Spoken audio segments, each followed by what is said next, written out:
Damn,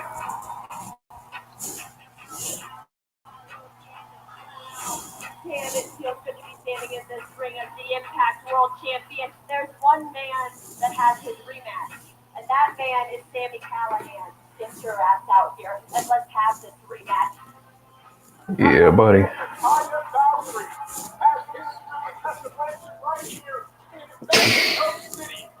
Tessa, I'm really sorry, but damn, you just can't come out to the ring right now.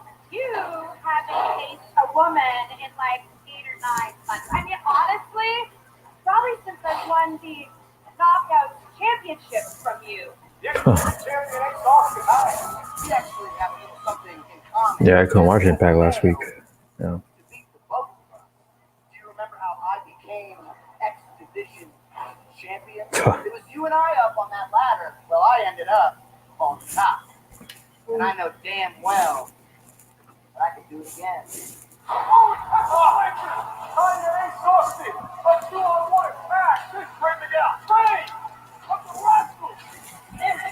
Alright, what's going on, people?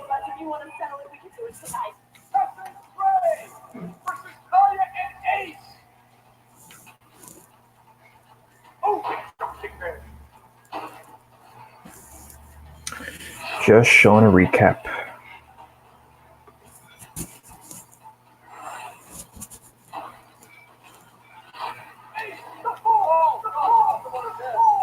Ooh.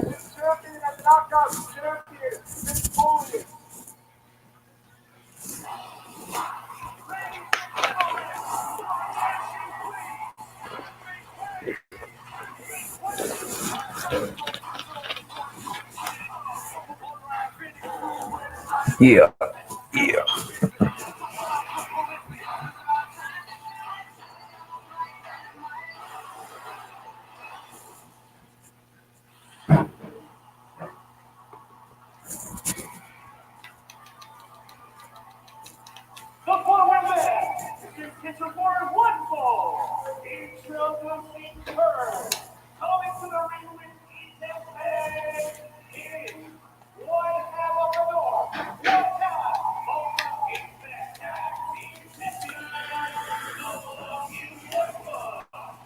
How do I feel about Edge returning?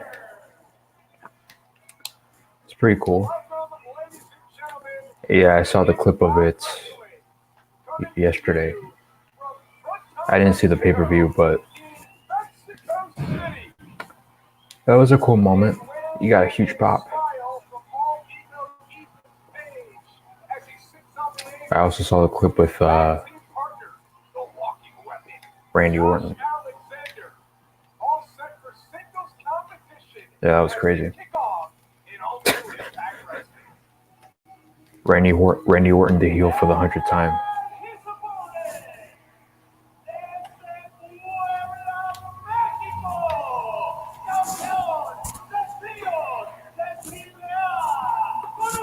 But yeah, either way, it's a cool moment.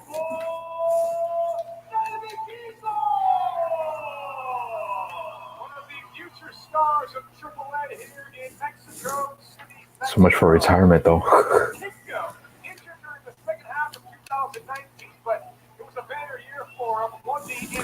I'll tell you this. It won't take long until Paige comes back.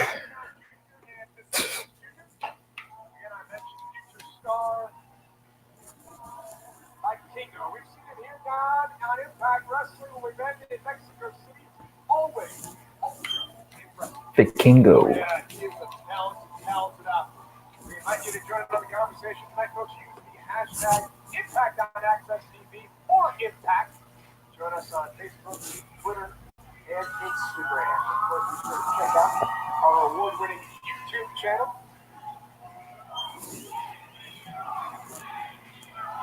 Be sure to download and subscribe to iMPACT Plus today. Fans, you can hear them down. They love the Kingo here. Truly a star for AAA. Man, look at the size of that. The Kingo. You have to wonder if the Kingo's ever been in the ring with some of the size and the power that comes with Josh Alexander. Well, the thing with Josh Alexander is it's not even the size and the power, it's the brutality. He's a wrestling machine. Loves to fight and Look at this takedown Nice. by Alexander. Our main event tonight, folks, it's the first match in a best of 5 between Michael Elgin and Eddie Edwards. Oh, wow, look at that. That's a debate, right?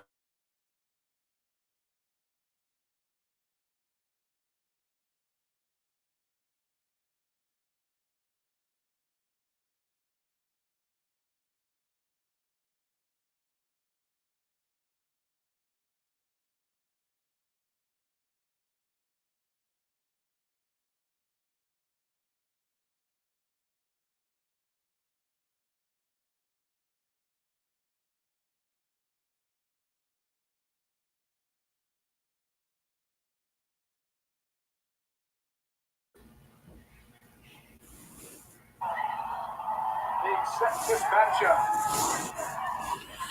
on a night where the Rascals will face Pagano and Murder Clown, covered by Alexander. Oh, Murder Clown's coming back. The Rascals, they opted to try something new with the Treehouse last week and ended up hallucinating.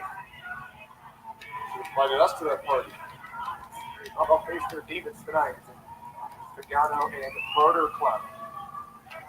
Saw a great match last week between Bruce Taurus and Rhino as Josh Alexander hits by Kingo by his nose. That'll water your eyes. Oh, yeah, that's not comfortable. But Josh is all about hurting people. He loves it. He mentioned that triple threat match last week. This week we'll see Bruce one-on-one with Taurus. Just a big-time guy here in Mexico City, Mexico. Chorus of booze being rained down. I believe you can give credit to Ethan Page for that. He's been talking trash to fans at the beginning of this match. My God! What was that? Off the top rope. Alexander trying to get the phone with cross-arm breaker now. Oh, that was cool. Breaker locked in. It's in tight. Alexander, he rolls in, breaks the pressure, shoulders down, picks him up off the mat, and Alexander shows you that he truly is the walking weapon.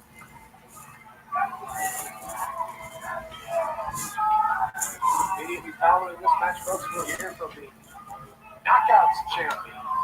How about the match last week on that blockbuster tag team match? Ty and Ace Austin were able to defeat Tessa Blanchard and Trent. That was a dream match. We got to call it. It was great. Delayed vertical here by Josh Alexander. The strength. Kingo has no idea when it's coming, when his back will smash into the canvas. And Alexander has slowed down the speed by Kingo. And across the jaw, a violent cover and a kick out. Josh Alexander, just very technically sound. Knows how to control a match. And he's grounded for Kingo. Next stop for us here at Impact Wrestling in just a couple of weeks. We head back to Sam's Town Casino in Las Vegas.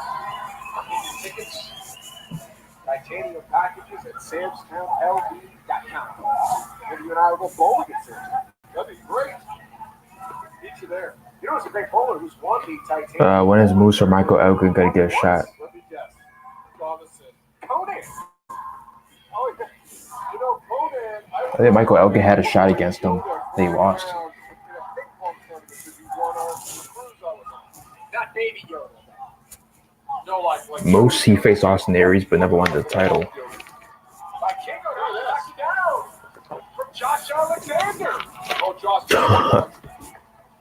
On the jaw by Kingo. Speed. That speed. Bam. Ethan Page on the outside. Keep your eye on Ethan Page, folks. As by Kingo goes off the second. Drop kick there. By Kingo. Wondering what he's going to do next as we wait and watch. By Kingo all the way over. Oh, What a dive. Land on his feet as well. Thank you, AAA, for bringing by Kingo to Impact Wrestling here in Mexico City. but Kingo. Amazing. Reversal here by Kingo is on the guardrail. What's he doing? What? Off the guardrail into the crowd. And Wow. let's take another look at this amazing match.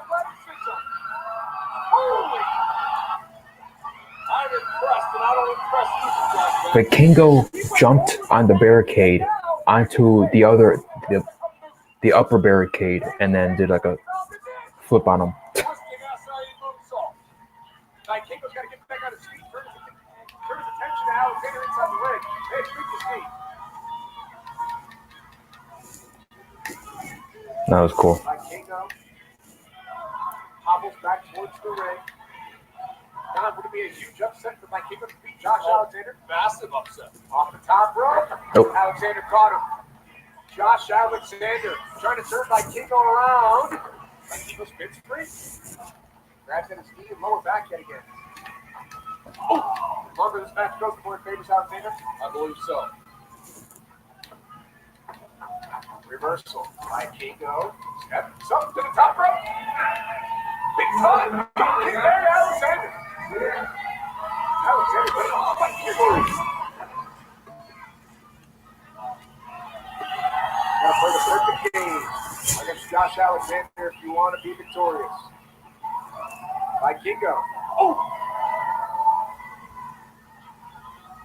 Alexander down. We haven't seen Josh Alexander take this much abuse in a match. Used to seeing it in tag team matches where they keep each other fresh. Mike Kingo perched up top. Eyeing down Alexander for 450. Shoulders down. Huge upset. And Alexander popped out of 2. Don, did you notice how Mike Kingo... Drew McIntyre versus Bobby Lashley. What would that do for the No. more leverage? Yes, I believe so. Drew McIntyre and Brock Lesnar. And Alexander still kicked Yeah, I'm down for that match.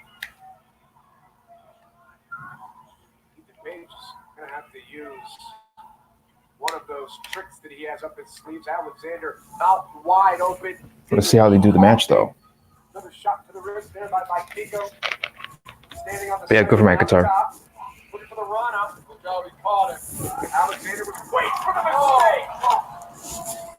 Powerbomb off the knee. And Mike Kingo kicks out at 2. And Alexander cannot believe it. Place erupted. Yeah, Drew McIntyre finally getting his just due. Now, would you say win or lose, Mike Kingo has shown everybody something tonight? He's shown he's double tough.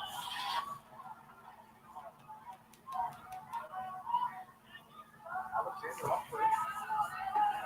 That's very telling.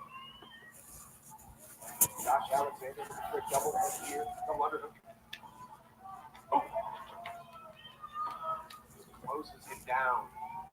Perhaps taking Mike Kingo and the fans out of this match now. Perhaps.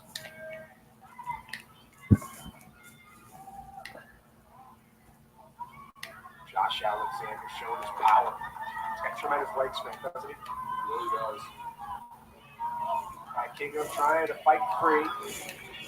Not like Alexander doesn't feel those shots. Look at this. Mike Kingo! Nice.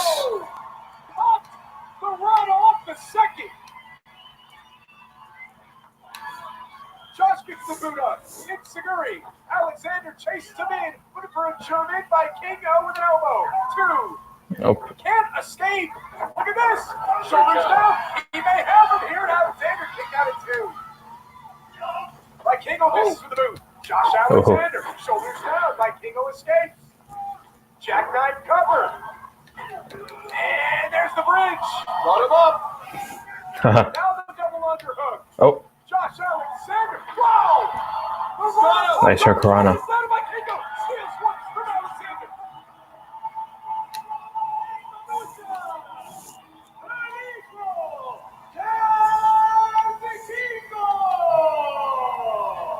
What an upset! Mike Kingo defeats Josh Alexander, and now they're throwing money into the ring. Let's go get ourselves some. Josh Alexander can hardly believe it as he chases in Mike Kingo. What a victory!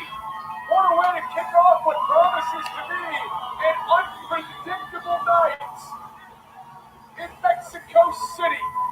Mike Kingo victorious, money raining down from the fans. As we send things now to our broadcast colleague, Gabby Moran. Gabby Loren here backstage at Impact Wrestling, and well, what an incredible match we just saw. sure everybody at home is just as shocked as I am. But right now, I'm outside the locker room at Taya Valkyrie. Gabby look is smoking. What? Taya, I'm just looking to get a word and see what your feelings are with this upcoming triple threat match for the Knockout Championship number 1 contender. What are my thoughts about this triple threat match? Really, Gabby? You know, I am a good person. I'm an honest person. I made a promise to Madison Reed and Kira Hogan for a number 1 contender spot. And what is your agreement to? Put her nose where it doesn't belong and get involved. She has no business being in this match. It's ridiculous. Well, I think she did give you as fashion forward too. Excuse me? Were you there, Gabby? Oh no, you weren't invited. So why are you commenting on it? So how about you? Hide yourself, little red dress, and scoot out of here. And just know, I'll be watching that match very closely.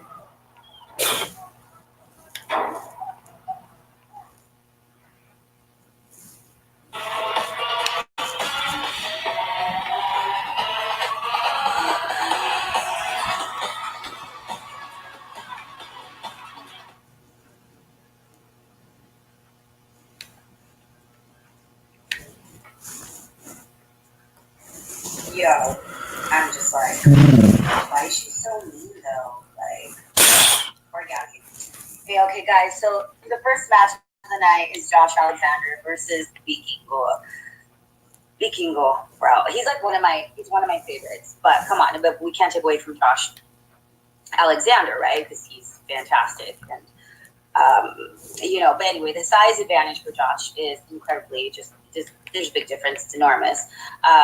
Josh was actually laughing off Vikingo, but that wasn't going to last long because Vikingo lands an acrobatic hurricane Rana, and he's has said he is just probably one of the best in Mexico, and just in general, right? But in Mexico, you can hear the fans really cheering for him. He's really beloved there.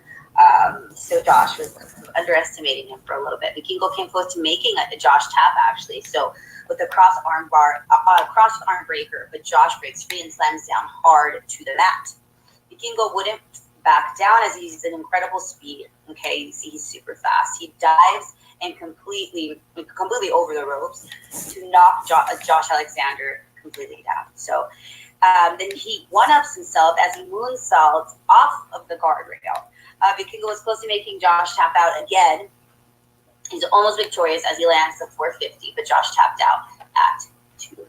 Josh would use his power to temporarily slow down Vikingo, but it wasn't going to be enough because Vikingo at the end of the day gets that win, that W, that victory, and it was a really, really great match to watch. I definitely would love to see more of Vikingo on Impact. Let's see him backstage. That's what I was watching. I think we came back to the show and I was just like, what is happening? So Gabby went back. I know you guys were asking who she was. For those of you who missed, it's Gabby Loren. And she's backstage with Taya and asked her about the number 1 contenders match, which she is going to be a part of tonight. So Taya is very angry. Okay, very angry. Jordan has managed to work her way up to this match. Gabby mentions that Jordan pinned her at the bachelorette, kind of reminding her, right? And that made Taya even more angry. We'll see what happens later tonight, though, guys. Let's see. And then also coming up, we have the Rascals versus Pagano and Murder Clown. Let's see how long we have, about a minute or so. So let's get into those chat comments. Obvious Irony says, let's keep it PG. It could even be PG-13, y'all. Maybe even rated R. But all this XXX, we need to keep it off Twitch because I like being here, and I know you guys like being and watching us on the Twitch channel. So, AA Winwa, ordering pizza, damn you guys, and your pizza talk. I'm sorry. What kind of pizza? I want to know. Rob Buvak, cool to see Vikingo at AAA and Impact Wrestling. Michael Taps, if you don't know Vikingo, you're not a wrestling fan. I Quick 30. I wonder who the North will fight at TNA. one night only show. Yeah, I wonder too, and I don't know. I didn't mention it, but I don't know if you guys saw TNA one night only. Yeah, oh my gosh, I can't think. You guys, I can't think. All this pizza talk has me crazy. We'll go back to the show. We have about 15 seconds anyway. Yeah, guys, that match was incredible. We're gonna see Taya later. She's already matched. She's heated up. She's screaming at Gabby. She used to scream at me like that, so I'm sorry, Gabby. Let's get back to the show. This is Impact Wrestling Twitch. Let's go. I never make excuses. It's a good moves. I've never been the type of guy to make excuses. Do you think I become the greatest vaunted sport athlete of all time by making excuses? The fact is, the only reason I lost to Taurus last week was because of you, Rhino. I don't have anything to prove to anyone. But tonight, I proved to you, Rhino, that if you didn't distract me, I would have kicked Taurus's ass up and down that ring.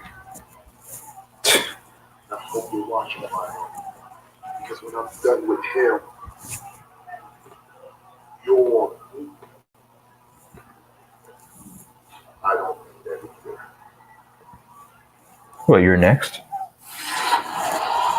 to come tonight, Bruce versus Horus right here in Mexico City. These are like two big bulls going at it tonight. A couple of beasts, immovable force, irresistible object, or something like that. I also don't think Bruce's issues between himself and Rhino are far from over. You think? A lot of bad blood there. Rhino does not like Bruce, I can tell you from personal experience. Coming up tonight, folks, we find out the new #1 contender for the Knockouts Championship is Kira Hogan faces Madison Rayne and George Grace in a triple threat match. Who will go on to face Taya Valkyrie for the Knockouts Championship? And it's match 1 of the best of 5 series in our main event between Michael Elgin and Eddie Edwards. How important is the first match in a best of 5 series? It's no different than in a basketball situation or in a baseball playoffs. You want to win the first one, especially if it's on the road. Sacrifice is coming up soon, folks. February 22nd, streaming exclusively on Impact Plus. But right now, let's get to the action in Mexico City, Mexico.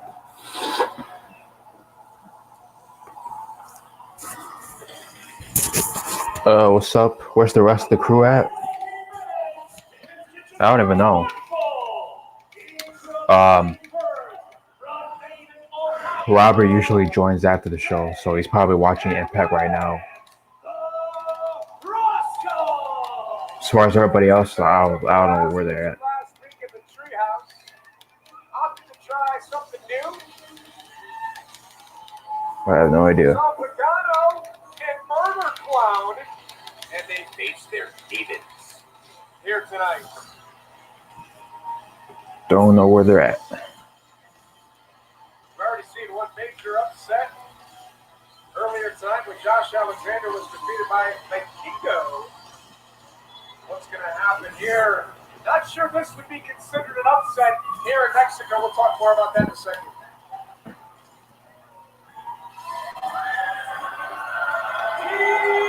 Sus oponentes, representando a Triple A, con ustedes, Sin Payaso. This is a full Mexican show.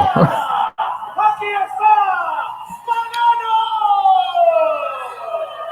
Extreme, hardcore, just a couple of words to describe Pagano. Can I admit something? Sure. I'm terrified of clowns. There, I said it. Oh, jeez. So what's about to come out then? As you get a good look at Pagano, he will do whatever it takes.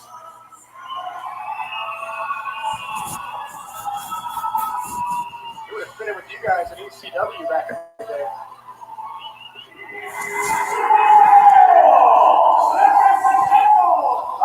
Well, if he's terrified of clowns, he must have like ICP then.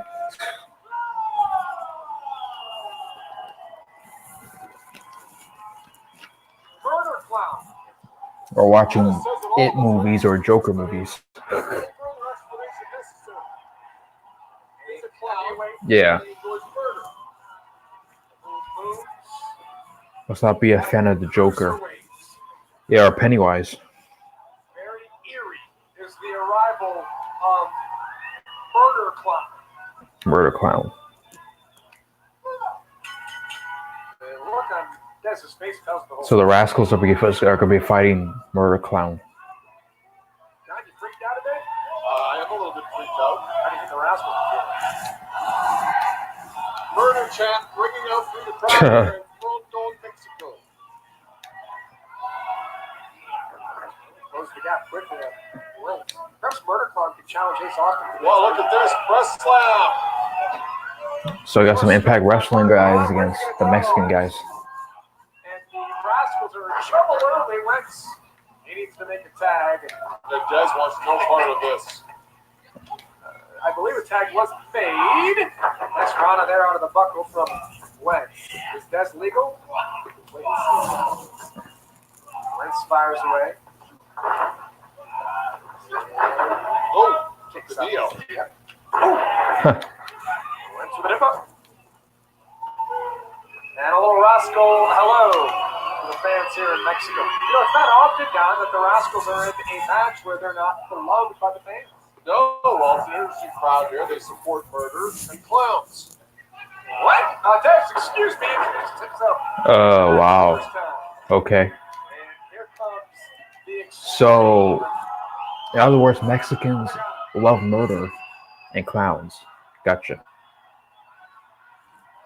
They're not normal human beings, is what you're saying. What's going on here? Pagano got caught here by Dez. The clowns with the standing ovation in Mexico. Quick, folks. Couple of leapfrogs trying to quicken the pace of this match. Pagano puts on the brakes, turns Dez inside out, lands on his feet. Dez might be one of the quickest guys I've ever seen. Absolutely incredible of an athlete. Pagano, reverse slingshot suplex. Don't see that very often as Pagano. Running neck breaker. Rolls through, nicely done. Take advantage and pick up the win here. AAA would pick up their second victory of the night. That's been a good night for AAA. It's been a great night for our fans watching around the world. AAA against Impact Wrestling. Pagano firing away. Look at these chops and punches. Short jabs by Pagano. Dez doesn't know what hit him. Now Dez, he's got quick strikes. Oh. Pagano rocked into the buckle. Tag is made by Wentz. Step up kick by Dez. Wentz takes advantage. Rascal's truly unique in Impact Wrestling. Schism on. Always having a good time, laughing and joking. Can't wait for our invite to the treehouse. Murder Clown! He's holding the Rascals! He'll put himself in harm's way! Uh-oh. For Pagano to fly! And the Rascals down! Great dive, great dive! Expect action like it was in the next few weeks on Impact Wrestling in Mexico City. We'll hear from Unbreakable Michael Elgin following this match as he prepares to face Eddie Edwards in the first match of their Best of 5 series.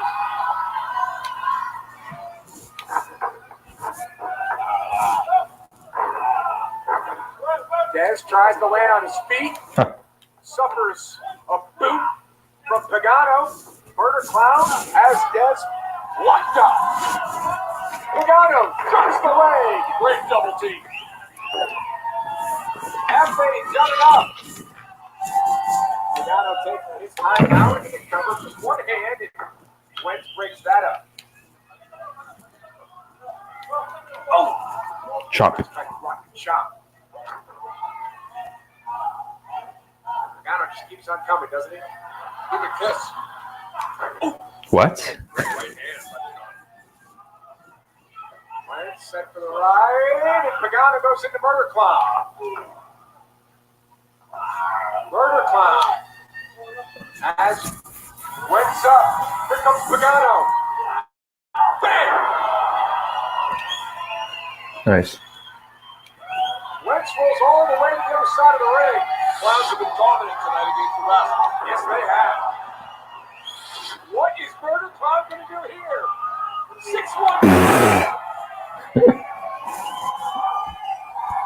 6'1". Murder Clown with the 619. Largest 6'19" I've ever seen. Lights comes and takes a shot. Not sure I want to be up here with Murder Clown. No kidding.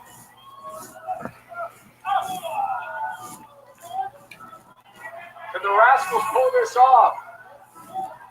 Looking for a huge superplex. Superplex by the Rascals. They got him.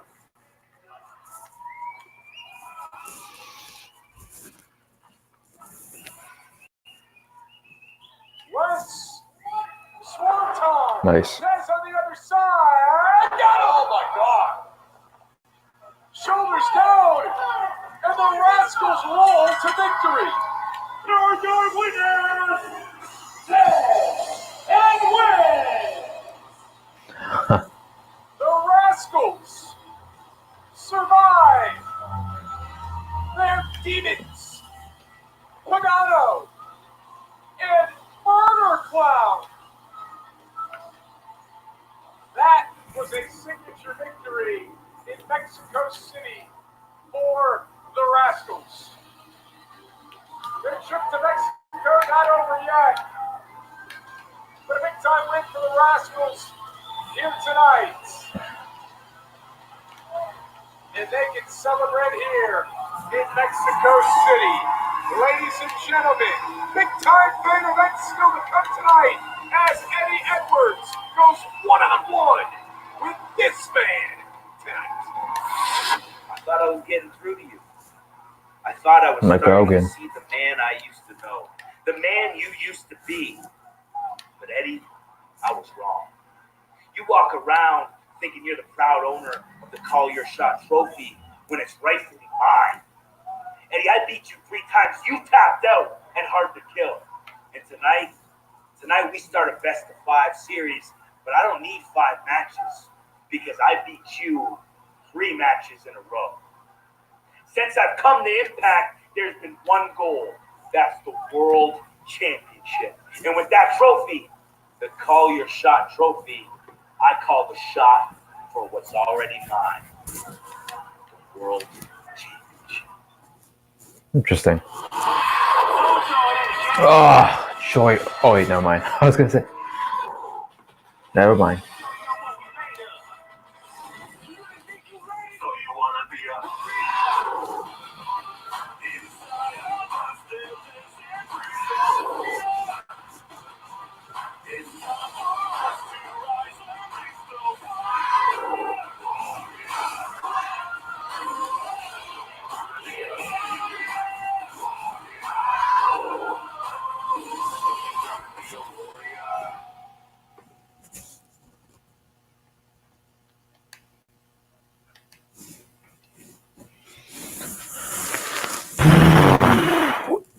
Yeah. Ugh, more commercials. Hey y'all, we are back. Sweet rebellion situation there. I was like feeling it. You wanna be a warrior? I kind of want my picture in there, but I just do Twitch, so it's cool. There's just I need my paycheck. I'm like, what? Awesome. Show's not over yet. It's always awesome, but I'm really into being back today and Okay. watching just incredible matches. So, the Rascals weren't exactly eager, though. Not as eager as I am. Just need to get this match started. It looks like Pagano and Murder Clown completely freaked them out. I mean, I get it. Just as the Rascals were starting to get more comfortable, though, with the match as it continued, Murder Clown drags them out of the ring and holds them still, which allows the Pagano comes and it gives them time to flip through the ropes, completely knocking them down. Pagano and Murder Clown were both absolutely dominating the Rascals for a little bit, but Dez and Wentz were able to land a superplex on Murder Clown. Then this basically got them right back into the match, like, seeing that fire, they weren't scared at first. Right, at first they were. They're never scared, but you know what I mean. It didn't seem like they were intimidated anymore, and then they get the victory over the men from AAA Mexico. So let's see. Moving forward, we had Elgin. We saw him backstage, and he's sending a message to Ed Edwards. This is what Michael Elgin says. He says, although it's a best of 5 series, he's not going to need 5 matches to beat Eddie. Who do you guys think is going to win this best of 5 series? Okay, because he's already here. Eddie Edwards and Michael Elgin have a rematch again. I'm saying, so I don't need it. I'm Michael Elgin. Let's see. Also, guys, we have Moose versus Taurus, Tauros, however you want to call him, y'all. It's gonna be good. It's gonna be good. We saw Moose. You know, Moose was. You know, he's like, I'm the best. I'm the best. Doing the. You know, he's the best multi sport athlete, if you will, right? He does all the things. So we're gonna see if he can dominate Tauros. So in case you haven't heard, Impact Wrestling is putting on a throwback TNA show. So TBT, baby. Some of the Impact's biggest names from the past have already been announced. So Chris Sabin is how I like to say it, because we're Latina. Wildcat Chris Harris and Big Papa Pump got that hair, guys. It's gonna be good. It's gonna be very good. Plenty more names are still to be announced, guys. It's gonna be more surprises pretty soon. And so you do not want to miss this. And you never know who might show up, right? Even if we don't announce it, doesn't mean they're not going to show up. You also get your tickets now and check out the pay-per-view on Fight TV. That's FITE. I'm sorry, FITE. I said that right? .TV. I need more cereal. Let's see. FITE. Coyote. The Fight app. Megavidos. I feel like I have Sofia Vergara kind of thing going on right now, like Latina accent. I say one Spanish word and all of a sudden I'm like, I have an accent.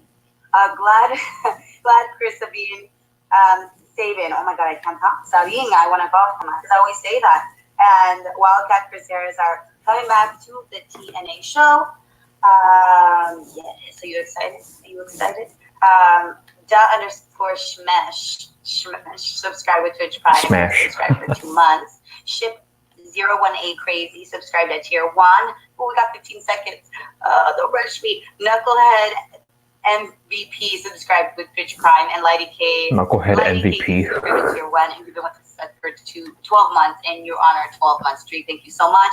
I'm going to name out more subscribers later. But let's get back to the show. Melissa Santos, Impact Wrestling. Let's go.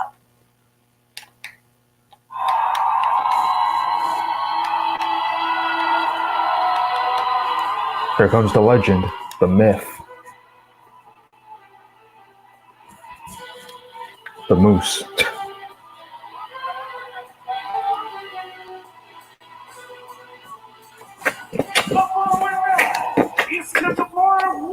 Yeah, let me leave real quick.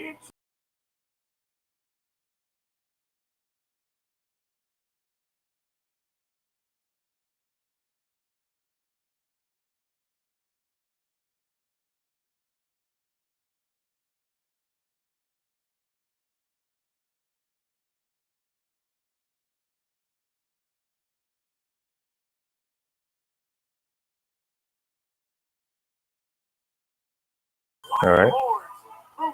Oh, of course I spelled it wrong. Wait a second.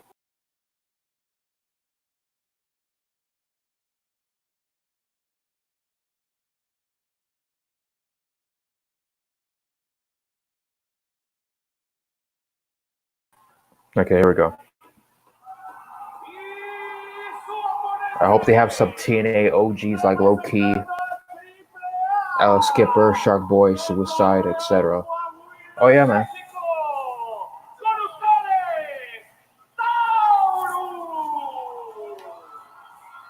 Tyrus. A member of the Los Mercenarios in AAA. That's the Mercenaries.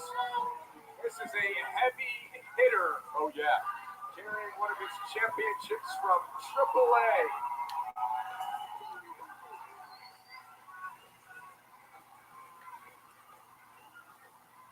Big, strong, tough. Taurus. How would you like to Taurus. swing across the ring from that man? I would not. I said Tyrus. Taurus. So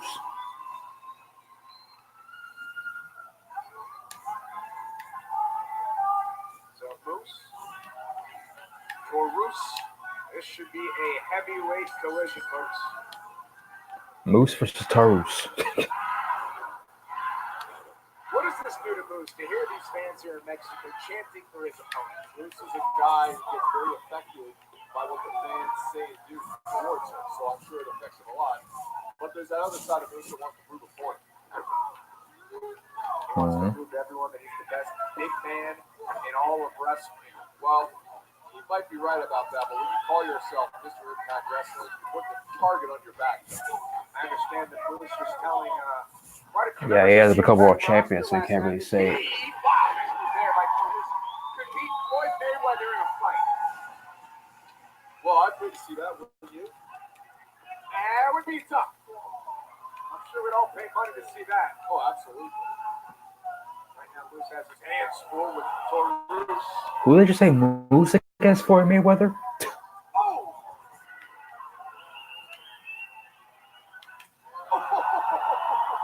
Open hand.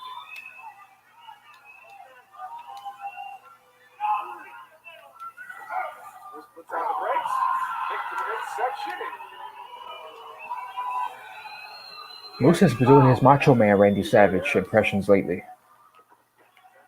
Look at Taurus. Look at the athleticism. Wheel kick there off the He's top. been doing a lot of that lately. And Moose says he's the best big man in the business. Taurus trying to prove it wrong tonight. Fortune's open. It's going to come tonight, folks. Match number 1 in the best of 5 series between Eddie Edwards and Michael Elgin. Crowds all over Taurus. How important that first match is in the best of 5 series. Reno Scum against Daga, and Dr. Wagner Jr., the legend, returns to Impact Wrestling. So big night here. Watch out for Moose on the outside. He's dangerous. Oh! That'll break your hand real quick. A lot of bones in the human hand. Oh, head first. You know what's worse? Breaking all the bones in your hand or smashing your face into the steel post. You can decide at home, folks. Taurus got the worst to wear on that one. During Moose the way you do you think he'd take a count-out victory and be happy? No, because I think he was embarrassed by Taurus, so I think he wants level of revenge. How about our opening contest tonight? Josh Alexander and Vikingo? Amazing. That was a good opening match. Vikingo, he brought the absolute fight. Vikingo. Josh Alexander, he called it an upset. And that's a huge size differential that he has to deal with. Bruce breaking the face, trying to take the mask off of the face of Taurus. Not successful with a big man with a boot right across the face.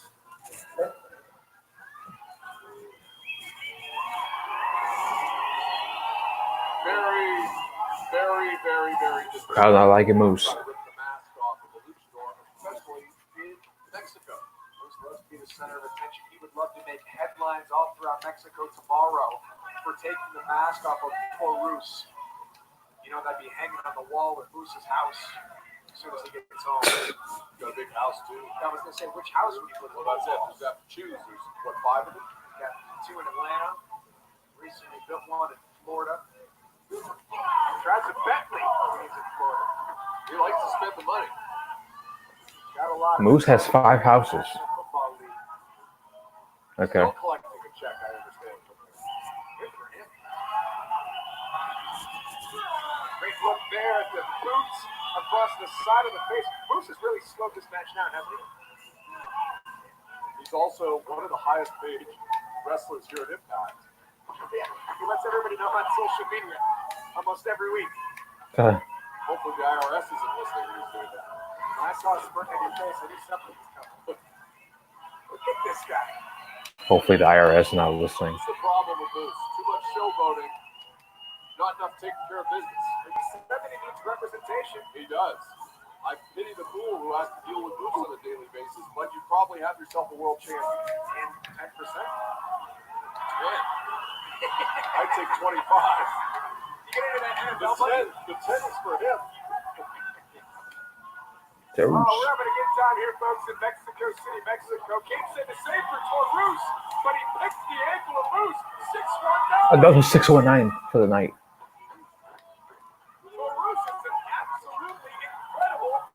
star athlete. He really is. Nice move there. Version of a sling blade dropped him on his head. Cover. Will this be enough? And oosh! Kicks out at 2. And these fans here in Mexico City at Pro Mexico love Taurus. And a tremendous crowd here tonight in Mexico City. They're up to the rafters now. Raucous crowd. Taurus. Slips out the back. The power of Taurus getting Bruce up in the air at all. Wound him up. Unsuccessful standing switch. Well, core doesn't work. Taurus is able to escape. Oh! Big headbutt there. Oh! Double headbutt. Not sure. God knows what's in that mask. Oh, it moves now. Sets Taurus. Shoulder first into the butt. Oh, go for the spear. Watch out now. No jackhammer needed. Gets set up. Cover. Got it. And Moose wins.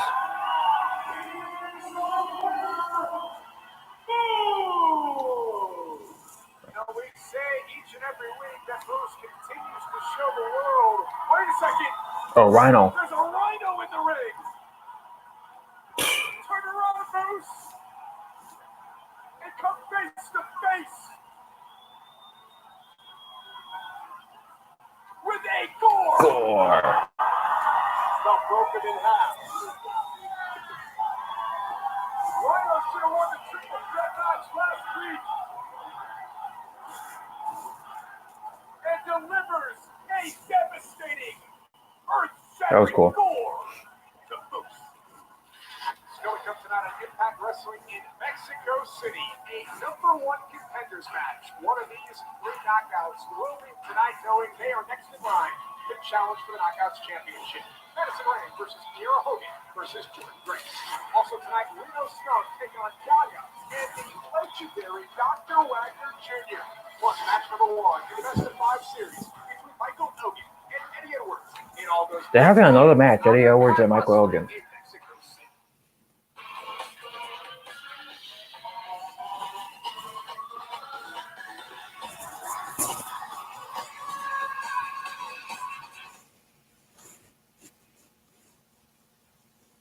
Guys, we are back. This is Impact Wrestling, and I am your Tuesday night host, Melissa Santos. If you're just tuning in with us, this is what you just missed. We had Moose versus Autos.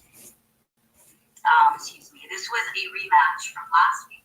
Taurus. Also fought against the legendary Rhino. Today, Moose is out for some revenge, though. It's clear he came in hot.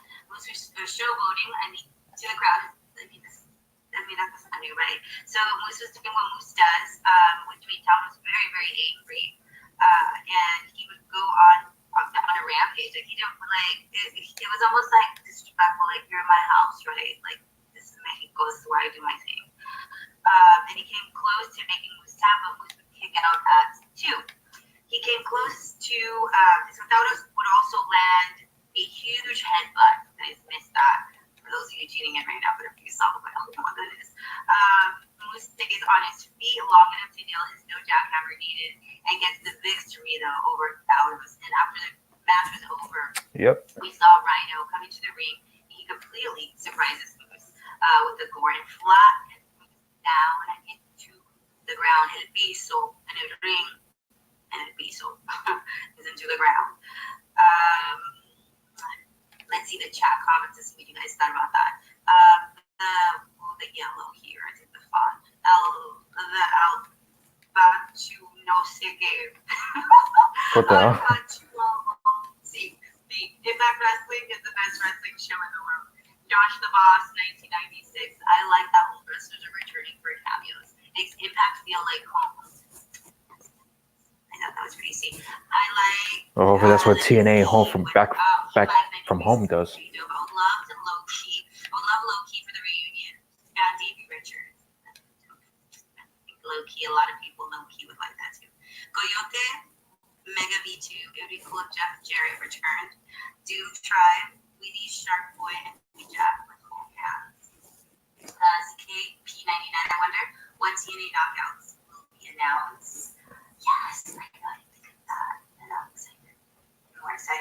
1, 2, 3, 4, 4, 4. Can you imagine seeing Daphne and Rosemary teaming up together?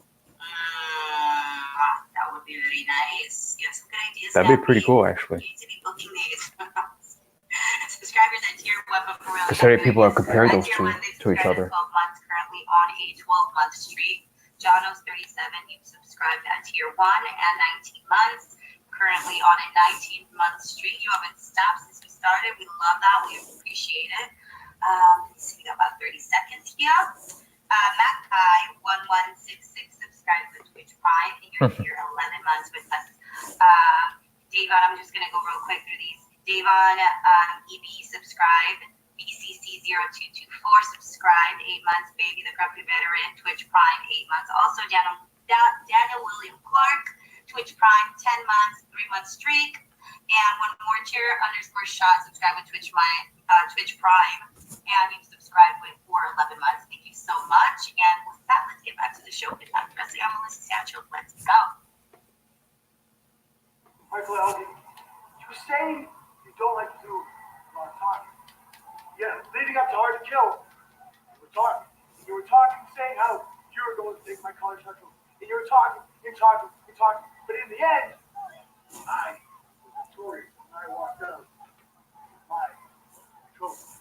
But now you want to talk some more. You say, you beat me this time. You beat me that time. I beat you this time. No, but I beat you that time. It doesn't matter. You want to keep score out. You want to keep scoring. Let's put the scoreboard up. Let's put it up more. Best of 5, best of 12, best of 17, best of 70,000. Michael Elgin, it doesn't matter. In the end, it all remains the same. In the end, I will be the one with my trophy. Tonight, we start the best of 5. But for me, I start my path to call it my shot. Championship. Let's check the score. That leg drop. Don't see that one angle. Flashback.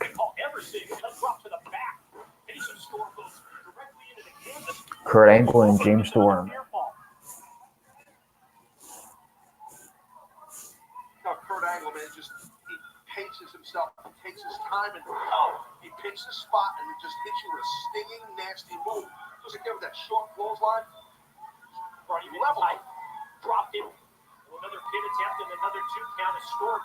You notice, though, that on these pin attempts, with each preceding one, scores kick out Less and less. weaker and weaker. And they're constant covers. And that's not just a rear chin lock. It's a cross your face with a clasp, which really grinds your cheekbone. Okay, which hurts like hell, by the way. So it's not just a basic hold from behind. See that right across the cheek? That's what I'm saying. Well, while you're feeling that pain, I mean, it limits your ability to think in terms of what you want to do for a comeback, and that comeback attempt is stopped by Kurt Angle. Exactly. In complete control, Kurt Angle. He's got a little sweat going. I mean, that's just the way it is. The guy will just keep going and going. Machine-like. Oh, look at that Russian leg sweep by James Storm. Very well done out of nowhere. Just like pulled that out of his bag of tricks. Well, since I'm here, since no one else is here, yeah, so you guys already know by now that's about the whole Kobe Bryant situation. So at some point, I don't know when, it depends on who shows up and when they show up. Man.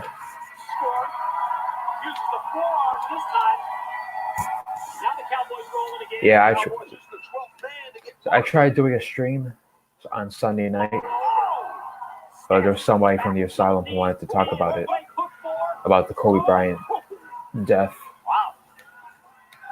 but he didn't show up. So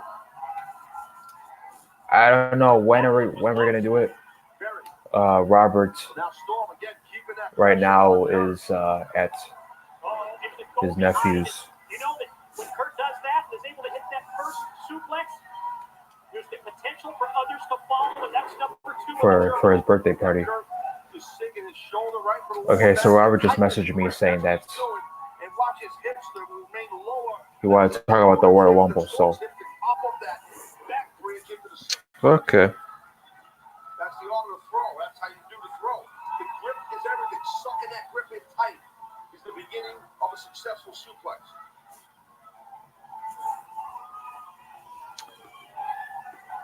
Now, Kurt, we've seen this before. Wow. Top rope moonsault. All right, let me change the title. Unreal. The win. And Out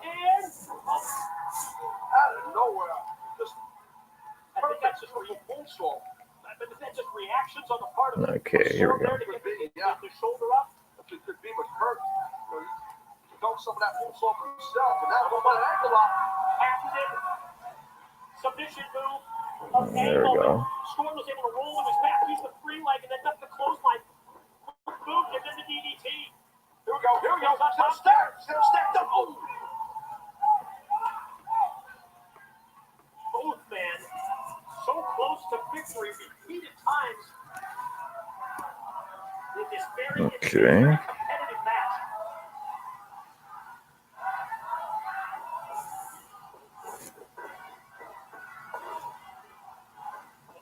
Went for the kick. Nobody there. Kurt had it scouted, put the ankle slam, but that was also well scouted by Storm, who countered with the arm drag that sent out to the inlet. Big kick right between the shoulder blades of Kurt sends him down. Where's an elbow right there? Back elbow. Oh, there it is. Angle slam just couldn't do it. Leg hook two in. Oh.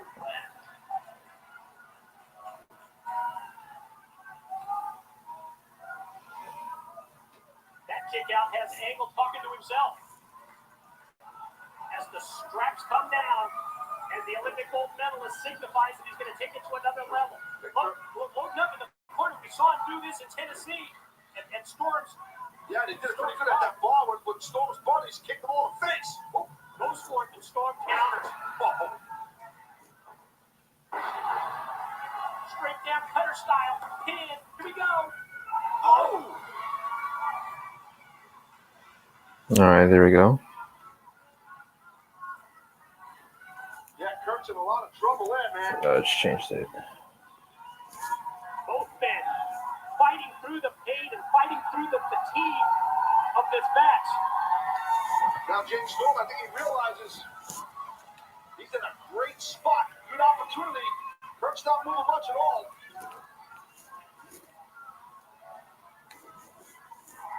Uh-oh.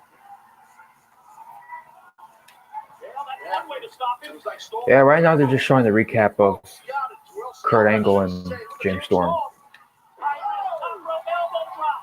James leans back. Gets two. Ooh.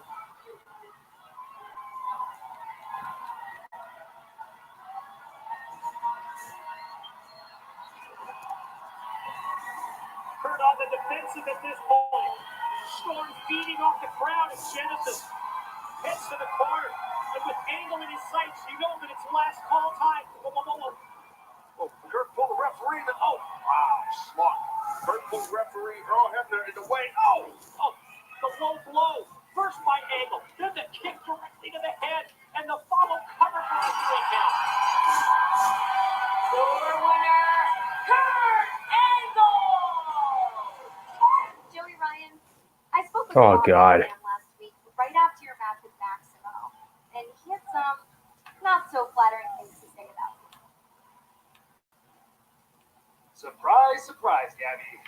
A legend in the industry doesn't like Joey Ryan. Well, this one's a little surprising. A legend? Because it's coming from you, Rob Van Dam. Oh, Rob Van Someone I Dam. look up to. It Okay. kind of sucks and hurts a little bit, but it's kind of par for the course when you're Joey Ryan. Get used to it. Also, RVD said something about Joey Ryan. Okay, I thought it was up at Johnny's finger. And I don't buy it. I'm too risque. I'm too extreme for RVD. No. No, you're too gay for RVD. Gabby, I know the truth. I've seen the way that Katie looks at it, and I think Rob might be a little threatened because Katie wants to touch it. No. well, that was interesting. Always is with Joey Ryan, now, isn't it? Oh, yeah, I always enjoyed him. I'm sure you were, Don Callis. In Impact I'm sure. Wrestling history, Taya Valkyrie, we're getting word, is going to join us on commentary. For our next match here, a #1 contenders triple threat match. The winner of this contest will be next in line to challenge Taya for her championship. We'll talk to her about that, plus the main event from last week on Impact Wrestling, that blockbuster all-star tag team match. Donnie, gonna be on your best behavior? Of course. Taya Valkyrie coming over here for commentary. The #1 contenders knockouts triple threat match is next.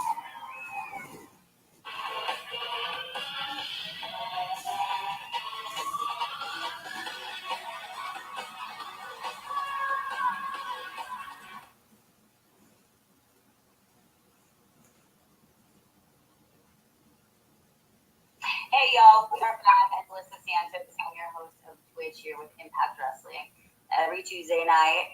And what we just saw right now was Eddie, right? Eddie was getting his turn, okay? So he wants to send a message to Michael Elgin. He's not going to be the only one, right, to be talking. So ahead of their match later tonight, Eddie says that they could do a best of 70,000 match, but in the end, it won't matter. It'll always end with the call your shot trophy, is what he's saying. So everybody's talking, everybody's heated, everybody's ready. That's what it sounded like. It's gonna be good. So flashback, you had Kurt Angle versus James Storm. We also saw Gabby backstage interviewing Joey Ryan. So Gabby says that she talked to RVD after Joey's match with Maximo last week, and he had some unflattering things to say about Joey. And this threw Joey off a little bit. He's like, he wasn't really expecting it because he says he's always looked up to RVD, but he says he's not surprised that a legend in the industry has some mean things to say about him. So it seems like it's something that happens very often for Joey. So he doesn't understand his reasoning behind it. He's too risque and extreme for RVD. That's what he's thinking. I mean, like, he's asking this. And that's too extreme for RVD. Joey says that RVD feels threatened because Katie Forbes wants to touch it. And by it, you guys know what that means. You guys know what it is. So yeah, you don't have to say it. I don't want you to say it. Bringing his girl into this, but I feel like he brings herself into it too, right? So I mean, is that free game there? Like, can anyone just, not touch it, but anyway, I don't even know what I'm talking about anymore. Anytime I'm talking about Joey's penis, it's a little awkward for me, so I don't even know how to deal. What do you guys think? Does Katie want to touch it? Let us know in the chat.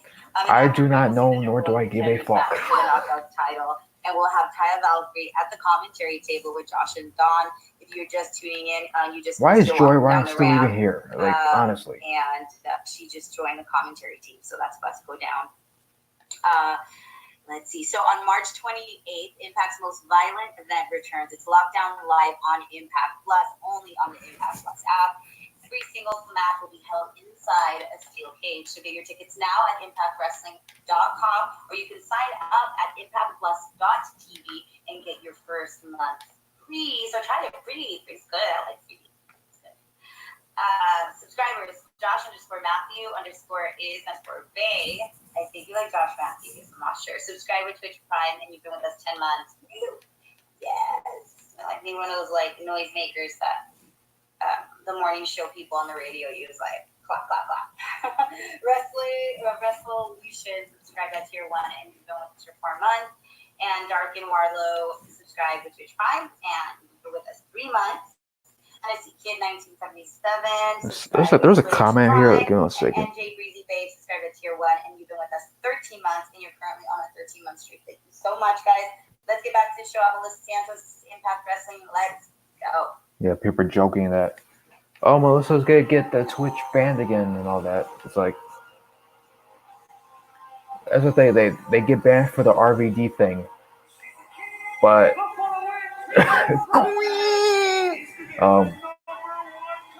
But Joey Ryan gets a pass. It's ridiculous. Introducing first from Columbus, Ohio, Madison Ray. Madison Ray, five-time knockouts champion, all set to this number one contenders triple threat match as we welcome you back to Impact Wrestling in Mexico City. We've been joined on commentary by Taya Valkyrie, standing behind her is Bowling Alley Bravo. Taya, obviously you're out here to scout, watch, and see who Listen. Other than that, also, I came here to supervise. Just came to supervise how amateur this situation is. Like, seriously.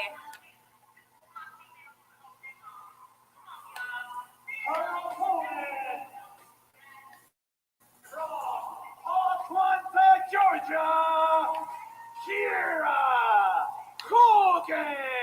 She is the girl on fire from Atlanta, Georgia, Kiera Hogan. A huge opportunity here tonight for Kiera to go on to challenge. So it's a one-on-one match between Kiera Hogan and towards her career, and we'll see if tonight Madison Ray. get past Madison Ray, former five-time knockouts champion, and Jordan Grace, who's been on fire in her own right. What's going to happen tonight?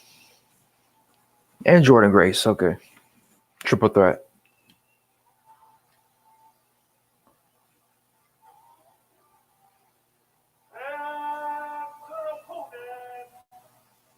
From Austin, Texas, George Gray. So what happened was, Taya, you made a deal with Madison Ray and Kiera Hogan and said, you guys help me retain my championship with Hard to Kill. You guys will be in line for a championship match. Then you put them against each other. Impact Wrestling Management added George Grace to this Why? match. I don't get it. Why did George Grace get added? Yeah, but this is stupid. I've already beaten her several times. I beat her last year. I beat her this year. I am the longest reigning champion. Like, can we get, like, some new material here? Like, really? But you beat everybody. Exactly. So- Thank you. So maybe you have to do it again. You know what I mean? No, that's waste of time. Well, maybe you've never wrestled. So one fall to a finish, and I got to ask you, Taya, do you think that Madison Ray and Kiera Hogan will work together to try to eliminate the powerhouse George Grace? I mean, I was working on thing one and thing two because these things are always together. So, probably. Well, they're best friends. Yeah. At least they're friends who should have coordinated their outfits. Oh, back up over there like you and Bravo. Yes. Hey, you guys look great and hard to kill, like 101 Awesome. Dalmatians. Like, obviously. Hello. Jordan Grace with a describe Josh as a scrub. That's the close line does Madison I don't Ray. know. Body More of like a scissors. beautiful. Out of these, that's the next Jordan Grace recovered. Out of these three, who would you most like to have challenge you for your championship? Is there a fourth option? Well, no. I have no comment. I'm not interested. Yeah. Heard. You least like it. I mean, probably Jordan Grace because I just embarrassed her at Hard to Kill. That was not that long ago, okay? Well, Like, seriously. You're used to having a strength advantage because you're a phenomenal Look at athlete. this, look at this. I'm also taller than all these people combined. That's true. I mean, Oh, here we go. Well, Yeah, in these heels. So what I was 6'5". asking was, you have a power advantage because you're a magnificent athlete. There's no way in hell. But you Got have it. Some people might say. so the locker room leader is saying she's I'm not sure what's going on because you two haven't stopped talking. I'm starstruck.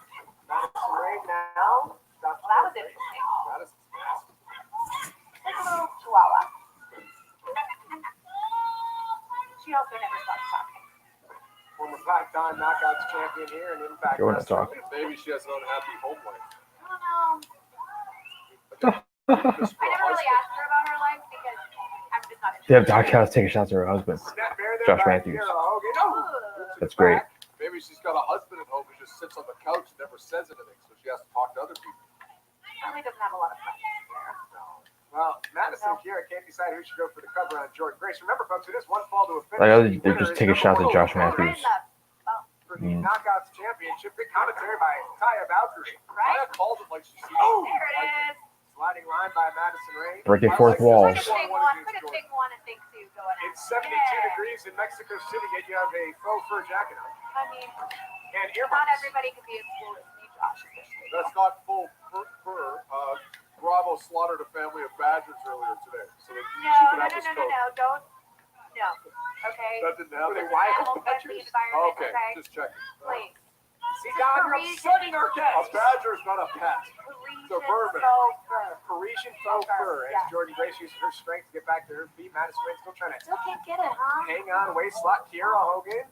Jordan trying to fight free. Madison Rain goes off the top rope. Jordan's been fighting 2 people this whole match. Two little tiny. Kiera Hogan catches the Uh-oh. boot. Look at the strength of Jordan Grace. Perhaps this isn't why you want to face Jordan. Oh. Tie up. Nah. I'm just. Oh. Madison Rain boot to the side of the face of Jordan Grace.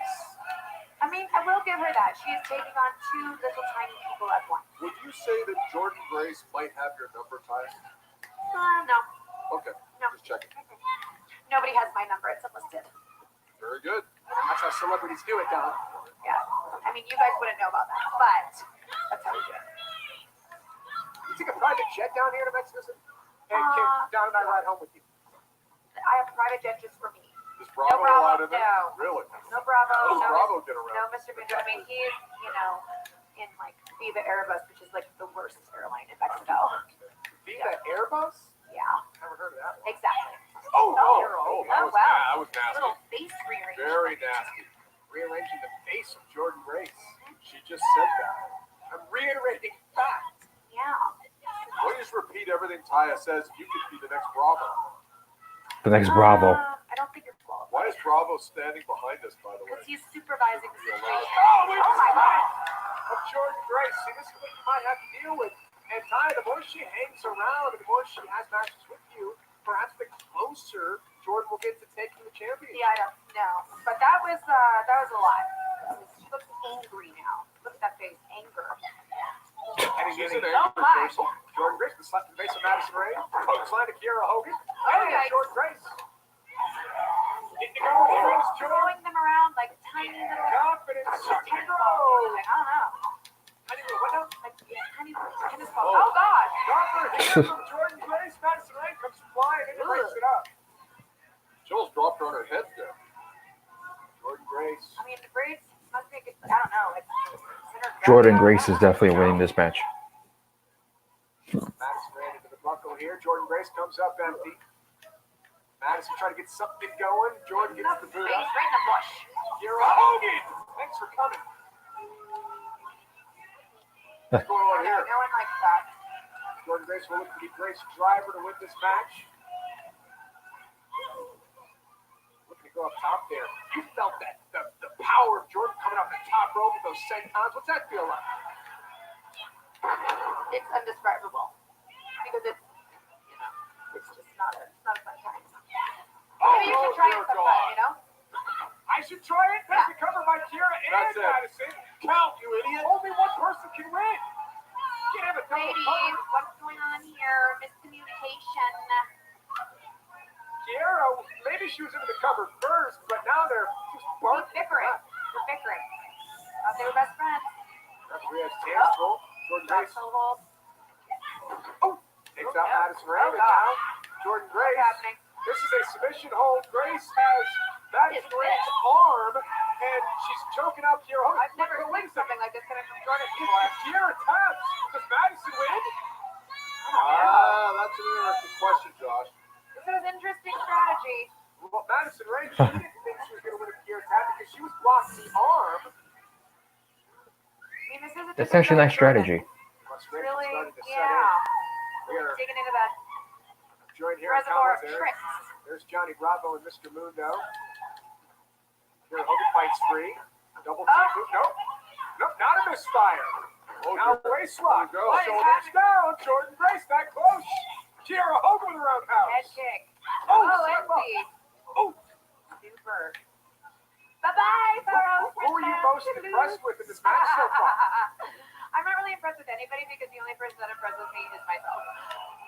Interesting. Every second that you're alive is a new world record. I know, isn't that So amazing? cool. I feel like we should be celebrating. I think there should be a party in my honor every day. And Madison running Kiera now on the locker room. Yeah. You go get her. And Kiera saying, you go get her. What are they gonna do? We're going to play rock, paper, Oh, scissors. wow. Rock, paper, scissors, shoot. And Kiera won. It's the fair way to do things. in like elementary school. You just yell at Bravo. That's right. Can Bravo get us some sodas? He gets what I want, not what you want, Josh. Daryl Hogan trying to help Madison Rand here. George Grace. Hello, my! Went on her face.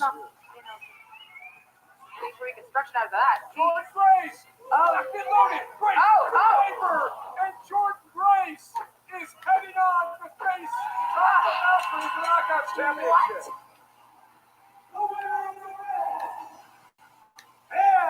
Yeah, Chris Curl Hogan.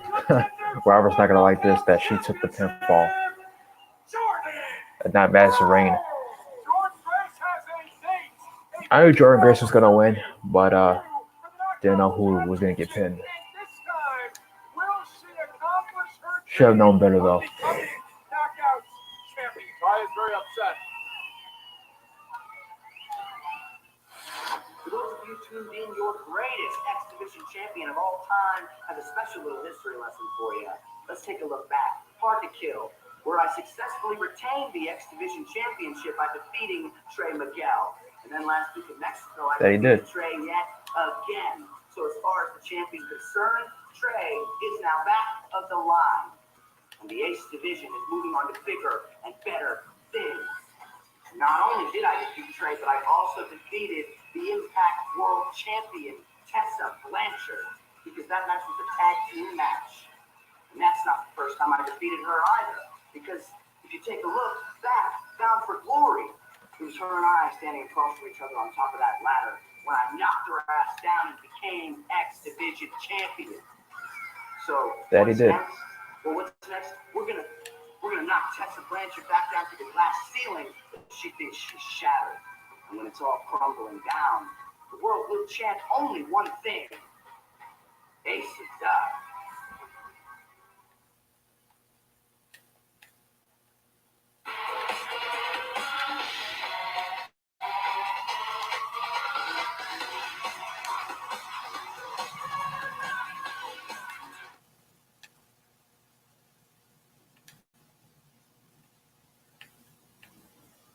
Hey y'all, we are back. This is iMPACT Wrestling on Twitch. You already know. This is Melissa Santos. If you're tuning in for the first time, or if this is your first time, hi.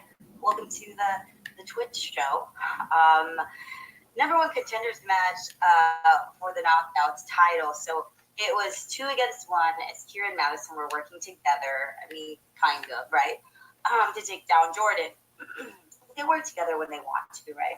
They're kind of like cloud chasers or like opportunists, if you will. They're great. They're amazing. I don't want to be saying that. But yeah, they kind of like when it's in their best interest, right? And in this case, it was, right? So although that didn't slow down Jordan at all, as she clotheslined them both, they both fell hard to the ground. If you guys missed that.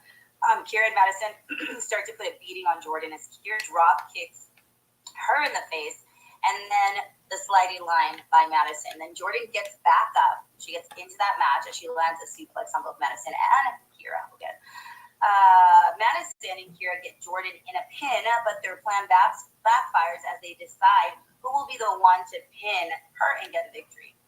That would be their downfall, though, because Jordan comes back and lands a Grace driver on Kira to win the match. Okay, she'll now move on to face Taya in a Knockouts championship match. And I don't know if you guys noticed, Taya was at the commentary table. She was feeling, I feel like she was feeling confident, but once we saw that win, you guys are.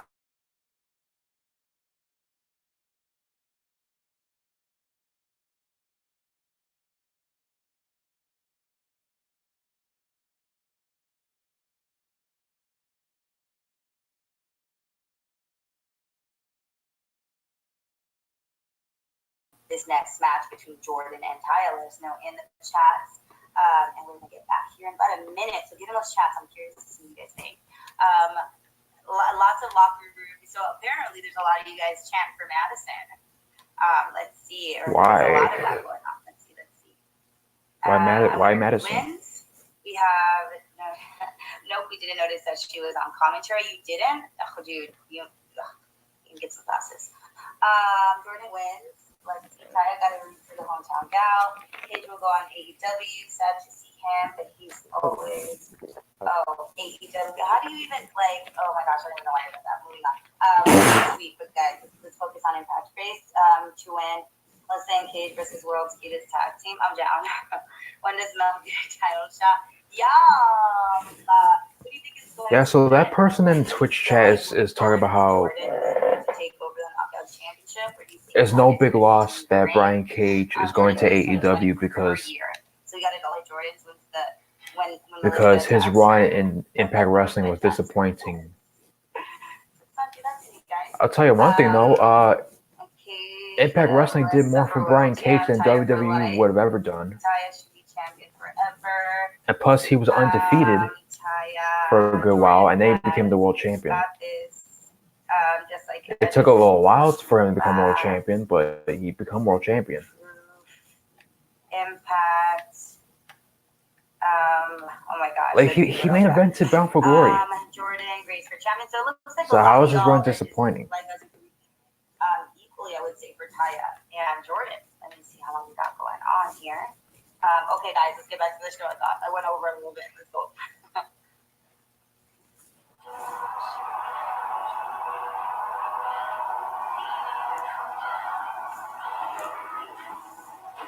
Well, whatever you say.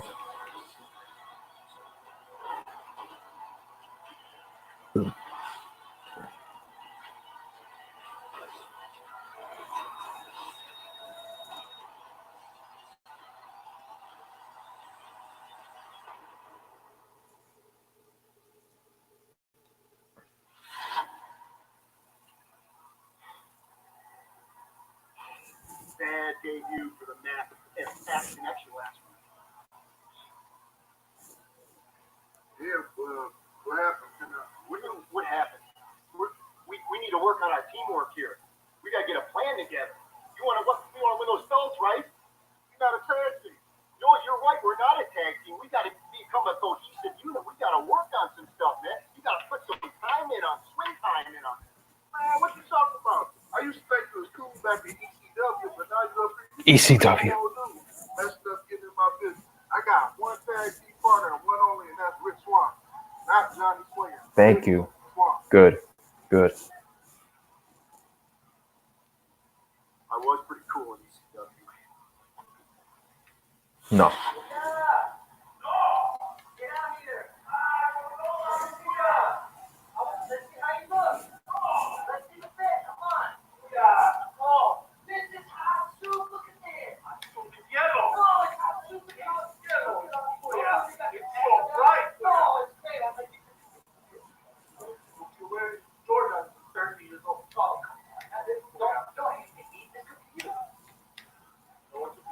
Who wears Jordans at 30 years old? There's a bunch of people, a bunch of dudes who wear Jordans at not an old age, but like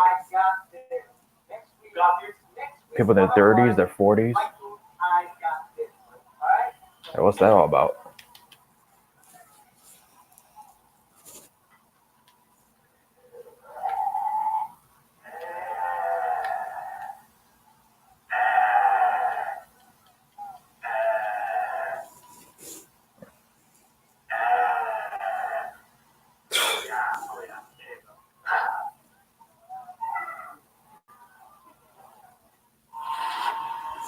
Sign me up for TJP versus Vikingo next week. The four-way tag team match. Reno Scum. Introducing first from Reno, Nevada, Adam Thursto, Luster the Legend, Reno Scum! Adam Thornstow has hooligan tattooed on his knuckles. Luster the Legend with the mohawk leopard printed on the sides. Reno Scum. I'm not sure how they crossed the border here in Mexico with their record, but nonetheless.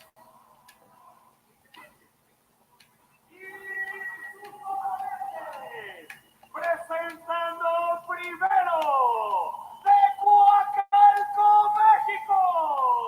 Él es el jefe, Daga. Known as El Jefe, here in Mexico City at AAA, Daga went out and got yourself a legend.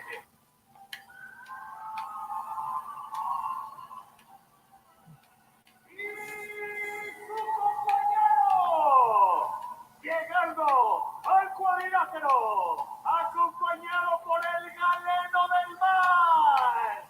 Con ustedes, denle la bienvenida a Dr. Wagner Jr. Dr. Legend, Dr. Wagner Jr. with a very special guest bringing us the ring. That's his son, Galeno del Mal. A special moment for father and son here on Impact Wrestling in Mexico City, Mexico. Shane McMahon is a sneakerhead, and he's like 50. Dr. Wagner Jr. AAA Mega Yeah, like, even Hulk Hogan too. AAA Latin American champion. Went over to New Japan. Hogan back in 2014 was wearing Jordans. Truly has accomplished That dude is nearly 70. in his career. CMLL World Light Heavyweight Champion twice. The NWA World Light Heavyweight Champion. A legendary Dr. career Wagner Jr. for Dr. Wagner Jr., who teams here tonight with Daga as they face Reno Scum. The crowd continues to cheer for Dr. Wagner Jr. This tag team match happens next on Impact Wrestling in Mexico City.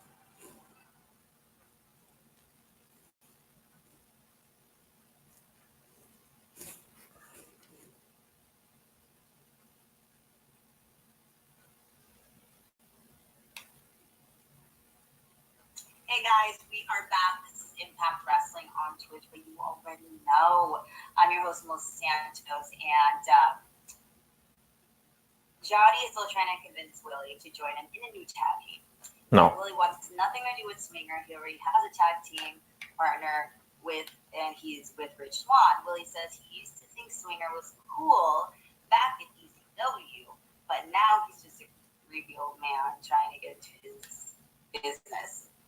Right, like he is kind of creepy, and I don't know if y'all know. I mean, who doesn't love ECW? Willie is the biggest fan, so for him to say that, he must be creeped out. What does everyone think of Fala's new ring gear, though? It was kind of uncomfortable with it uploaded, but I think it looks great.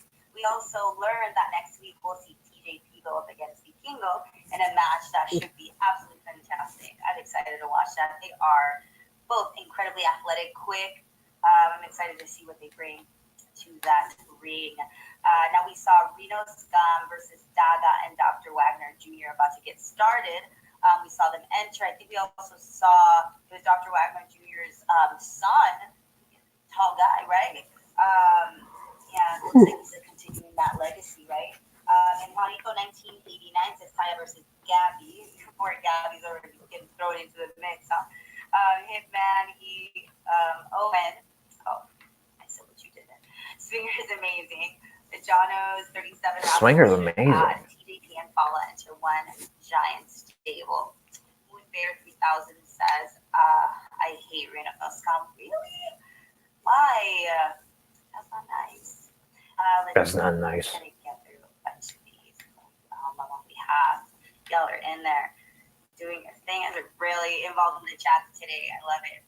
Blaze King NJ, Daga has some of the finest damn gear in the biz. Yes, and in case you guys don't know, that is Tessa's fiance, and I feel like they look all super cool together. They must have like the same gear person because they always look super fly.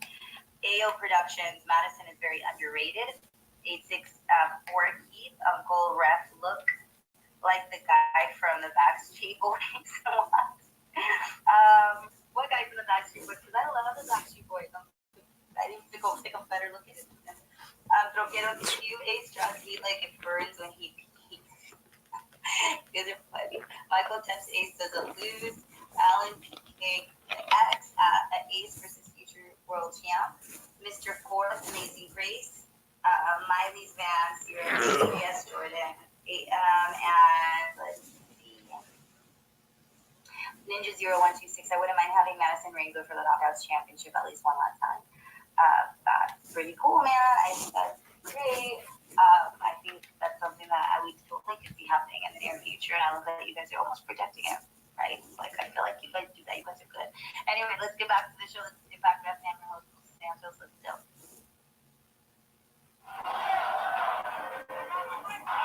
Welcome back to Impact Wrestling here in Mexico City, Mexico. It's Daga teaming with the legendary Dr. Wagner Jr. Special moment for him, accompanied to the ring by his son, Galeno Del Ball. Before this match got started, as they get set to battle Reno Scum, and down all the pomp and circumstance, everything that we talked about. The Scum's not affected by that. Dr. Wagner Jr. took his mask off, ladies and gentlemen. He's not allowed to compete with his mask on after losing it. He lost it to He lost also a hair versus mask match to Blue Demon Jr. So Dr. Wagner, Yeah, but that was an iMPACT. bloody battle. He can still come to the ring with the mask, just can't compete with it on. Yeah, that makes sense. As you know, Don, it's customary here in Mexico, Lucha Libre, if you put your mask on the line and you lose it, you never don the mask again. Nice step up line there by Daga. Just getting started in his career in Impact Wrestling and AAA. A protege of the legendary Conan. Have you ever seen a better talent scout than Conan? Oh no, he's the Bill Belichick of wrestling. Introduced us to the likes of Rey Mysterio and others. As Luster, the legend, steps inside the ring now, will we see Dr. Wagner Jr. for the first time in this match? There's the tag. And here we go. And as I was talking about now, before we started on the conversation with Dr. Wagner Jr. and the match, really something unaffected by this. Oh no, I mean they've seen it all. Yeah. They need to be seeing it inside of a jail somewhere. Here by Luster and Dr. Wagner Jr. Always very special for Impact Wrestling to come here to Mexico City, Mexico, all the heritage, the history. Michael Arvin and Eddie Edwards still to come in our main event, match 1 in their best of 5 series. Night got started with Josh Alexander in a match with Vikingo in what we consider an upset between those two. Perhaps not to the fans here in Mexico. Vikingo, a bit of a hidden gem. Look at the power here of Luster. And just slams the legendary Dr. Wagner Jr. And Luster uses his head to his advantage. The size of the cranium on Luster. There's a cover. Doesn't take the leg and kick out. The Rascals with the battle with Gargano with Murder Clown earlier. Yeah, that was scary. Oh. Like he thought just hit his head. Championship and George breaks. And Daga in off the tag now. El Jefe, as he's known here. That dog has just impressed me a lot. Very versatile young man in terms of the different styles he can wrestle. Truly a unique athlete is Daga. Reversal. Here comes Dr. Wagner Jr. What does it mean for Daga to team with someone like Dr. Wagner Jr.? Oh my God, it's huge. Daga catches Adam Thornstowe, the hooligan. He's sent to the floor. Daga looking to get back in, and there's Thornstowe. And Daga goes into the guardrail. Yeah, Daga's a great wrestler, but I don't know that he's been around a guy like Thornstowe who just will pull anything out of a hat to win a match. The pride of Reno, Nevada. Oh, Adam Thornstowe in off the tag. Proud of. Fans here in Mexico. I spent a week in Reno one night. There's a cover by Thornstowe and a kick out. Biggest little city in the world, I believe. Reno, Nevada. Daga goes into the head of Luster the Legend. If you were going to give the United States an enema, I think you'd stick the hose right in Reno. I must disagree with that. Daga's in a world of trouble right now, courtesy of Reno Scum. How impressive is the size of Adam Thornstowe? I mean, Luster. Yes, sir. Sorry. Yeah, it's a giant head, though. I can't get past that. The massive head. A Boris Zukov-sized head. Dr. Wagner Jr. still trying to get fans here in Mexico City behind Daga, but now Thornstowe, he's got his back. Right? I mean, this is a perfect position, right, for Reno Scum? to get between Thornstowe and a lot of ring, a lot of real estate to make the tag. Ooh. And Thornstowe with a preemptive strike to Dr. Wagner Jr. Gaga changes direction in a big-time back elbow. No respect for the legend at all. Goes off the back, Thornstowe. Gaga trying to dial it up here. Speed things up, goes off the back. Now Hefe is on fire, baby. Oh, and you gotta keep your head on a swivel. Lust of the legend took advantage. You know what El Hefe means, don't you? The boss. And Daga will overpower him. Short DDT. Not what Daga was looking for, but will it be enough to make a tag? Here we go. And here comes Dr. Wagner Jr. Oh, slow. Yeah, getting it going here. Picking up both numbers of Burrito Stone. Thornstowe gets the boot up. Oh! Dragon screw. Tremendous leg whip. There was one. Here comes the second. Bam! Oh, that'll torque that knee and chop down Lust for the legend. Dr. Wagner Jr. now. Daga back inside the ring. Daga. Oh, goodness. What was that? And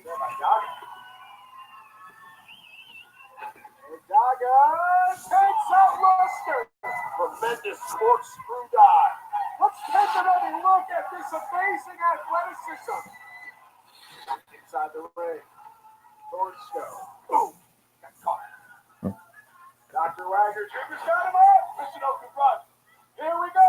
Off of the Wagner driver and a kick out. No, that was close. Doesn't get much closer.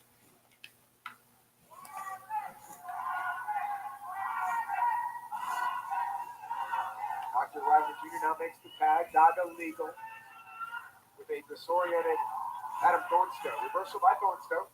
Hitting in the minds, knee to the jaw. Say what you will, Alvino Scum. They can go inside the ring. Buster. Spine busting. Daga up on the shoulders of Adam Thornstowe. Death Valley driver. There's the cover. Shoulders down. Daga in trouble. Dr. Wagner breaks it up. Better move by the doctor. Oh, big chop. Nasty chop. Whoa. Buster says, bring it on. Closes in with the boot. There goes Luster the legend. Crash and burn to the floor. Dr. Wagner Jr. gets the assist from Daga. Wow. Oh, the legend. Oh, he caught him. Body of Luster. The DDT on him. Car crash. Daga escapes the DDT. Double underhook. Got him. Covered. Victory here for Daga and Dr. Wagner. They did it. Yeah, that's gotta be Daga's first win in a while.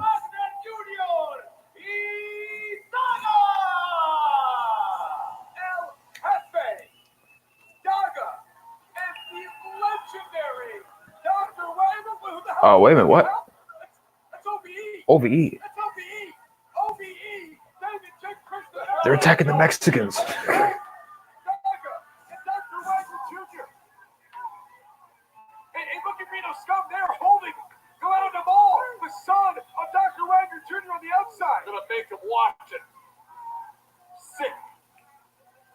This is an assault.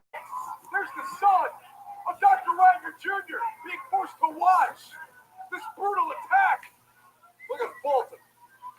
Madman Fulton. David J. Chris. OVE picked their spot. Respect.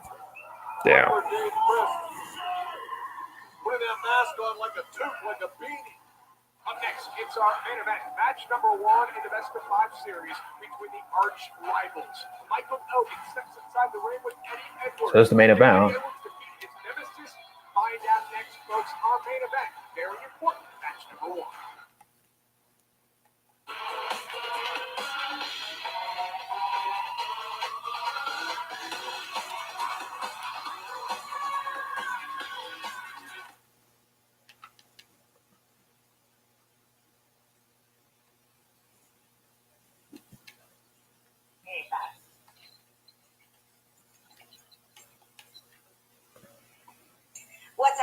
we are back, and we are really back. So let's talk about this. Reno Scum took over the match incredibly early. Size of Luster, the legend, gave Dada problems, and we saw that right from the beginning.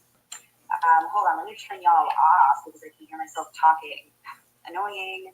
I don't know how you guys put up with my voice sometimes. He landed a DDT on Luster and was able to tag Dr. Wagner Jr. in. Dog found his way back inside the ring and he jumped off the ropes to land a huge corkscrew drive onto Luster down below. So we also saw Dr. Wagner. He wanted in on the action as well, so he flipped off the apron, hit Luster, sending him down to the ground. Man. Dr. Wagner is so impressive, man. He's incredible. When we do the video towards Kobe, you guys are gonna enjoy.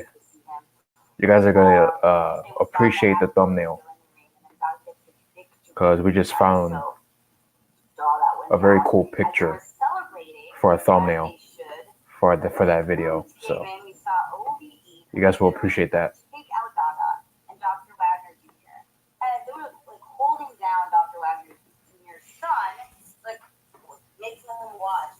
Of her sexy voice. Oh, yeah, Melissa Santos, yeah. Yeah, she's pretty much recapping what happened. We'll see, because I don't think it's going to end there, but it sounds to me like they're going to have some revenge after that. See what you guys think in the chat room. Chicken nuggets and mozzarella sticks, baby. Let's talk about food. You already know what time it is. Do I like football? See, I was never really. It was funny. Whenever Remington joined the Impact Wrestling live reaction shows, whenever she started talking, he thought that it was Stephanie McMahon talking. But it was Melissa Santos talking. I'm like, what? Stephanie. Owen. So glad Dada came to Impact. He's a fantastic talent. Just fantastic. I'm really glad he's there too. Narcos, are you? I can hear a little bit of the similarities. One of my favorite promo guys.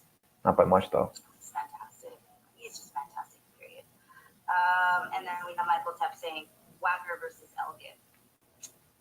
That's the go on. All right, guys, let's get back to the show. I'm Melissa Santos. This is Impact Wrestling. Go.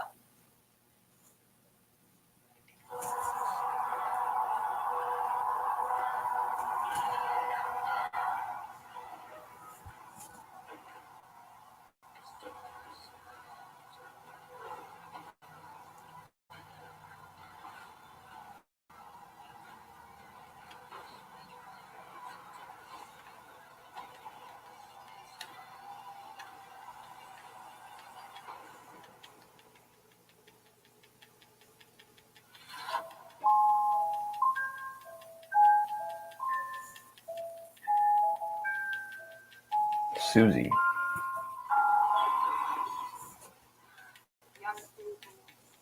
Tell us, have you found what you're looking for yet? No, but it's definitely around here somewhere. I can feel it. See, we've thought about this too, because I'm not the only one to help you. We were wondering, since you've been wandering the halls of these battle arenas, week in and week out, do you think that what you're looking for could be out there amongst the battle itself? I never thought of that. That's a really good idea. And you know you're supposed to soften us now. I don't want to hurt anything, but under the wing of the right teacher, we could possibly turn you into a warrior, if you're interested. Sounds like a cool idea. I'm in. Yes? Yeah, so next week then, a friendly exhibition between you and us. Friendly? Huh. Okay. And perhaps out there, we'll both what we're looking for. Oh, thank you.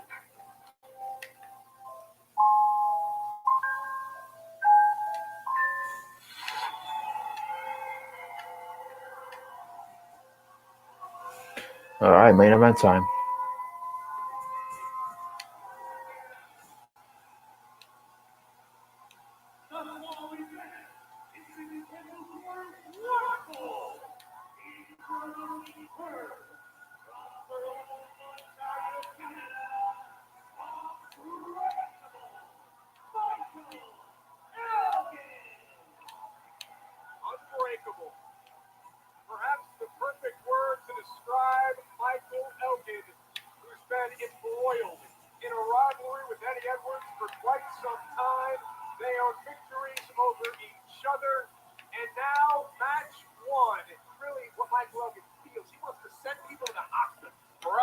From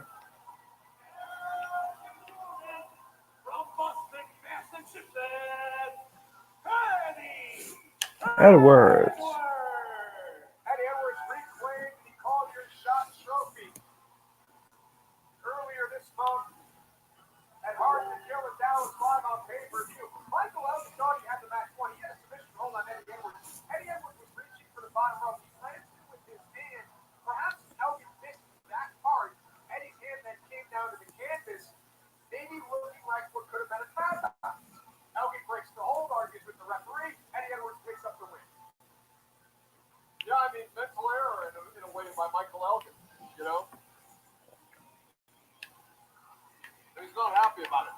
Eddie Edwards, the former world champion, 5-time world tag team champion, Triple Crown winner in Impact Wrestling. Went over to Pro Wrestling Noah in Japan, became the first foreigner to win the GHC Heavyweight Championship. Eddie Edwards has seen and done it all, folks. Still a young man competing, wants to earn more championship gold, wants to beat Michael Elgin in this best of 5 series. Not sure his jaw feels the same after all the forearms that he's taken from Elgin. How does Elgin's chest feel after their battles?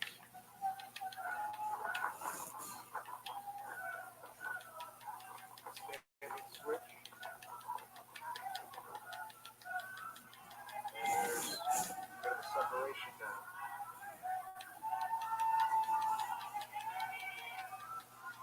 That was gonna be like a 10-minute match.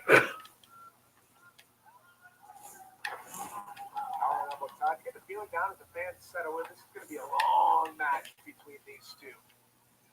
They know each other well. Michael Elgin. He countered the chops and forearms from the face side. Headlock here by Eddie Edwards.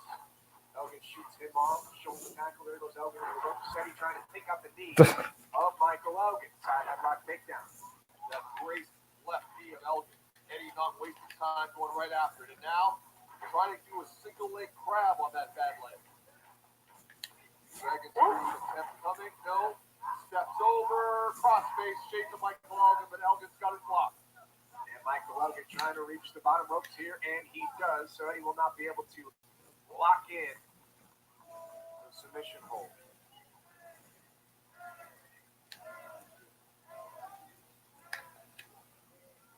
Push the 5, and Elgin goes after the arm, the shoulder of Eddie Edwards, and Eddie just bounced off and a dive to the floor. Eddie Edwards is so fluid inside the ring. He's also a lunatic. That probably helps him though, that's like out there. Oh, yeah. Main event here tonight. Mexico City, Mexico. Final Impact Wrestling, January of 2020. This year goes as fast as last year did. Buckle up. Oh, yeah. A wild ride. Look at this, Elgin! Looking for a German on the floor. Eddie lands on his feet, looking for an overhead belly to belly. What an animal Elgin is. Good German suplex Eddie Edwards on the floor. Luckily, Eddie rotated through. Oh. They're trading back and forth. Elgin got him. Eddie Edwards. Oh. What a disgrace. It's Michael Elgin versus Right onto the barricade. Series match 1 and the opening salvo fired by Michael Elgin.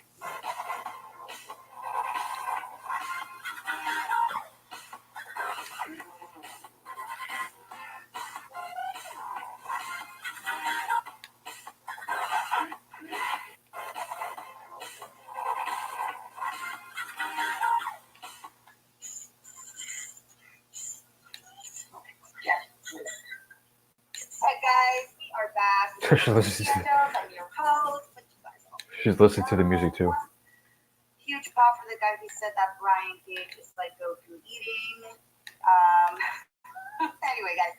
So Sue and Rosemary. Rosemary is backstage with Susie, and she convinces Susie to have a match against Rosemary next week. So what do you guys think Rosemary is up to? Will Susie be able to hold her own against Rosemary? And then we saw it's the first match of the best of 5 series between these two. Eddie gets the first big shot of the match as he runs and dives through the ropes to take down Elgin. But Elgin quickly fights back. He catches Eddie in the air, slams his head into the guardrail. We'll see the rest of this match after the break. What do you guys think is going to happen? Who do you guys think is going to win? And coming up to celebrate Chris Davies' return at TNA, there's No Place Like Home. To close out our post show, we're going to watch one of his greatest matches. That's him against Styles versus Petey Williams. I'm trying to do this fast, guys. And what many would consider to be the greatest Ultimate X match of all time. So don't go anywhere after the show. It's gonna be lit. Let's get back. Welcome back to Impact Wrestling. This is our main event. Match number 1 in the best of 5 series between Michael Elgin, Unbreakable, and Eddie Edwards. Oh, swinging for the fences.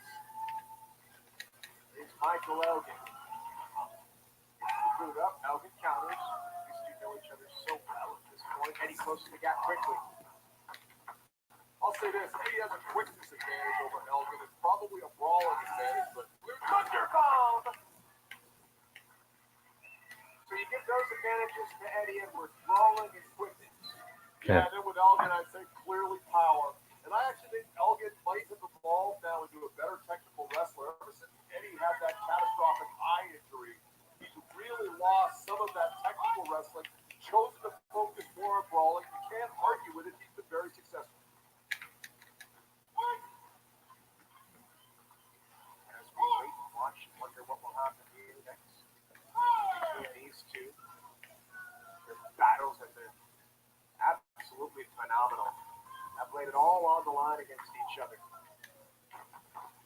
Here, Michael Elgin talking back, talking catering and Talking catering. Eddie Edwards. Elgin wants to have matches tonight every night, doesn't he? He really does. Very competitive individual. Impact Wrestling was handing out the 2019 awards. Michael Elgin could not believe that he didn't win Match of the Year. There's the backpack stunner. Eddie turns inside with the cover here and floats it over. Let's start wrestling. Nice half grab here by Eddie. Sitting into it. And now Michael Elgin rising in pain. Elgin will work either hook the ankle or do a push-up. But Eddie let him out. Eddie still has control now of both legs. Inside. And now another submission over here by Eddie Edwards. We asked the question, at what point do you hang on, maybe risk disqualification? At what point do you tap out and move to go to match number 2? Great question. Blood pouring out of the mouth now of Michael Elgin. Unfamiliar territory for Elgin to be on the bottom of the submission. Elgin now just uses his strength, powers back up to a vertical base, and a barrel-like chest of Michael Elgin. Being stretched by Eddie Edwards. Headbutt to the eye. Oh, wow. Massive forearm. Setting him up. Tiger driver coming. Michael Elgin says, not so fast. Elgin has relied on his Oh, right in the neck. Eddie Edwards. He may be out. I believe he is. Elgin needs to capitalize. If you look at the eyes of Eddie Edwards after that, he wasn't completely there. Nothing there. That was sick. What a counter by Michael Elgin. Ripping at the back of his own neck.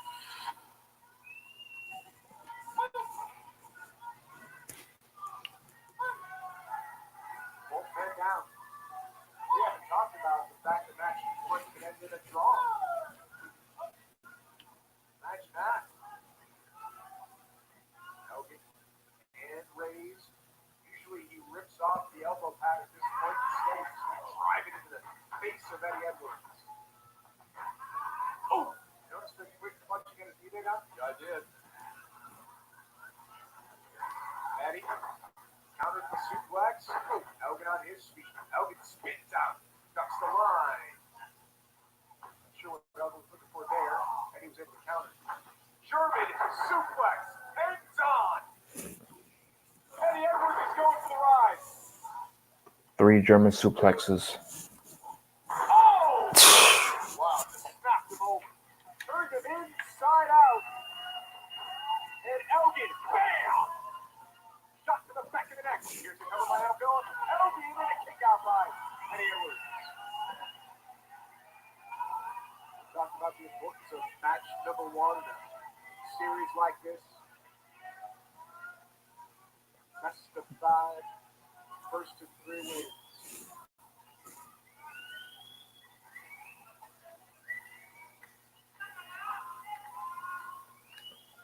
Elgin trying to take Eddie Edwards off the canvas. I cannot believe Eddie the way he landed on his head and neck. Elgin sensing victory. He'll look for a buckle bomb to set up the Elgin bomb. Eddie Edwards hooked the leg of Elgin. Man pressed up against the front row on their feet, watching this match. Again, we talked about they know they're into the long haul with these two.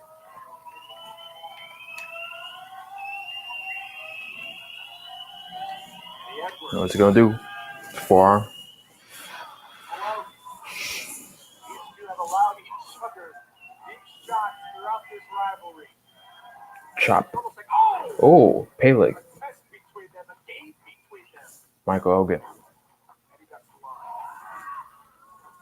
Elgin! Either men going down. Super kick by Elgin. Michael Elgin trying to build some speed here. Eddie Edwards ducks the line. Eddie Edwards off the ropes. Elgin counters. Bam! Oh, massive left-handed lariat by Eddie Edwards. Eddie is operating a little bit quicker now. Got him, got him, got him! Fireball, shoulders down, and Michael Elgin cuts 3 and 2.5. Nice one.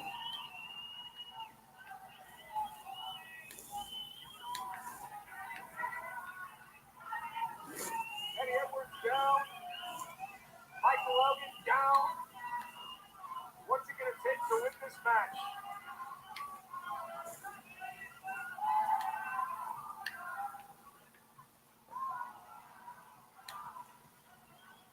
Eddie Edwards is wondering that right now.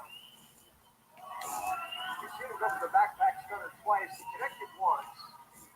Oh! Then Eddie looking to join. Michael Elgin up on the top rope. Eddie Edwards. Whoa! Elgin, maybe he paid the big gun. Oh, Elgin has him. That way. Got him up! Got belly forward! Super Death Valley Driver. Shoulders down, and Michael Elgin was that close to being up. And then he kicks out. Elgin works over. Cross face in the center of the ring. Oh, this gotta be it. Eddie Edwards. This gotta be it. So Eddie's looking forward. He might have had a better chance to get to the rope. If he went backwards, Elgin spun and kept it with him. Now Elgin removes the pad.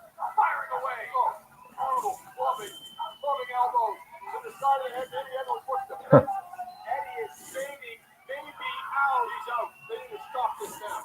Stop it now. Referee checking the hand of Eddie, and referee's in the pin. Referee says that Eddie Edwards tapped out.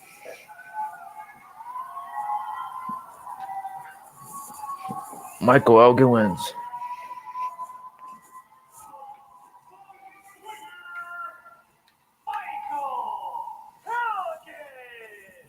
Winner by pass out.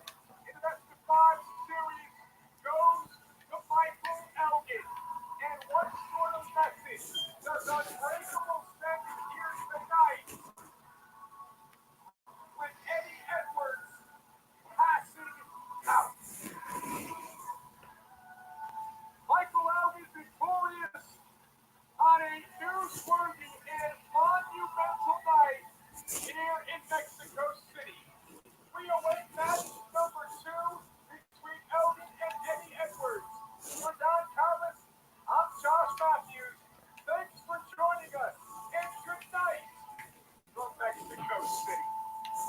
I guess that's the end of the feud.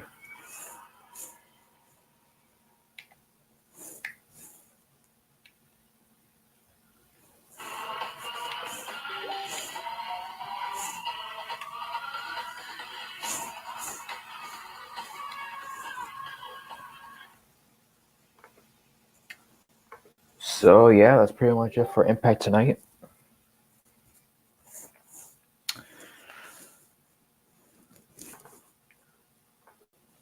Yeah, so this week was a lot of wrestling tonight. Well, no, I wouldn't say like a lot of wrestling, but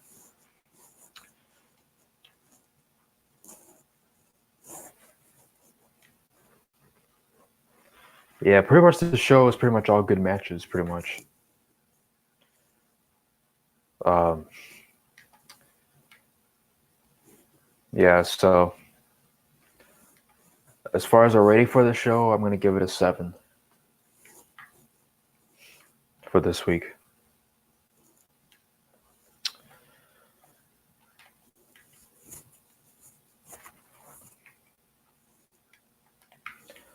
But yeah. So I'm waiting for Robert so we could talk about the Royal Rumble and basically how that whole thing went down. Yeah, I didn't even watch it, to be honest with you guys. Which I'm pretty sure some of you are not surprised, considering I don't do WWE reaction videos and all that good stuff.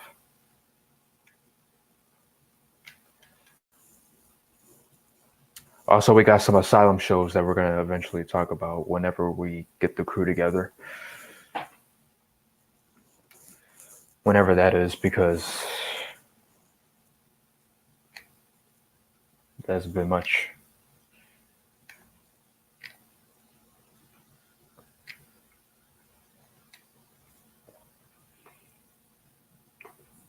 Yeah, so if you guys have any questions or you have any thoughts on anything pertaining to anything, while we're waiting for Robert, you could let me know in the chat.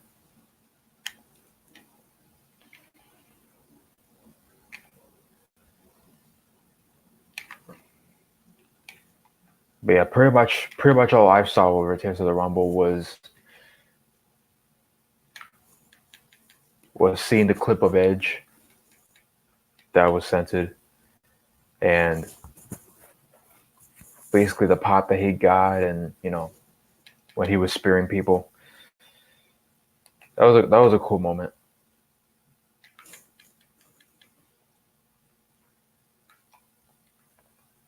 And then the Raw after the Royal Rumble with Edge cutting a promo and like Randy Orton teasing that he wanted to reunite Rated RKO, only to RKO him, and do the concerto.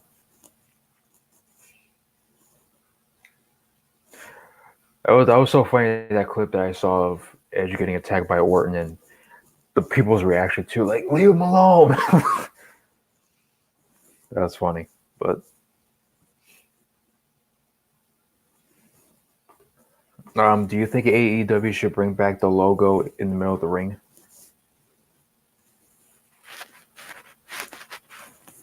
Yeah, add some mystique to it. Yeah, I wouldn't have a problem with it. Now, do I care if they ever will? Not really, but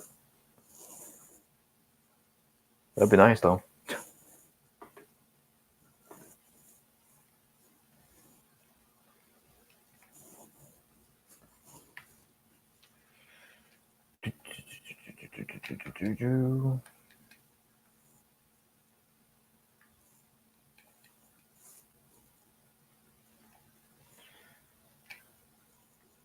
Well, at least we know one match is going to happen at Mania. Well, 2 matches actually. Basically, Edge versus Randy Orton for WrestleMania, and Drew McIntyre versus Brock Lesnar at WrestleMania.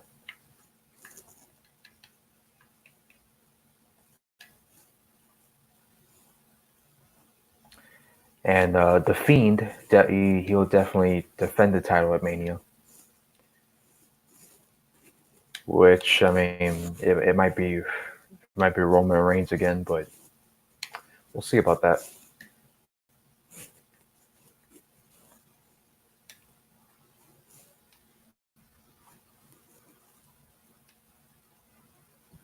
Edge versus for the next upcoming Saudi Arabia show. Are you kidding me?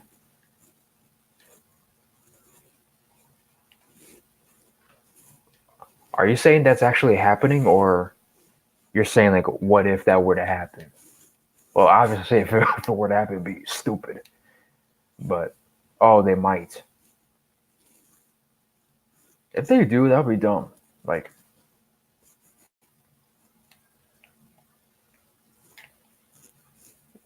Saudi Arabia.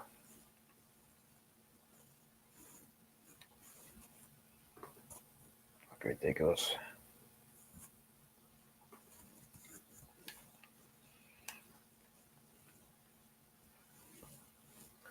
I have like 5 or 6 people watching me, but how come only Jordan's commenting? Let's see more of you motherfuckers. Who else is commenting? Who else is watching my video? While we wait.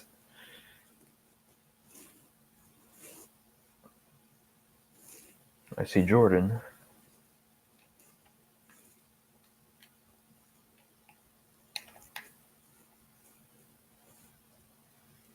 But yeah, if they were to do it at Saudi Arabia, like instead of WrestleMania, that's just bizarre.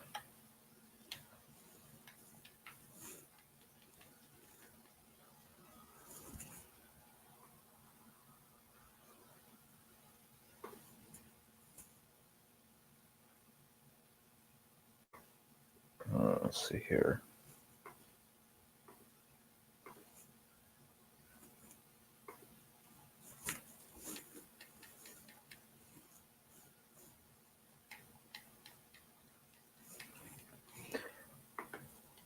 Yeah, I would bring up, with the whole Kobe situation, but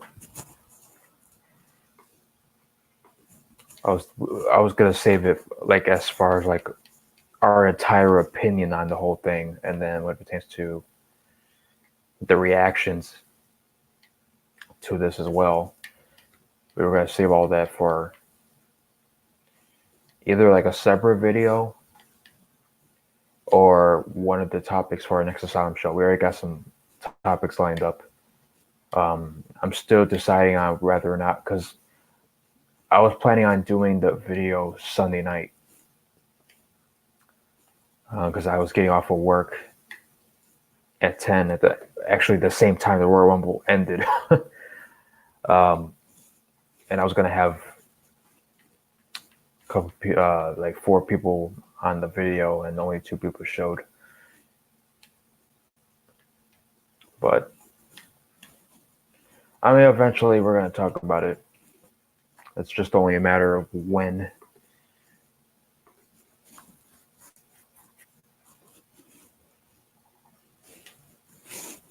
Just a matter.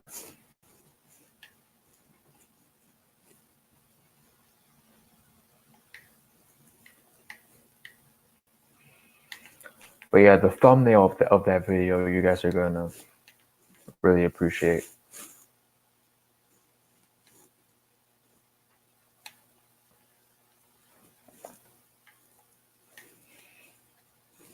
Not only paying tribute to him, but paying tribute to one other.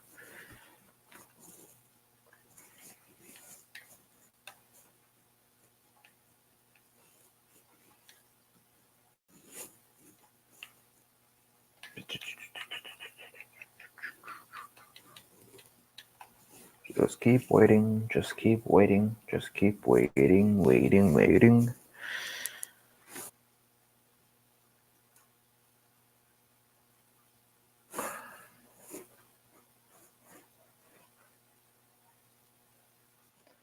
All right, let me go ahead and leave for a couple of seconds. Give me 1 moment.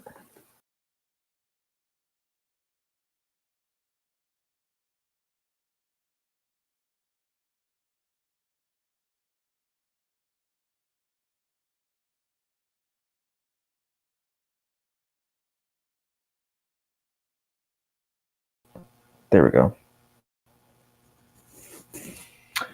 All right, Natural Born Thriller, where you at?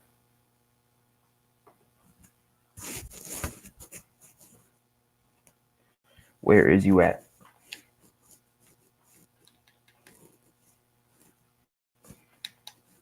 You are muted.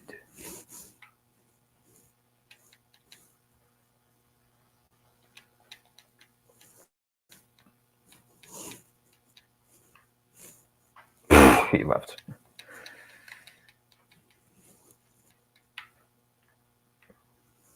All right, we got some technical difficulties.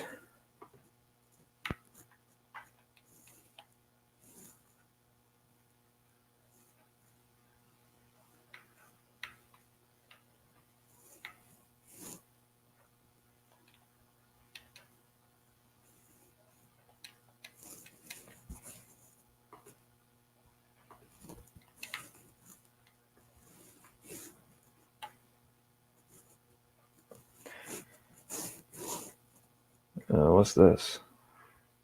Oh, recap.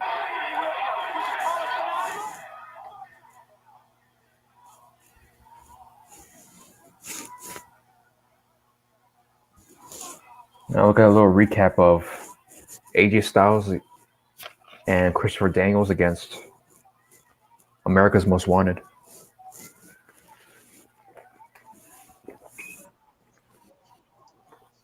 Never mind. All right.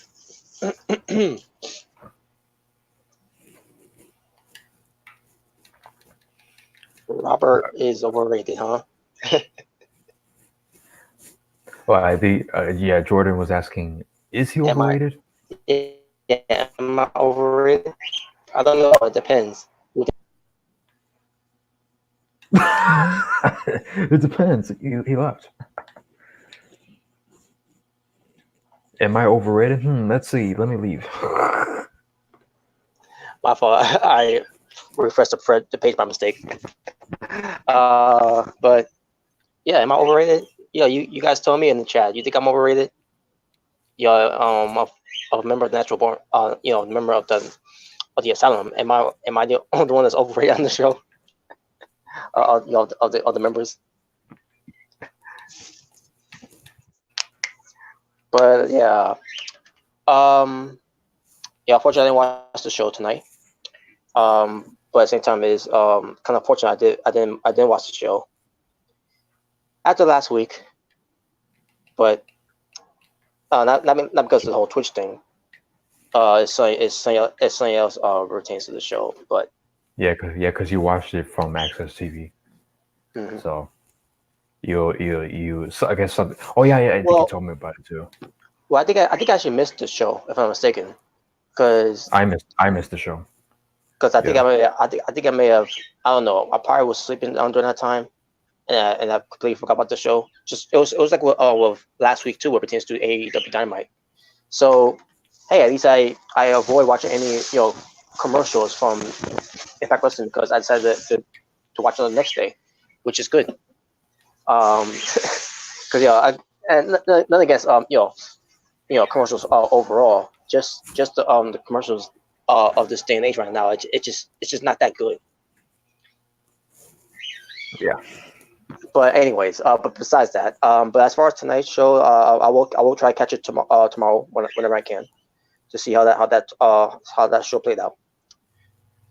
Basically tonight's show played out, and obviously they're still in Mexico, and it's still in Mexico. So, let me say this: was Trevor on the show? He was, but it wasn't like anything. Like he was talking. He was doing an interview, and that was it. Oh man, because last week was worse with him on there, with Maximo. What? I didn't watch it. Didn't care for it. Maximo came back. Yes, Maximo came back. Oh, So you know that you know that means when it pertains to Maximo doing something with some wrestlers in the ring, but not personal against the guy, in real life. If he's gay, fine. But in wrestling, the way he carries himself and all that, it's kind of like with Sonny Kiss. It's not for me. It's just not. There's just no entertainment value there. No. Especially last time what happened with Maximo and Grado. You think you're learning lessons from that, right? Nope. Because Maximo's back.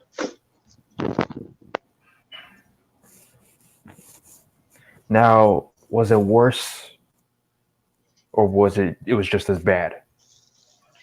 Well, I can't really say because I didn't watch that part last week. As soon as I saw that, like, yep, I'm skipping it. Don't care. Oh, you just heard about it. Okay. Yeah.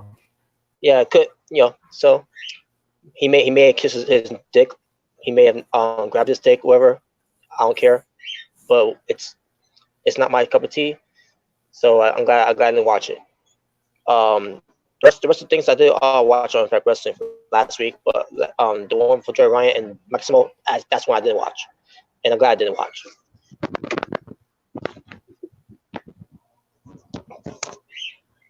But yeah, but besides that, how you felt about the show tonight? If it was ain't good.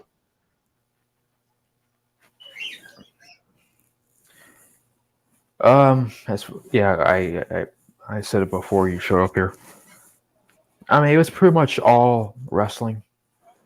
Oh, okay, that's good. For the most part, it was wrestling. I gave the show a 7. All right, so it's something for me to forward to then. Yeah. Okay, so I guess with that being said, we could talk about what happened this past Sunday with the Royal Rumble. Yep. All right, so here, and there's some things you got here, but what things happened in the Rumble. I mean, I know you know the results of it, but beyond the results, there's some things you got to hear about this. So Royal Rumble 2020, took place in Houston, Texas. They set the attendance record because they're in a baseball field, which was in at Minute Maid Park. I mean Minute Maid Park, I meant to say. Yeah. Minute Maid Park. That's meant to say. Minute Maid, yeah. Yeah, it was in Houston, Texas. I think it's the stadium that the Astros play in, if I'm not mistaken. Mm-hmm. Yeah. So they set the record of 42,715 fans in attendance. Sir, and this is their words saying this. WWE commentators. I don't remember who it was. I don't remember it was either Michael Cole, John Phillips, or Corey Graves. I don't know who said it, but basically, what we're saying to those numbers, saying this number has surpassed Taylor Swift's concerts. Oh God. So I'm listening to this, and like, first the attendance records. They're like, good, that's good. They got that's those people in attendance. But then they also, but they had to stroke their own dicks here by saying it surpassed Taylor Swift's numbers. Like, you could have just left it as how many you got in the state, in the baseball field, instead of just bragging about, oh, we beat this person's concert. Who gives a fuck? It's okay to talk about how I set a record, but no, you gotta be an asshole and compare it to others who who are beneath you in numbers. Oh my God! What a prick! Unbelievable! They really are trying to be like they're part of the mainstreams.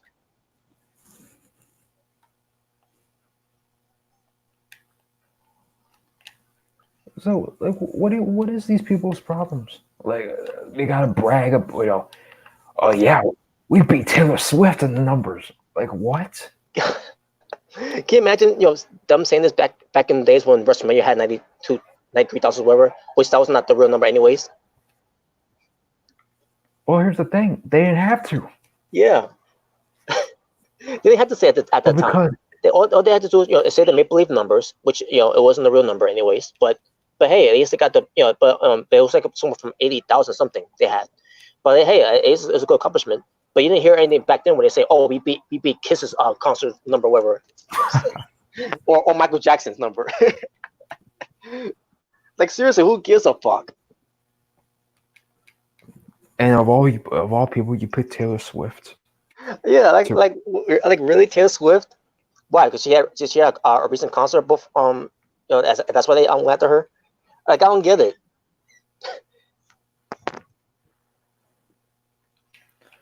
Okay. Unbelievable. That was ridiculous, man. When they said that. Like really, you could just say the number and that's it. You just move on. No, you have to say, "Oh, we beat Taylor Swift's concert on record."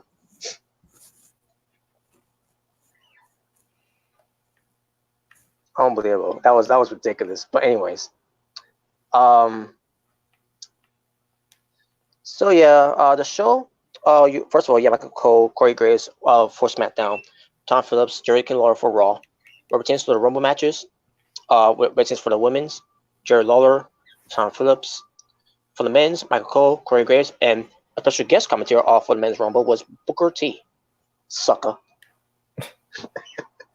By the way, when pertains to Booker T coming out there, to make his entrance, some people thought he was in the Rumble. Like, what? There were some people on that door. Of what I heard, they thought, he's in the Rumble. Like, no, he's in a suit, and he doesn't wrestle anymore. Now, did this happen before the match started? Before the match started. Because he came out first, to join along with Corey Graves and Michael Cole, and then that's when they started doing the. Ladies and gentlemen, it's now time for the Royal Rumble. You know that. Yeah, it's like they didn't say he was number one. Yeah. I know who was number one. Brock Lesnar. I'm not saying that the fans in attendance were the ones that were saying this. I heard people on social media were saying this. But whatever. But anyways, so the pre-show they feature Sheamus versus Chad Gable. And no, I'm not going by his name that they're using. But Chad Gable was wearing the colors of blue, gold, and I think it was some to a degree like black or white, something like that. I can't remember. I can't remember basically, but all I remember is the colors that he was wearing. I think he was paying a tribute to Kobe Bryant. Mm-hmm. So because Kobe Bryant was is a two-time Olympic gold medalist, and it pertains to Chad Gable. He's been in the Olympics, in Olympic Games before coming to WWE. So I can see why he did that. So respect. So yeah, Sheamus beats Chad Gable 12 minutes and 35 seconds. I thought it was a good match, and they probably will do this match again on SmackDown. Of course they will. because next we get Andrade Cien Almas being accompanied by Selena Vega to defend his United States Championship title. And he beat Humberto Carrillo. That was a good match too. It lasted 14 minutes and 20 seconds. And they had a rematch of this again on Raw. Basically what pertains to what happened with Humberto Carrillo. I mean with Andrade Cien Almas after that. Basically the word is he got suspended. He's gonna be suspended. Yeah, he's suspended for 30 days. But the thing is, they suspended him, but he's still United States champion. Whoa, okay. Yeah, because on Raw, when they did the rematch, I thought Humberto Cruz could win the belt. Now, I didn't watch the show, but when I heard about Andrade's suspension, I saw a clip on the YouTube channel to see Humberto versus Andrade Cien Almas. I saw Humberto pinning Andrade, but then Cena gets in there to stop it, because of DQ. And then Humberto beats up on Andrade, and then gives him the hammerlock DDT on the ring. I mean, on the floor, concrete, exposed concrete, which means that's gonna be they're gonna write him off for 30 days, for that suspension to be lifted. But at the same time, like, but he's supposed to be United States champion. You expect to, to see the United States champion defended every week on Raw or something like that. I mean, I'm not saying it's supposed to be defended every week, but still, you're supposed to see United States champion on Raw. Because you don't see the WWE championship being on Raw. Because we know who's the champion. But I don't see the point why they had to keep the belt on him. Other than maybe Charlotte Flair has some influence into that. Because she is engaged to John Andrade.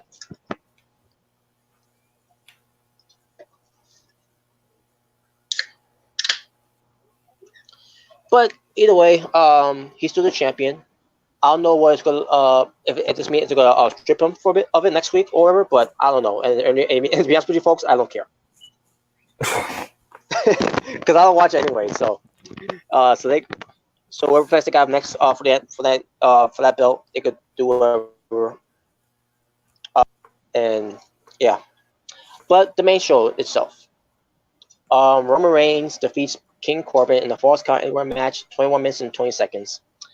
Now the match itself, I mean, I couldn't really get into it that much really, and maybe it's because it has something to do with the feud itself.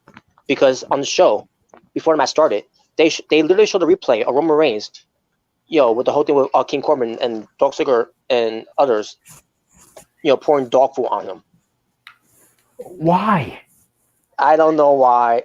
I guess to further the storyline, and really that's the one thing you want to show. Instead of showing a clip from what happened at TLC, why this was still continuing. No, they had to show the dog food portion of it. But wait, so they showed the dog food clip, but they didn't show what happened at TLC. Nope, not about TLC, just the dog food one. When I saw that part, I asked myself, "What the fuck? I want to see that." I skipped it.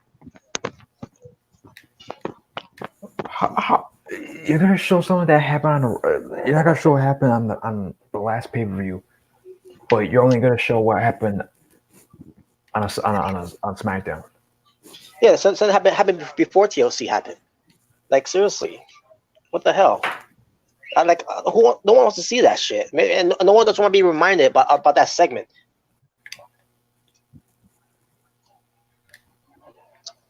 So King Corbin comes out with his guys, carry him off his throne.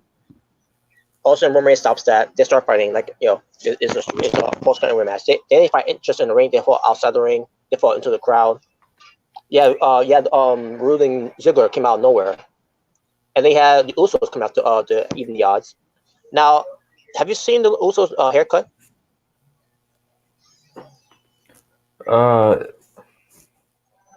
I think I might have, but I forgot. Yeah, I remember seeing a thumbnail of it on YouTube at one point. Where pertains to Usos returning to SmackDown to help Roman Reigns, and I noticed that they have now. I don't know if they cut the hair very short, or it's just short to the point where they still have their hair but very short. Not like one of those buzz cuts. Obviously not, because it didn't look like it was a buzz cut, but still. But I'm trying to see if one of them had a haircut, but I really couldn't tell because the cameras kept shaking because these teams are fighting each other. Oh my god! If only you could have seen how these cameramans were holding the cameras too when they showed a replay of it. I seen Jimmy. I think it was either Jimmy Uso or Jey Uso off some kind of platform, jumping onto Rude, Ziggler, and one of the Usos. I can see one of the cameraman is holding to the camera with one hand and moving back. So I'm like, wait, really? That's how you do your camera work? You can't. Wow. Like, hold it with both hands. Like, seriously. Oh, let me hold it with one hand and let me shake it. Fuck you. Yeah, because that's Cameron Dunn's thing now. I mean, it's been going on for years, but I don't know when it started. I believe, if I can recall, I believe when I first started noticing it is when remember when the Shield was together at the time. and the Shield always doing the beatdown, and all we always see is the camera's always shaking. Like, what the hell? Stay still. We want to see the beatdown.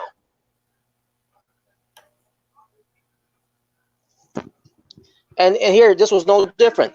And what are the odds? Roman Reigns, who's part of the Shield, always got involved with Roman Reigns. What this time with his cousins. I mean, his cousins. In this brawl with Rulen Ziggler, and the camera has to shake it because it's chaos. It's creating chaos. No, it's creating fans getting sick and they feel about to throw up after that. They feel a little loopy after that. Yeah, just show them fighting. Like, this ain't an episode of Cops. right. This is pro wrestling. Unless that's what they're going for. Oh my god! But besides that, so Roman Reigns and Corbin still fighting while they're still fighting, and then those about, let's see, if I'm not mistaken, I think there was about 6 quarter parties. There was literally quarter parties in the in the aisle where the fans are at. Maybe it's an easy way for them to use the bathroom, and then they could basically retain the Royal Rumble. Hey, I mean, that's not a bad idea. Retain to a quarter party. I mean, that's the only reason why they did it. Because fans don't want to go to that long way to the hallway to go to the bathroom. In case they missed the Royal Rumble match. I think it's not a bad idea. But besides that, so Roman Reigns uses on the quarter party for King Corbin, right? And Michael Cole. Oh boy. He said, basically, when Reigns to Roman Reigns sending Corbin into the quarter party, he says, "Oh, Roman Reigns ran King Corbin into the equipment."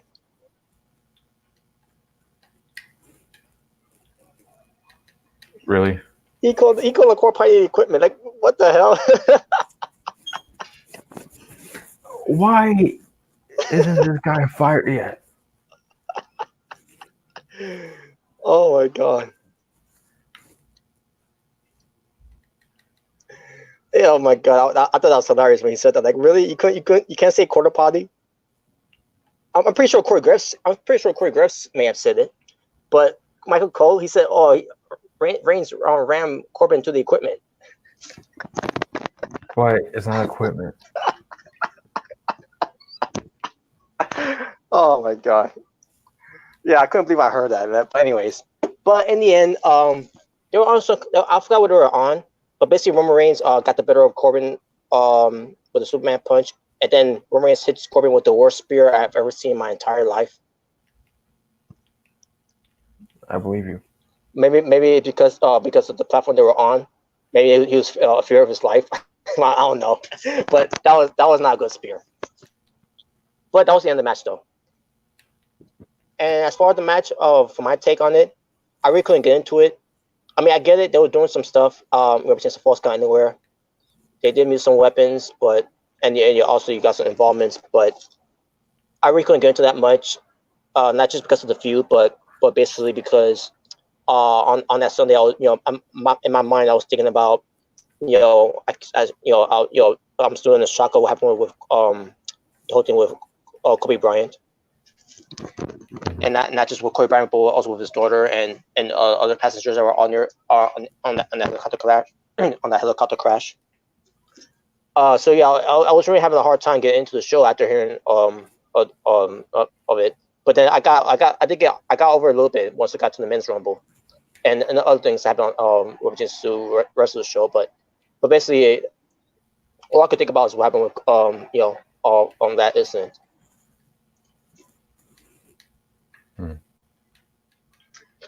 And speaking of which, after the match was over, that's when Michael Cole and Corey Graves, basically Michael Cole did the talking, obviously, but he's basically says on behalf of WWE, they're sending condolences to Kobe Bryant, his daughters, and some other passengers who unfortunately were killed in the helicopter crash. But most likely, also because, to Kobe, to send if in their, basically their condolences to Kobe Bryant, and they show a picture image of him, obviously, to honor his memory.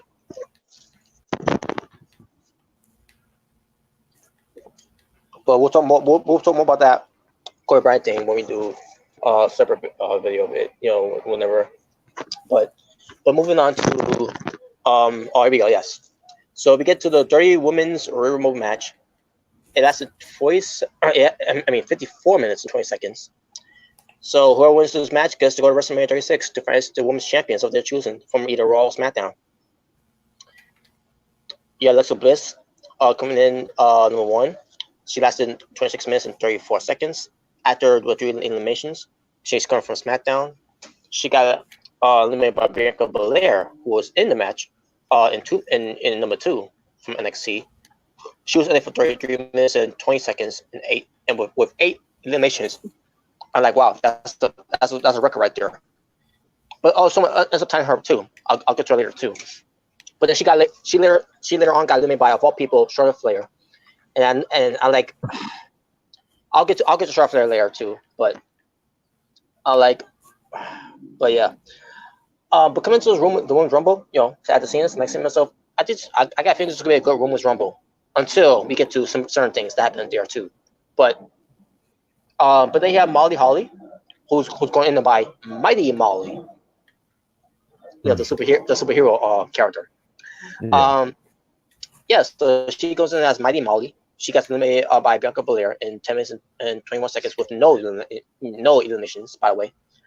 Nikki Cross from SmackDown enters number 4. She gets eliminated by Bianca Belair in 15 minutes and 8 seconds with no eliminations. It was a story here where Nikki Cross and Alexa Bliss working as a team, because obviously they're tag team partners and they're best friends. So that a story that they've been sent to us since Nikki Cross came to the main roster. And a story here that Bianca Belair mews Alexa Bliss on her shoulders, and then while Nikki Cross outside the ring, where she looks like she's about to get eliminated, and she does get eliminated by Bianca Belair by musing Alexa Bliss by swing her to Alexa Bliss to Nikki Cross, which it caused Nikki Cross get eliminated. Alexa Bliss was feeling the fact that oh no, they basically because Nikki Cross she need her help obviously. I mean, and Alexa Bliss performance in the ring, I thought she did good. And this is coming from someone that always been trashing her of her in-ring work. This in-ring work that she did, I thought she did good. But yeah, but there's a story there. Nikki Cross got eliminated because Alexa Bliss. But obviously it wasn't her fault. It was Bianca Belair. So I'm pretty sure that's going to be lead to a story on SmackDown. But then again, they might ignore it because fuck continuity there. But anyways, Lana comes out from Raw. She cuts a promo. I didn't care. All I care about is and no one care either, by the way. But all we care about is what was happening during the entrance of Lana while she's cutting a promo, because there was a sign in the crowd that said Lana cheats more than the Houston Asteroids.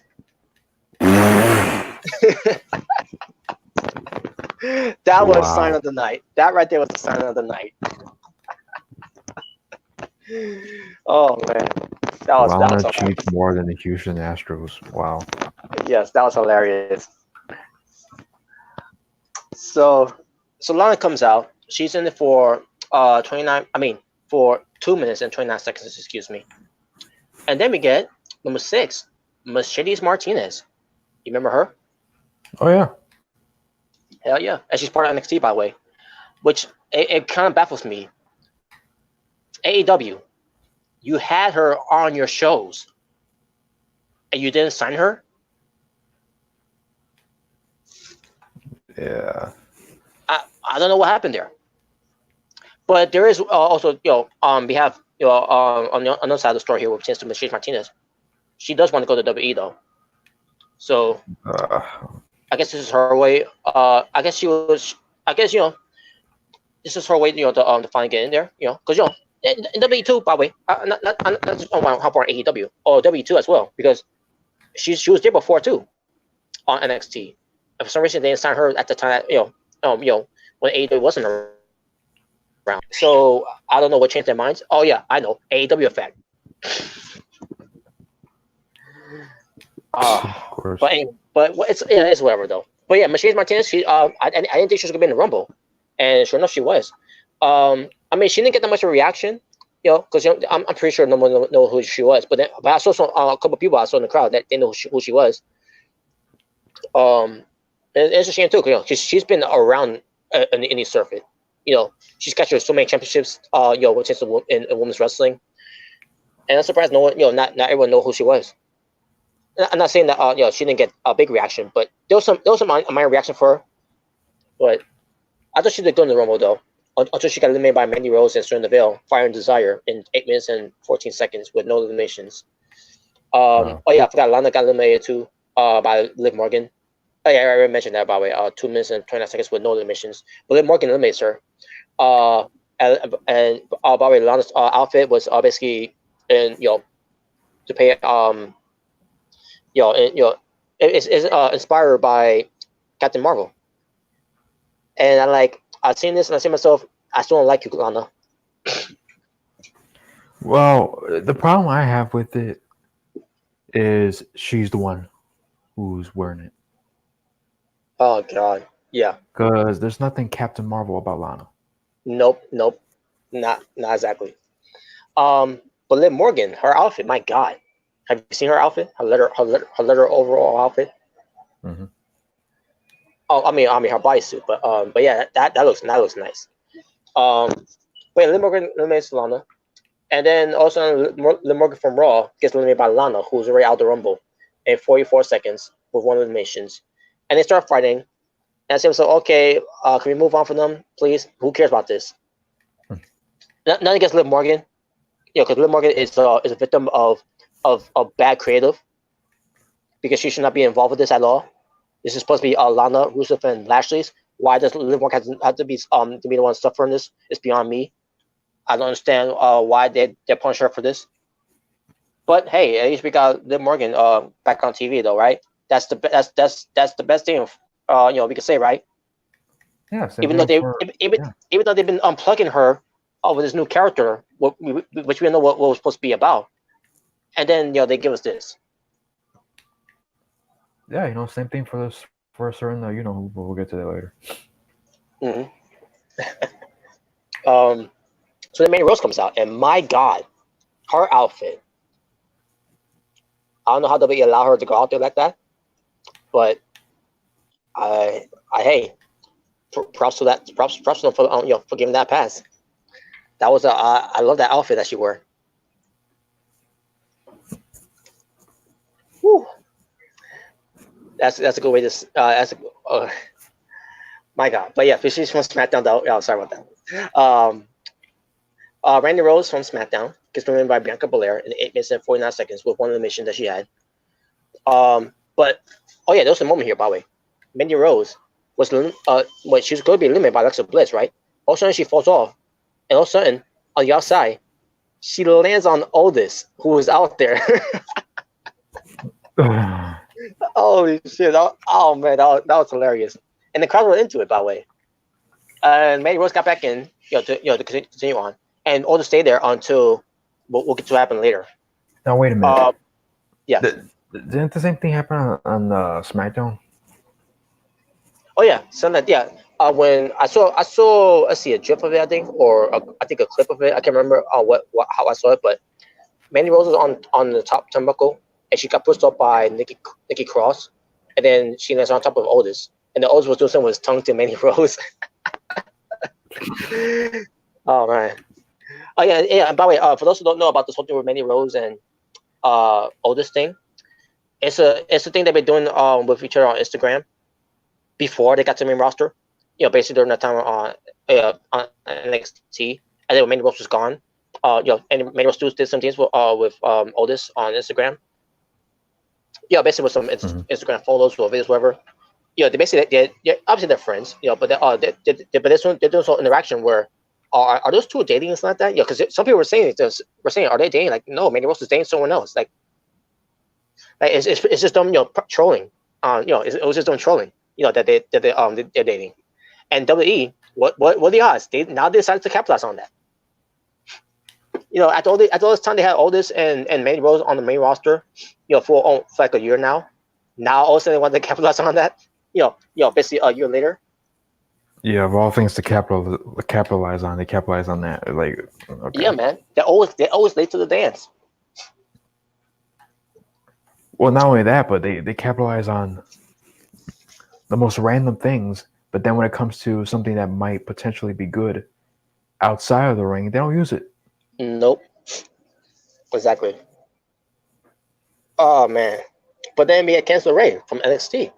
This is her second Rumble match that she's been in. She's been in last year.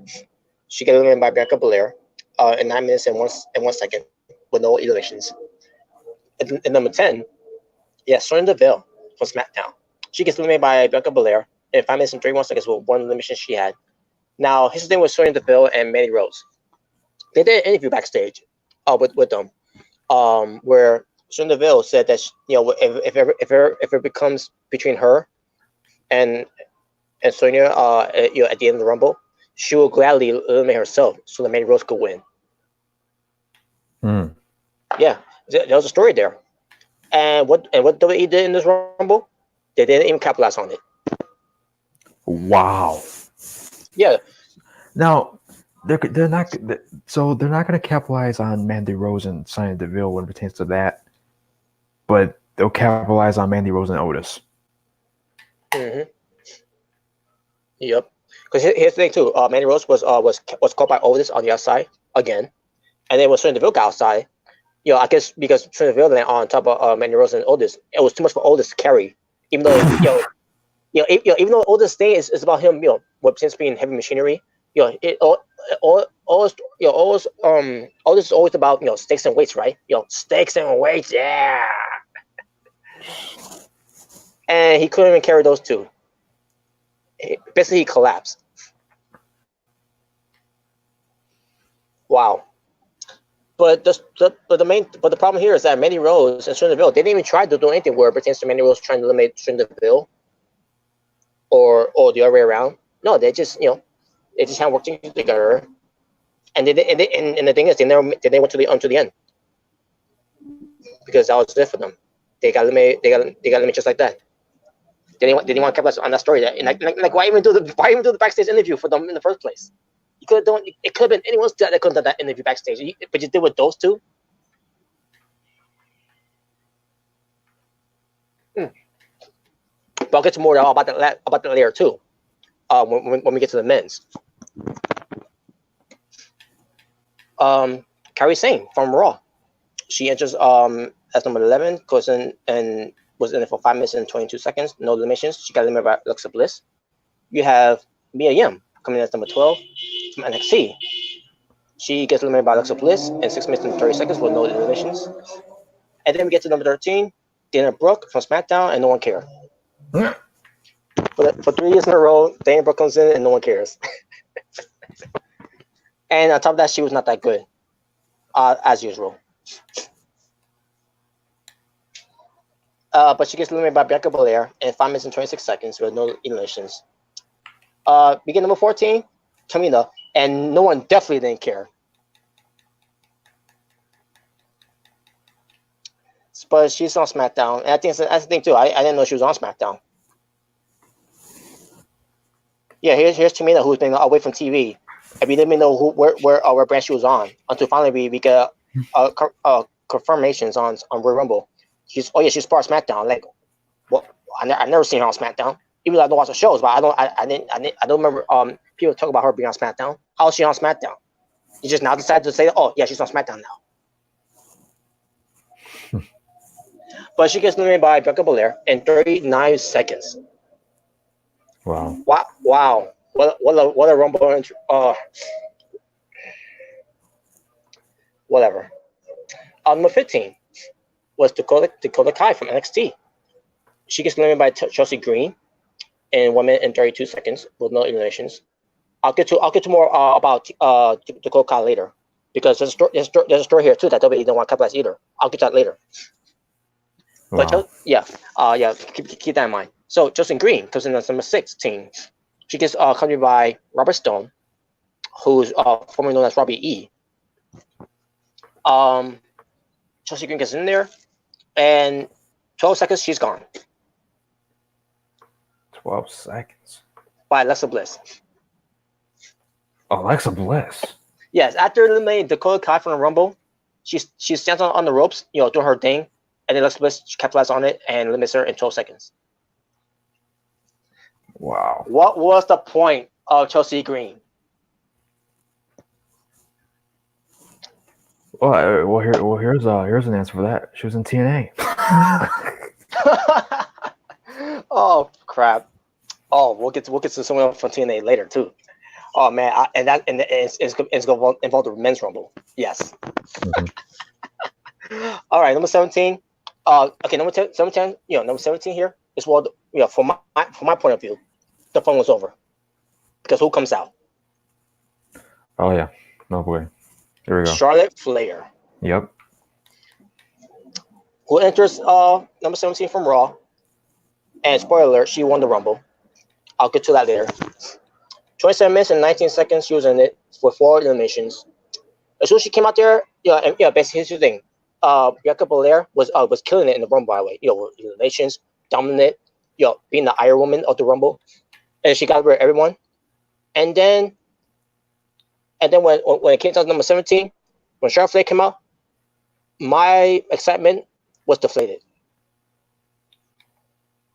Because I knew, some people think that Charlotte Flair is going to win because, management, Vince McMahon, and on top of that, with her being, entitled, a spoiled brat. Yeah, even though she'll go on interview, guys like Corey Graves will go out and interview saying that she hasn't been not given enough, but basically saying like, oh, I've been kind of let down about how Charlotte is, has been. Like, what? Mm-hmm. So yeah, and even Charlotte Flair catering to that too. It's like, yeah, wow. I like really. They have you. They give you the world. They hand you everything. They give you Oscar's undefeated streak. I remember WrestleMania last year. They gave you, a lot of championship matches for WrestleMania. They give you everything. Yeah. What the fuck? The only thing they didn't give her is the Money in the Bank. Maybe if she doesn't win at WrestleMania,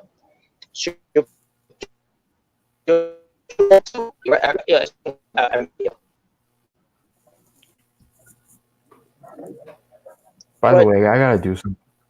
By the way, sorry to interrupt you, man, but I gotta do something real quick. Give me one moment. Oh boy. Sorry to let me close this off. Oh boy, yeah, I think I know what you mean. All right, let me click off this.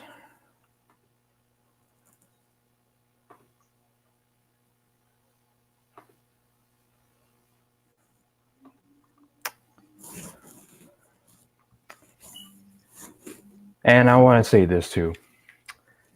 I find really interesting how a certain somebody will pretend that he's cool with you, right? Mm-hmm. But then he'll go to another person's stream. I didn't see the stream. Shout out to Jordan for letting me know about this. Mm-hmm. Apparently talking shit amongst with those individuals, talking about me. Of course.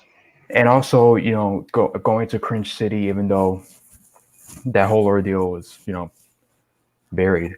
But yes, the whole thing is buried now. The hatch is not officially buried. But, dude, if you're gonna call me boring, why even be here? Yeah, I don't get people these days. And here's the thing: if you think I'm boring, that's fine. Yeah, that's good with me. I don't care. But don't act like you're all cool with me. Like, either because you don't think I know about what you said, or because I made quote unquote peaceful cringe city. So just don't think that I'm gonna be cool with you. Just for that, or you're just keep on pretending to be cool with us. Now we're not gonna have that. Yeah, kind of with me. Recently, I believe it was like last. I think I'm assuming it was on the Monday. Yeah, yesterday basically. Where someone new subscribed to me, and then this person was on my video about me doing a review about NXT. Basically where both the worlds collide. From last year. Because I didn't get a chance to cover it last year, but I got catch up on it. To do a coverage of it for this year. Still on the cover of last year's Worlds Collide that involved NXT. Because how I love NXT. It's a better product than WWE right now. That's better than Raw and SmackDown. Mm-hmm. And he's in the comments saying, gay XT sucks. And I see myself, and I'm saying to myself, if you don't like NXT, then why you're on the review of me talking about NXT? But hey, I'll give him this though. At least he was blunt about it and told you straight up that he didn't like your ass. So instead of pretending like, oh yeah, I'm cool with you, man, and then going to somebody else's stream, you know what I'm saying? And that's supposed to, that's supposed to trigger me. So I basically my response to him was like, good to know, and I moved on from that. Is that okay? You don't like NXT? Okay, I don't give a shit. Yeah, I don't give a fuck. If you hate NXT, fuck off. I don't give a fuck. It's not gonna change my mind of me about how I feel about NXT. So, if you love your Raw and SmackDown that you find entertaining, good for you. Me, not. I don't find those shows entertaining. I mean, if you find a dog food segment entertaining on SmackDown, by all means. You stay in your lane, I'll stay on mine. Fuck off. Say fuck off, Brandon. Yeah. And I don't know if it's this the same Brandon that was. No, it's not. It's not the same one. It's not the same one. I can't remember the other Brandon that I blocked. Because he's at this point he was on. He's been a troll. Where I'm like, your troll is not funny anyways, and your troll is that your intelligence is 0%, which means you're a fucking moron. Yeah, the one that you were dealing with was Brandon Corey. That was the guy's name. Oh yeah. Anyways, but it's like, yeah, like if you're not entertained by my videos, then by all means, I don't care. But don't talk shit about me behind my back and then try to be cool with me in the chat. And it's like, why will you watch somebody that you're not entertained by? Mm-hmm. You know what I'm saying? So exactly, it makes no sense. So no, I'm not gonna have that. No two-faced motherfuckers. Yeah, exactly. But yeah, continue. But yeah, but back to the whole thing with Charlotte Flair. And you gotta love how Corey Graves was so excited to see Charlotte Flair come out there. Because like you said, what we him talk about on his podcast about Charlotte Flair never get. It's not the queen that she used to be on WWE. And like, wow, you're really kissing her ass on commentary there, Corey Graves. Like, what the hell? But yeah, so Charlotte Flair comes out, and then number 18 was Naomi, the returning of Naomi from Raw. Now I thought she would be on par SmackDown, to at least be with Jimmy, but nope, she's on. I guess she's on Raw. But she got eliminated by Shayna Baszler in 22 minutes and 1 second. Now with Naomi, she did the Kofi spot where she got taken out the Rumble. Where basically it was originally it was back in 2011, but the whole thing with John Morrison, where he got taken out of the Rumble, but also he lands on the apron. It was, not apron, the barricade. That's what Naomi did. it looked like she was struggling to get up there, but then all of a sudden she eventually did, and then she starts going to the broadcast table. You're basically trying to figure out how to get back into the ring, and also she figured out how to get back into the ring about a couple of minutes later. I don't know how long it's been, but if I can guess, it was about maybe, I guess, 10 minutes later. I'm assuming it was around that time. She took a piece of the broadcast table, the cover of it, and she puts it on on the steel steps. And I said to myself, you can make that jump, can you? I get you try to be creative and all that, but just jump onto the steel steps. And that's what John Morrison did, back in 2011 when that was first done. But it's whatever. Who's trying to do that? Oh yeah, Naomi. Naomi. Yeah, so she's just athletic enough. Yeah, no. That's what I was saying too. And I'm like, she's doing this right. She's been a break. I said, so wait, is that going to even support her? I think that could easily break. But no, it actually does support her. Like, what the hell? Like, I was shocked that it even support her. But then she got eliminated by Shane Baszler. I'm like, wow, what? all that time you try to figure out how to get back in the ring. You get back in the ring just to get dumped out. Oh my God. What a waste. Like, what the hell? But yeah, it's whatever though. 19, Beth Phoenix from NXT. I wasn't expecting her to be in this Rumble. Wow, what the odds? And during this match, she was the final four, by the way. Charlotte was a final four too, unfortunately. But Beth Phoenix, she was part of the final four. She got eliminated by Shane Baszler in 23 minutes and 5 seconds, and with one elimination. Now during the match, I try to remember how it happened. I didn't see how it happened, but I'm trying to remember how it happened. Because I heard a few reviews that it happened with something that had something to do with Bianca Belair. I don't know. I gotta look at the spot to see how that happened. But Beth Phoenix was bleeding from the back of her head, and it was telling because there's blood covering most of her the back of her blonde hair.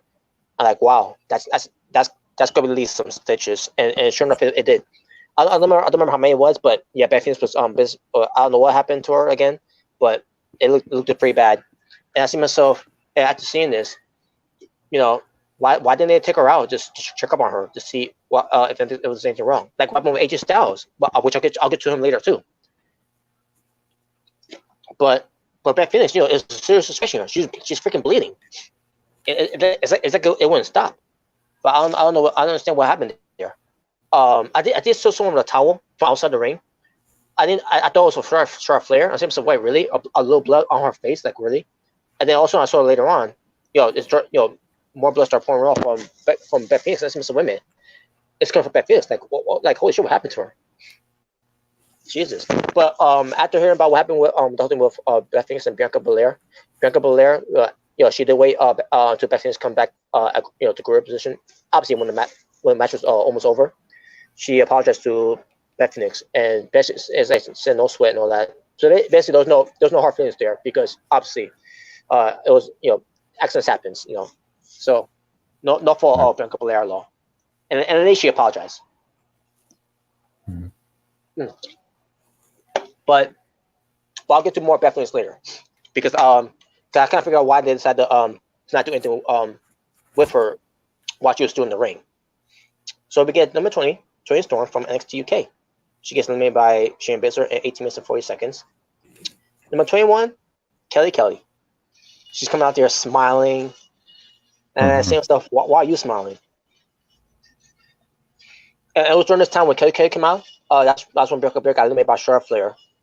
And from there, I was like, why, of all people, it had to be Charlotte Flair to be eliminated to eliminate Becky Lynch? I mean, to eliminate Bianca Belair. Are you freaking kidding me? I mean, I was not expecting Bianca Belair to win. I already had my pick, Shayna Baszler. But you could have her, last that to the end. No, you gotta get her out there immediately I guess in my theory, I think it's because they want, because the whole thing with what happened with Beth Phoenix. But I could be wrong, unless that was supposed to be the spot that was what happened. But I'm like, well, here we go. Shark Fair is going to start eliminating people now. And it's. But anyways, but Kelly, like I said, she has interest in there. She does her thing. She did a stink face, by the way. I don't remember who she did it to, but I just seen it, like, that was cool. I love seeing that. I wish she could have done the Charlotte Flair, but she gets eliminated by Charlotte Flair in 29 minutes. I mean, in 2 minutes and 29 seconds. Excuse me, with no eliminations. 22. Sarah Logan from Raw gets eliminated by Charlotte Flair in 28 seconds. Sarah Logan was in it, and no one cared.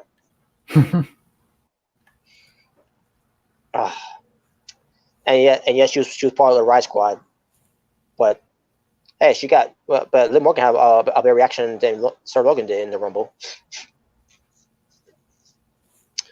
But anyways, number 23 was Natalya from Raw. She gets eliminated by Beth Phoenix later on in 14 minutes and 43 seconds. Basically, it was to get back at her from the first Women's Rumble. If anyone remembers, Natalya and Beth Phoenix were working in the ring for a little bit from the first Women's Royal Rumble. And then opposite at the time when Natalya was the heel, she turns on Beth Phoenix and eliminates her from the Rumble. So this is Beth Phoenix getting back at her 2 years later. Storytelling. Yeah. Surprisingly enough, Vince McMahon remembers.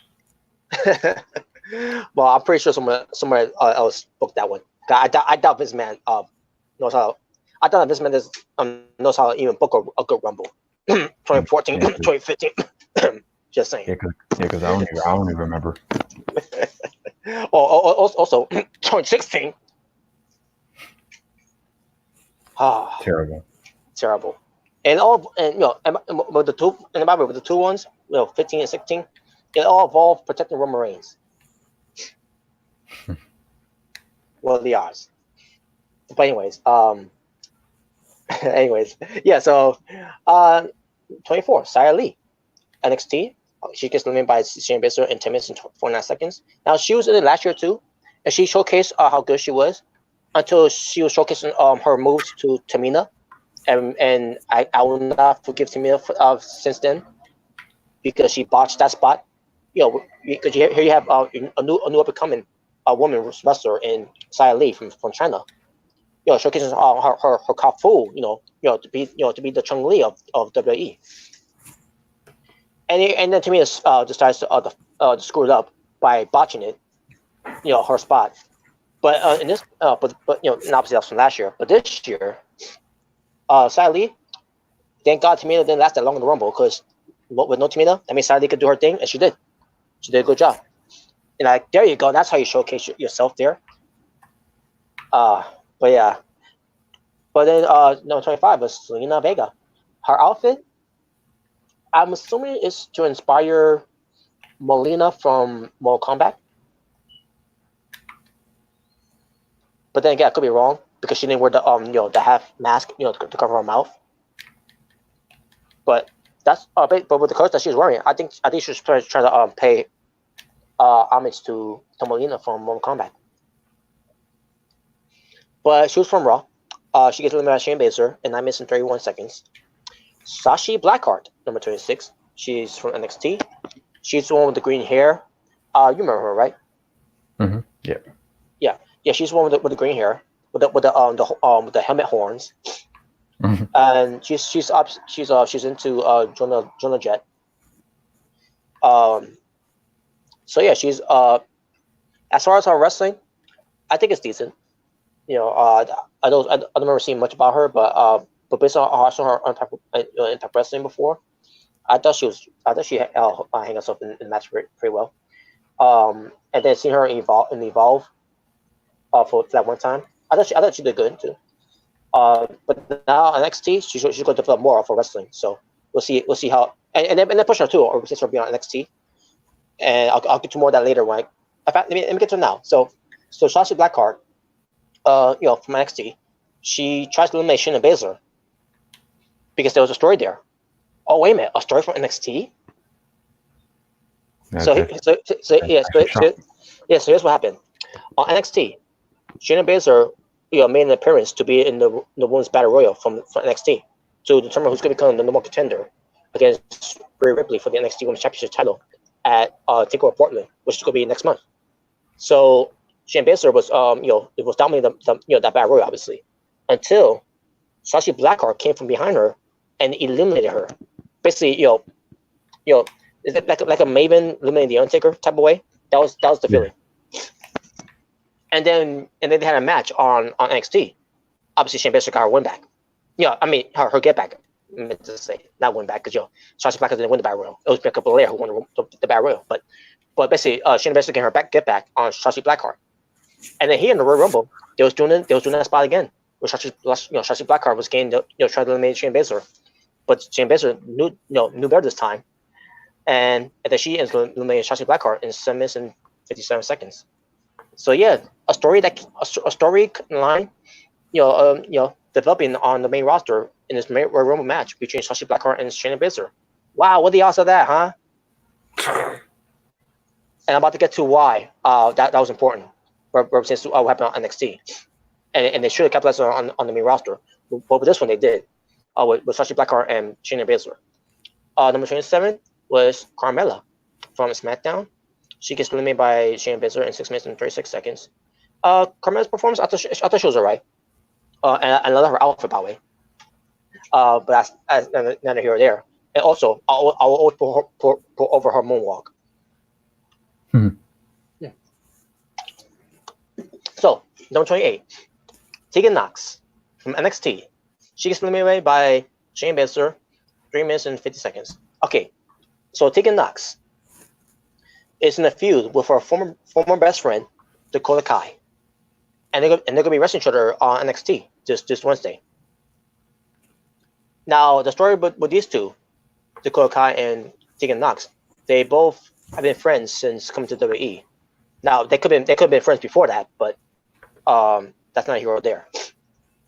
But they end up being a tag team on the house shows for NXT called Team Kick. And then we came to Team Kick, yeah. Why is it thick? I'm like, oh no, that's what I said. So basically it led to Tegan Nox. I can't remember what year it was, but anyways, I'm assuming it was like 2017 that they started teaming up. But then Tegan Nox got hurt around that time, and then she was gone until 2018.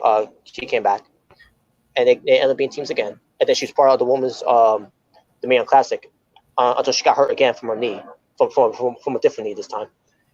But she ended up being gone for again, and she comes back with in 2019, and they develop a tag team with Dakota Kai and Tegan Nox again, and then it led to the build-up for TakeOver War Games from 2019, where Dakota Kai was going to be part of the team, but then all of a sudden she didn't show why she could be part of the team, so Rhea Ripley chose Mia Yim, and Tegan Nox was part of that team as well.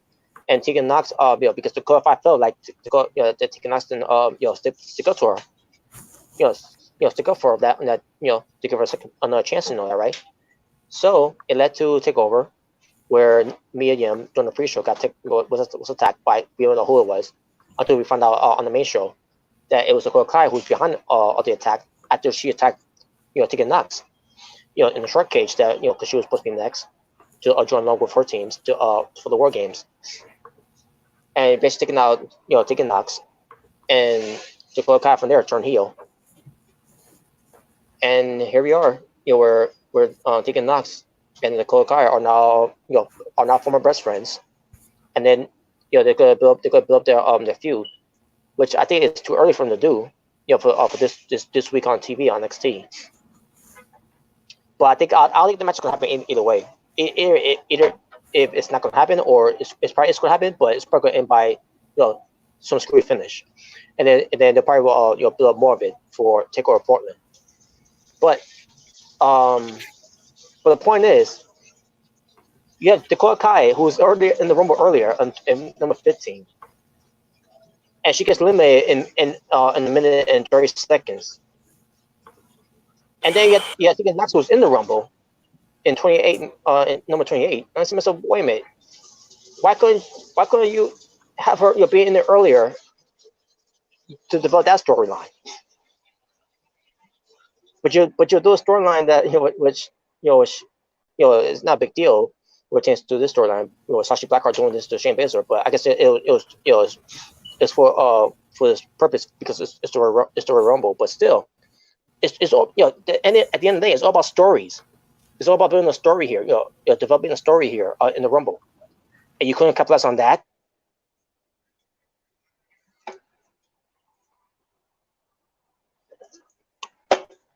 God damn you. Okay, number 29. This is when I got out of my chair, and I immediately went to the bathroom. Do you know what I'm talking about with this one?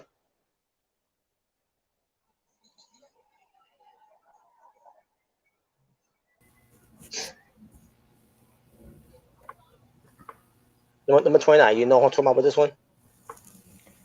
No, my Wi-Fi cut out. Oh, I'll say number 29.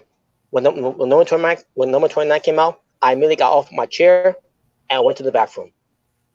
Do you want to know? Do you know what? You said 29, right? Yeah, you know who 29 was? Yeah, I know who came out. Yes. Of all people that WWE had number 29 coming out to do the stupid comedy, which by the way, strike one, strike two, strike three, you're out, because it was to me it wasn't fucking funny. But these fans in the crowds, they found it funny. Because you had Santino Marella coming out as his gimmick sister, Santina Marella.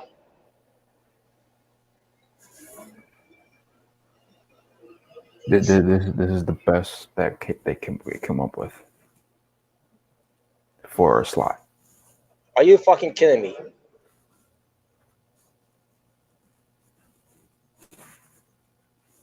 And we know why Beth Phoenix was doing the Rumble too. Because fuck taking care of her, right? Because she got busted open back of her head for however that happened. Fuck taking care of her.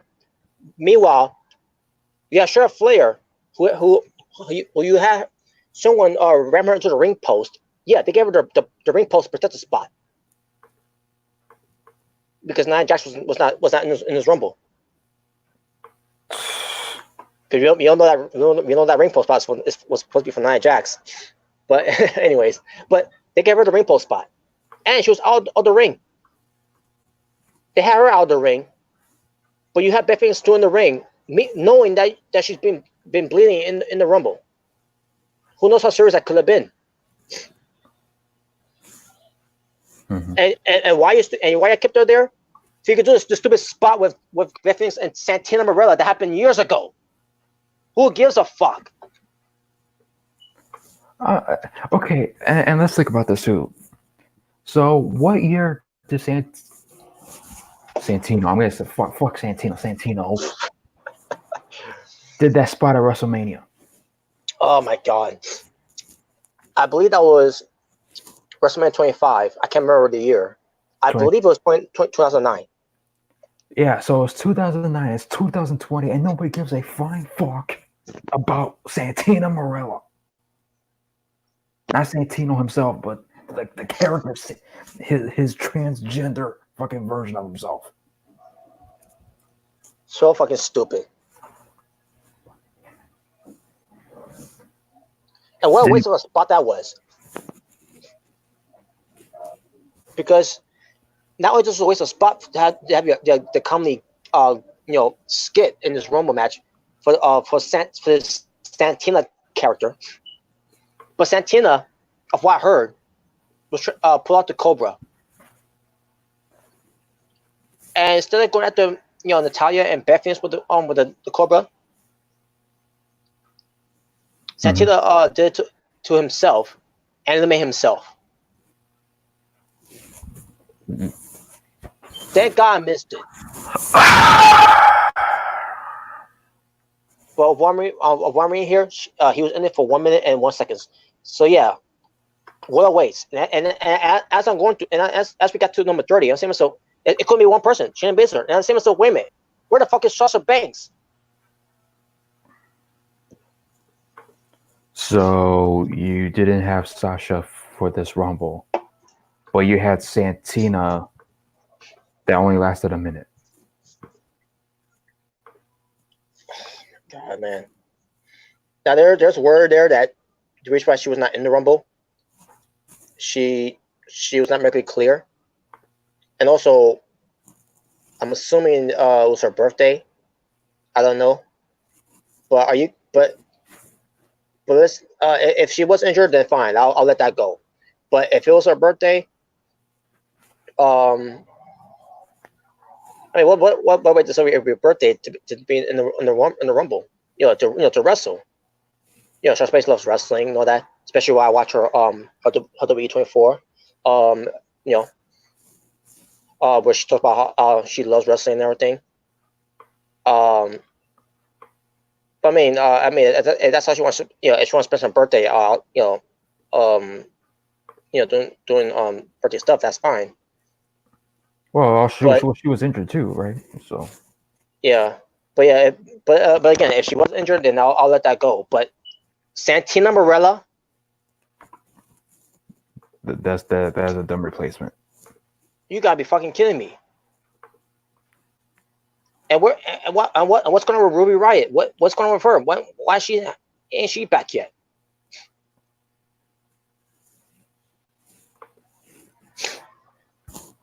Oh my god, man!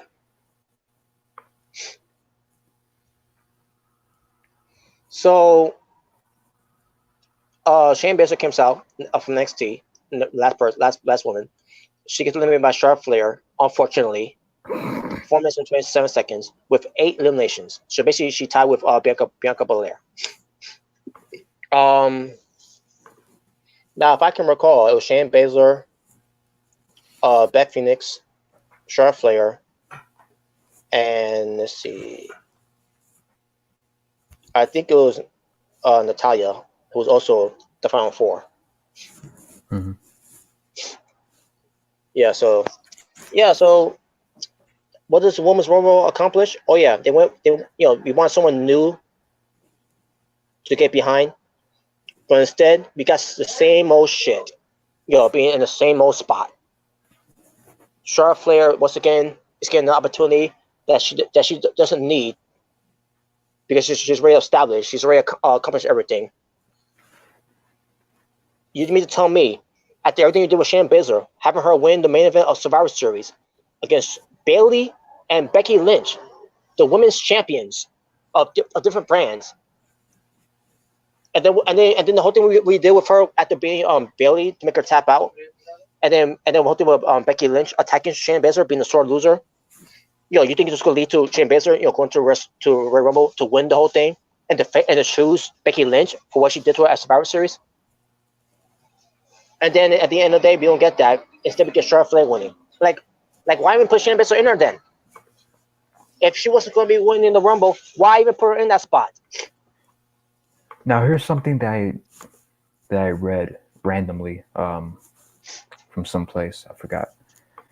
But apparently, they're still going to go. They are going to go with Becky Lynch and how everybody was expected Sean or whatever.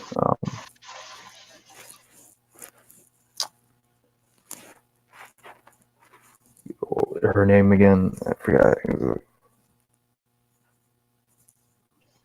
Ronda Rousey? No, the one that you wanted to win. Oh, Shayna Baszler. Sure. Yeah. That they're still gonna go with that match. And for Charlotte, that she's gonna go for the NXT Women's title.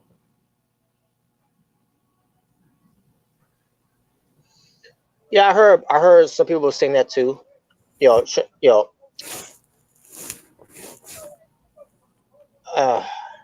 like, why would she go for that though?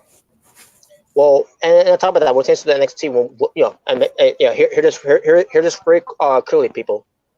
The NXT Women's Championship. Some people may not get that, but we'll talk about that on the next Sound Show. Where it pertains to Becky Lynch. Oh, God. Yes, the man, Becky Lynch. We'll get to that when we do that Sound Show, because it's called the NXT Women's Championship. Anyways, but yeah, I did hear about that though. Charlotte Flair could pick your Rhea Ripley. Because there is some image. There are comparisons between the two. Even I've seen it before too as well. But yeah, Charlotte Flair versus Rhea Ripley for WrestleMania. Hey, that'd be great for Rhea Ripley. But at the end of the day, it's gonna be bad because what if she loses? Mm-hmm. That's gonna fucking piss me off way more than Charlotte Flair, ending the streak of Asuka.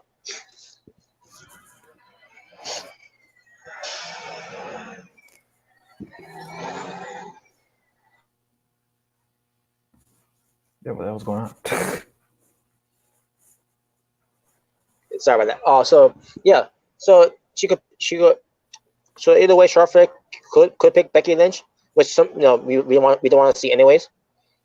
Or some people might also think that she could pick Bayley, but I don't see that happening either ways. I think they should have their plans for Bayley versus Sasha Banks for WrestleMania. With Sasha Banks going as a face. So I kind of do see that, but at the same time, like I really don't want to see that too.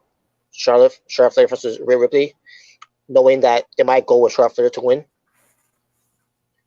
Right. Because if WWE is serious with Rhea Ripley, saying that she's the future, I remember hearing that back at Survivor Series. If they are serious with her being the future, and Charlotte Flair is going for Rhea Ripley must go over. Because if you put in WrestleMania face Charlotte Flair for the NXT Women's title and then she loses, then you just kill her momentum. Of her being she's the future of the women's division of WWE.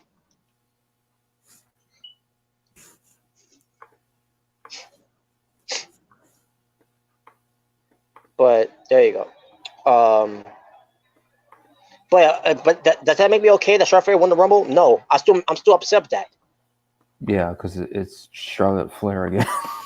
Yes, Charlotte Flair, entitled, spoiled brat. That's why I was not in favor of her being in the Rumble, and then with her letting back up a layer, and then with her getting the rest spot. She's the only one that got the rest spot outside the ring. No one else in the women's got that. And no, I'm not gonna count, Santina Marella, the drag queen.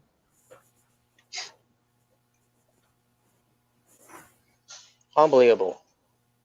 They had an opportunity to get this right with the women's Royal Rumble, like they did 2 years ago, and then last year with Becky Lynch, and obviously with 2 years ago with Asuka. They had it right. They had it right for the last 2 years. This year they got it all wrong.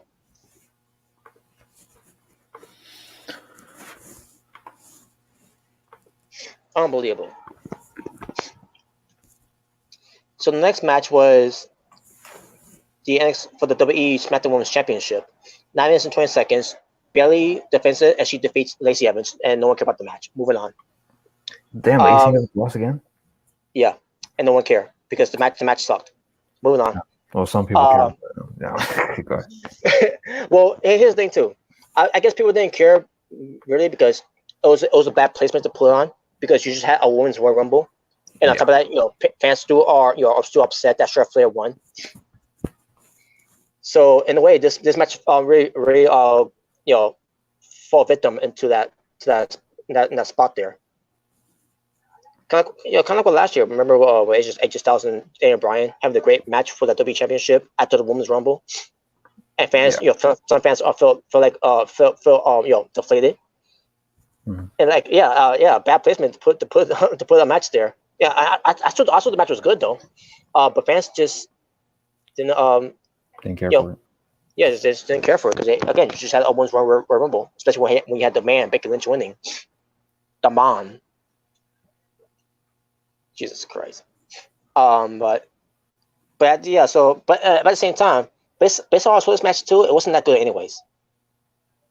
And they was doing a story here too, where Lacey Evans, because she had her husband and daughter there, and then with the whole thing with WWE is trying to push this narrative that you gotta love her, you gotta love Lacey Evans because she's a former drill sergeant, she does this for the troops and everything.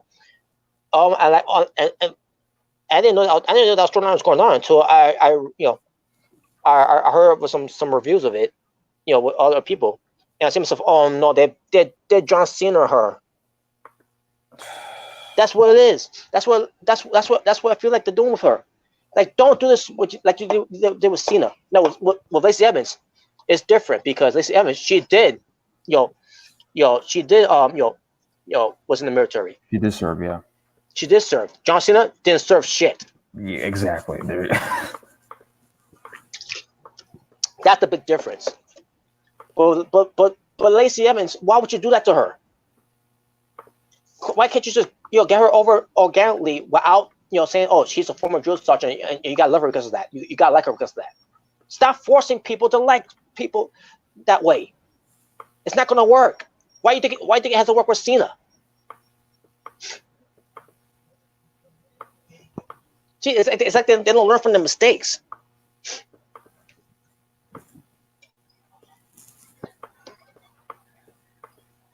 But either way, Bailey won.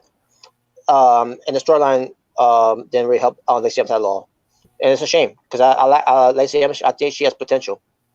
And it's also a shame that they called her up early, where she didn't really get a full development of her wrestling craft. Because once you get to the main roster, it's not going to be about the wrestling. It's going to be about characters and skits, comedies, and all that. And the wrestling doesn't matter.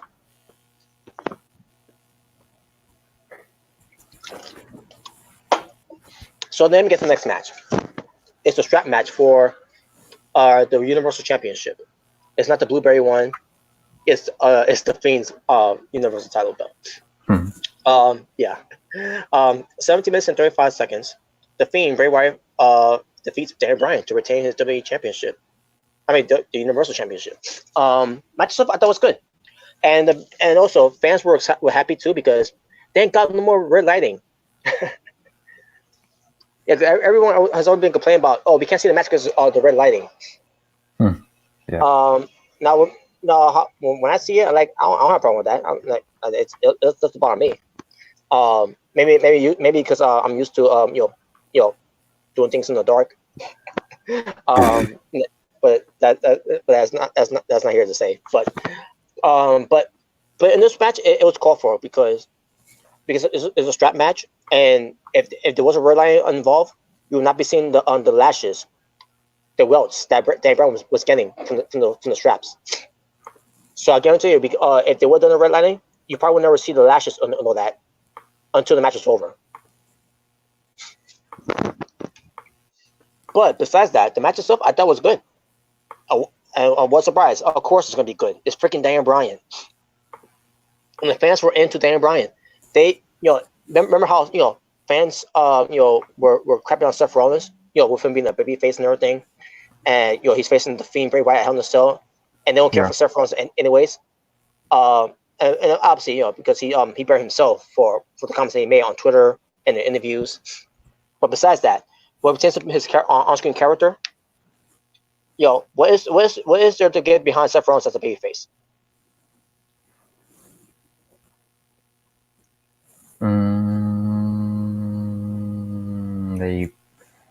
He's an architect. He burns it down.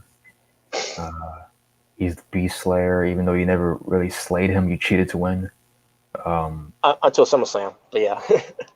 Oh, well, yeah. But aside from that, you're a dick. So, I mean. Yeah.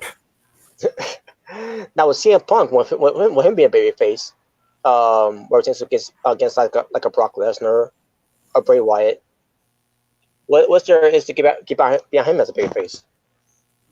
Oh well, I mean, he's a cool dick. Yeah. No. Yeah, he is. But besides that. but he was actually entertaining, and his promos, like you could get behind Punk.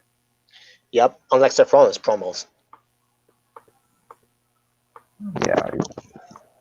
You know what's ironic? By the way, Yeah. Now thinking about this, Yeah. and I should have referenced this whenever I did those videos pertaining to Punk and Seth Rollins. Isn't it ironic how Seth Rollins talked all that shit about CM Punk, but that he literally did what Punk did, but in more kayfabe than true kayfabe form, with the whole, "Oh, Baron Corbin, you're the reason why Raw sucks. I'm gonna change this motherfucker." The same shit Punk did.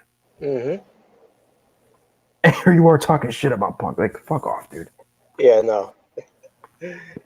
Because people can get behind CM Punk promo because the way he deliver it. Seth Rollins, the way he does his promo, the way that he deliver it, how can you get behind that? It's so cringy. Yeah. Cringe Rollins.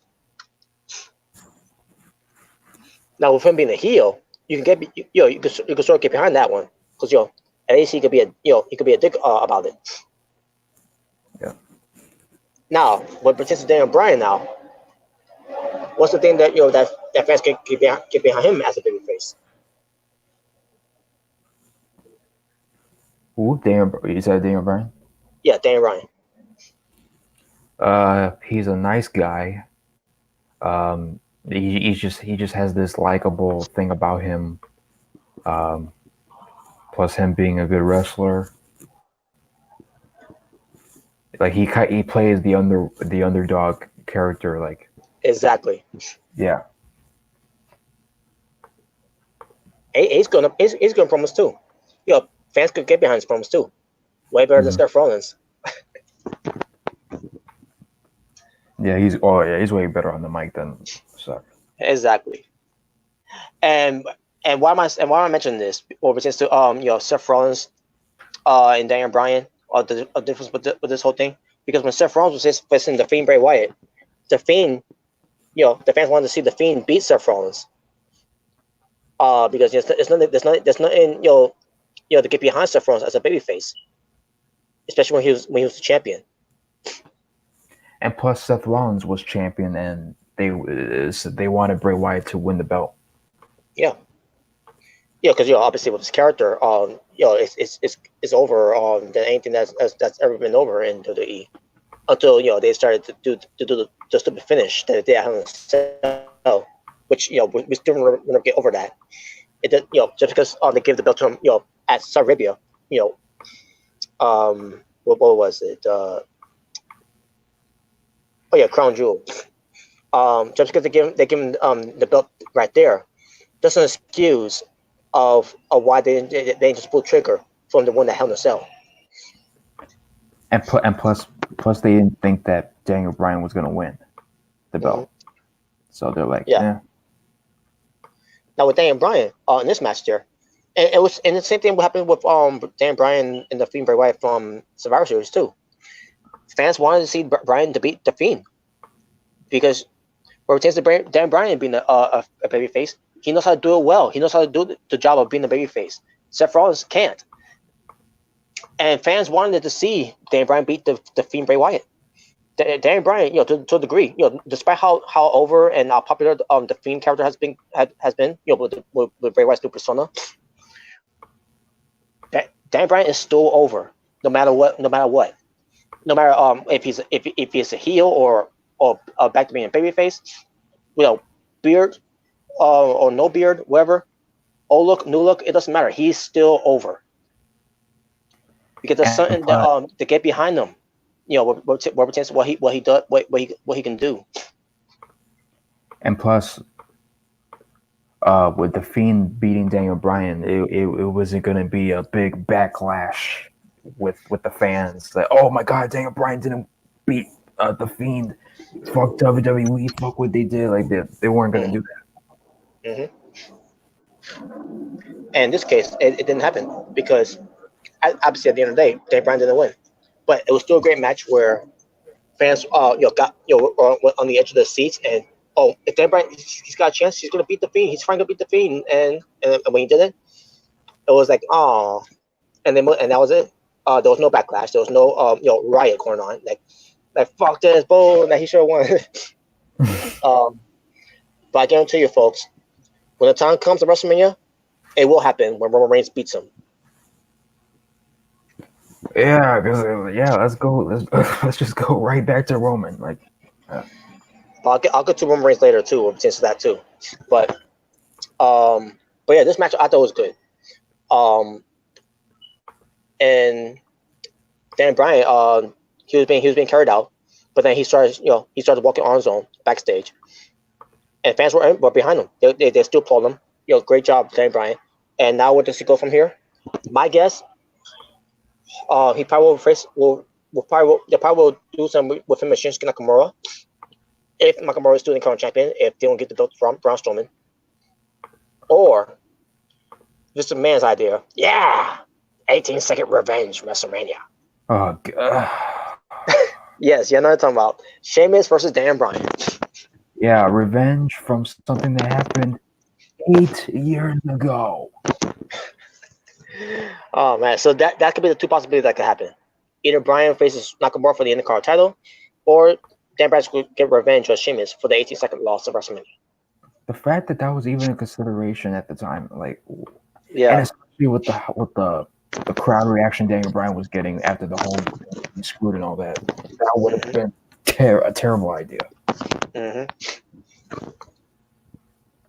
Unbelievable. But we'll see what happens with that. And then as far as the Fiend, Bray Wyatt, I'm hearing rumors that the Fiend is going to defend his Universal title against Kane at Super Showdown, which is going to be in Saudi Arabia. Super Showdown. Yep.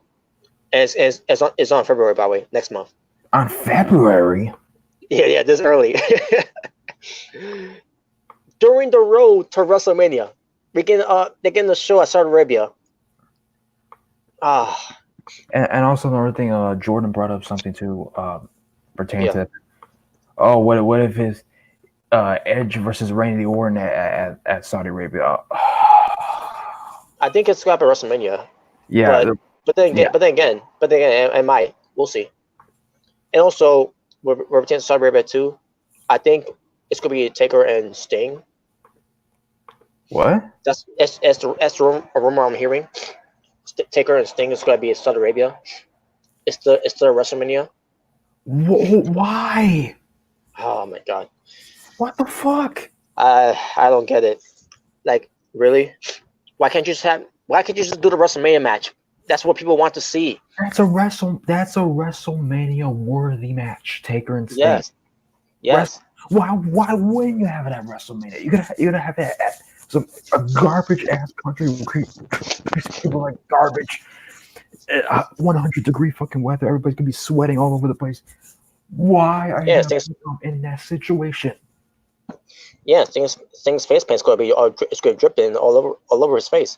And then what? Yeah, and then what WrestleMania match are you gonna have if they wrestle Saudi Arabia? Come on, man! Like, I know, right? Like, oh my god! But that's if they go that route. Yeah, that's if. But we'll see. What happens. But, hey, if they do go that route, there will definitely be a rant video. And we'll see how the card looks too for Super Showdowns at Saudi Arabia. So, all right.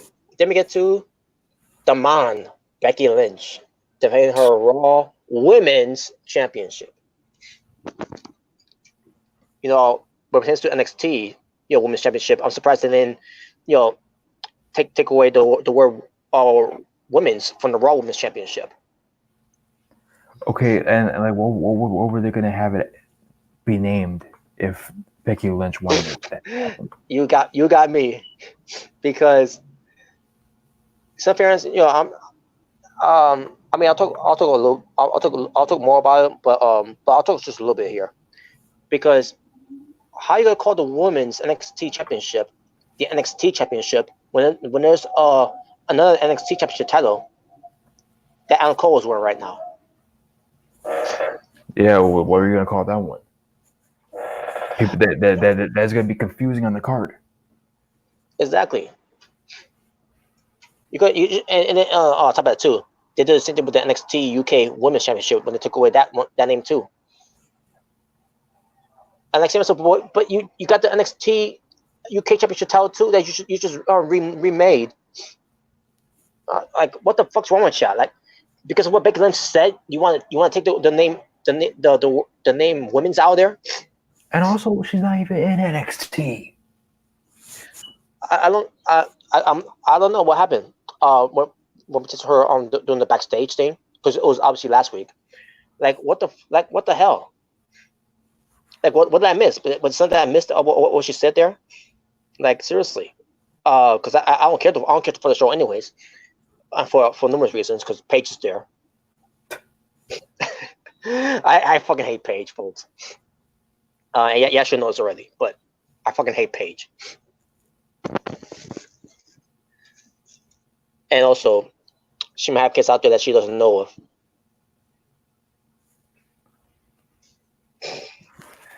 It's dumbass jokes Triple H made. It was not even fucking funny. I don't know what you're talking about. What? I was saying, because I was saying on Paige and everything, and I like because she may have kids that she doesn't know of. Oh yeah. And then I was like Triple H's dumb joke that he made that was not even fucking funny. I mean, I thought it was, but it wasn't to the extent that those people were, Yeah, Make a big deal out of it. I mean, Triple H can be funny in a way, but I don't know. Triple H is not a comedy, guy to he's not a comedian, pertains to doing stand-up comedy. Yeah, he's not like 100% hilarious. Oh my god, that was so great. Like no. Yeah. Exactly. But anyways, Becky Lynch, she defeats Asuka to retain her Raw Women's Championship in 16 minutes and 25 seconds. Yeah, Kairi Sane out there, but she didn't do nothing there. Which I don't understand why she was out there in the first place. But anyways, but I get why, because they're the tag champions of the women's division. Yes, they're the tag team champions of the women's division. And on top of that, she's got to be there for Asuka. I'm pretty sure that's why she was there. But I thought the match was good. And I know, and also predictability. Becky was going to win, obviously. It's just a 1 year in the making, and between the two, because Asuka beat her last year, make her tap out, and a year later, Becky Lynch returned her favor, and Asuka tapped out. And it was, and the way they did too, I thought they did a great way of protecting her. She was trying to go for the poison mist because Kairi Sane distracted the referee. Becky Lynch kicks her, basically kicks Asuka, and Asuka spits up, and basically poison mist herself. And then Becky Lynch kicks her and they disarm her. At this point, Asuka couldn't see where she was going, so she had no choice but to tap out. And Becky Lynch wins, retains her Raw Women's Championship. Yeah, that was a good match though. 16 minutes 25 seconds, good match. And I knew it was good. I knew it was going to be Becky Lynch winning. Which and just because it was predictable, it doesn't mean it's bad. Unless it's booked in a crappy way. But like the whole thing with the 2015 Royal Rumble with Roman Reigns winning. But anyways, but yeah, match was good. And then we get to the final match, the 30-man Royal Rumble match to choose a world champion to face at WrestleMania 36. It lasted 1 hour and 50 seconds. For the men's, you got Brock Lesnar as number 1 from Raw, who's a WWE champion. And we all know he got eliminated by Drew McIntyre in 26 minutes and 24 seconds after Brock Lesnar eliminated 13 jobbers. Not all of them were jobbers. I'll get to them later. But number 2, I guess you could say he's jobber number 1, Elias from SmackDown. Well, he's definitely jobber number 1 in the company. Yes. And Elias was in it for one minute after Brock Lesnar destroyed him. He hit him with a guitar. Basically, Elias was doing his thing again. Him walking to the ring and doing his whole stick of WWE stands for Walk with Elias. And as I'm watching this and everything, I see myself, I don't care anymore. Well, in that Rumble, like, he was speaking to everybody else that got eliminated by Brock Lesnar. Yeah, everybody job with Elias. That's what that was. That's what the word was. Oh God. Oh, that was a good one. That JWE stands for Job with Elias. I mean, it's the truth. Holy shit, that was good. Yeah, that was a good one. It is the truth. Yes, it is. Because he's the first jobber of the night that got eliminated by Brock Lesnar.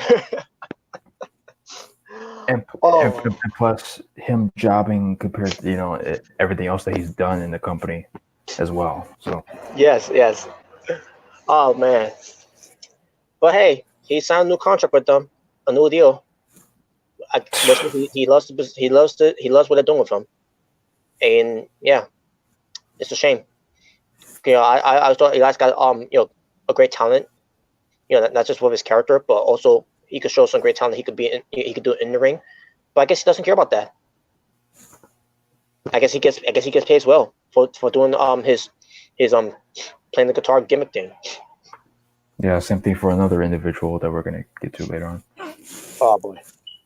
So yeah, but Elias was doing his thing, walking down onto the ring, and he's basically joking, make fun of Brock Lesnar and pull him in, and then Brock Lesnar couldn't take it anymore.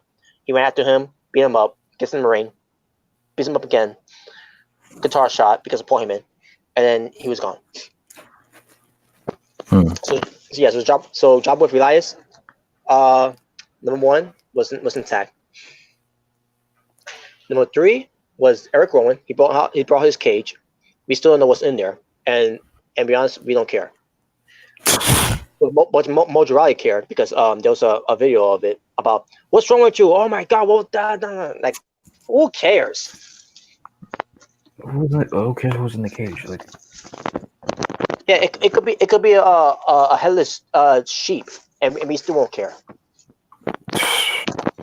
It could be the head of Donald Trump, and we still won't care. like, fuck off. It's not gonna do anything for Eric Rowan anyways. He's still a jobber. And right here proved it. He got eliminated in 8 seconds by Brock Lesnar. There you go. There you go. From Raw. And then number 4 was Robert, don't call me Bobby Roode, from SmackDown. He gets dumped out 41 seconds.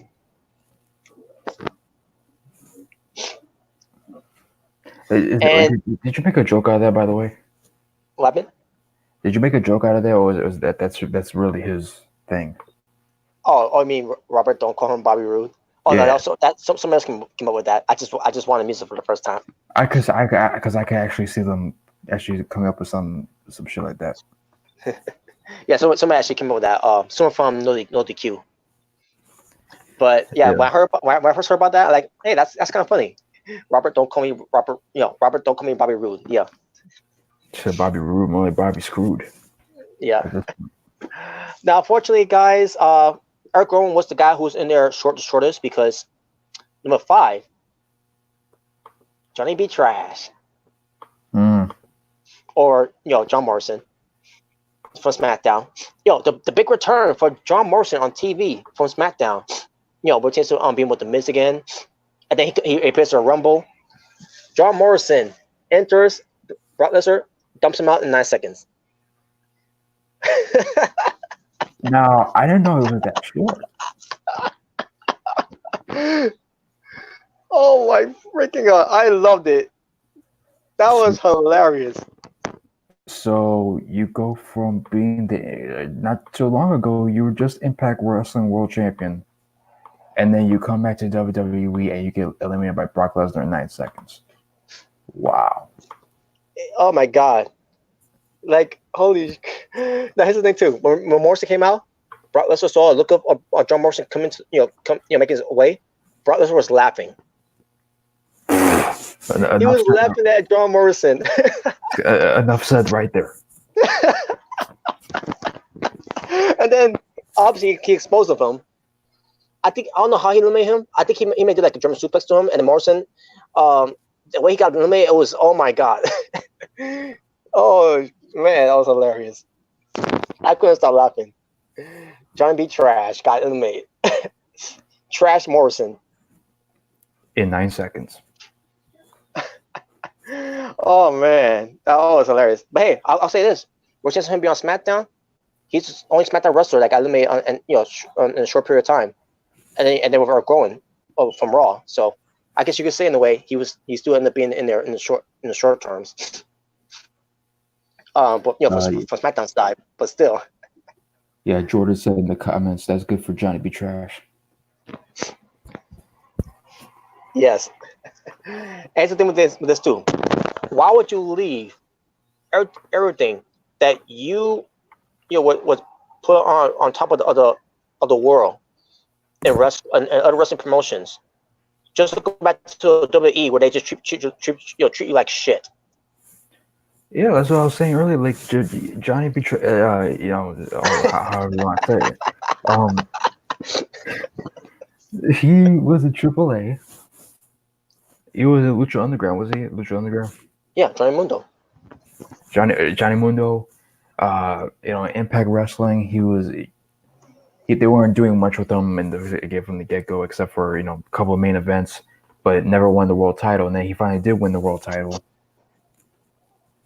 And then you go to WWE, and of all things, to team up with The Miz. I thought he was gonna come back to be a babyface. Nope. But I guess not. And you get eliminated by Brock Lesnar in 9 seconds. It's like after everything that you did for yourself, for your legacy, you pretty much threw it down the fucking toilet. Now here's the thing, though. And even worse, Yeah. Your wife was there. Imagine how she felt when seeing him being dumped out. Yeah, I would have been like, really? You got eliminated in 9 seconds? So you're telling me as Taya Valkyrie, I watched my boyfriend to see him wrestle tonight, only for 9 seconds. Yep. And imagine being her in the crowd. Yeah. Yeah. I can. Because of her character on Impact Wrestling, she'd be like, "You lasted 9 seconds in the Rumble." Like that's how you lasted in bed with me. Now, just imagine that, like if she were to be eliminated, or if he were to be eliminated by Brock, and then Brock Lesnar goes to Taya Valkyrie and actually says, "Yeah, so how's that feel?" and then she were to say something like that. And then Brock responding to her and pretty much telling them, "Yeah, what a loser." And another thing, Taya Valkyrie, there's in talks that she's thinking that what if she goes, because there's some fans that want to see her go to WWE, and she's probably thinking to herself, because she sees John Morrison there, like she wants to be part of it too. But I'm saying myself, but you got a good thing going in Impact Wrestling. Why would you want to leave all that just to go to a company? I mean, I'm not saying she's going to be buried, but then again, and when it comes from Impact Wrestling, TNA, it goes to WWE.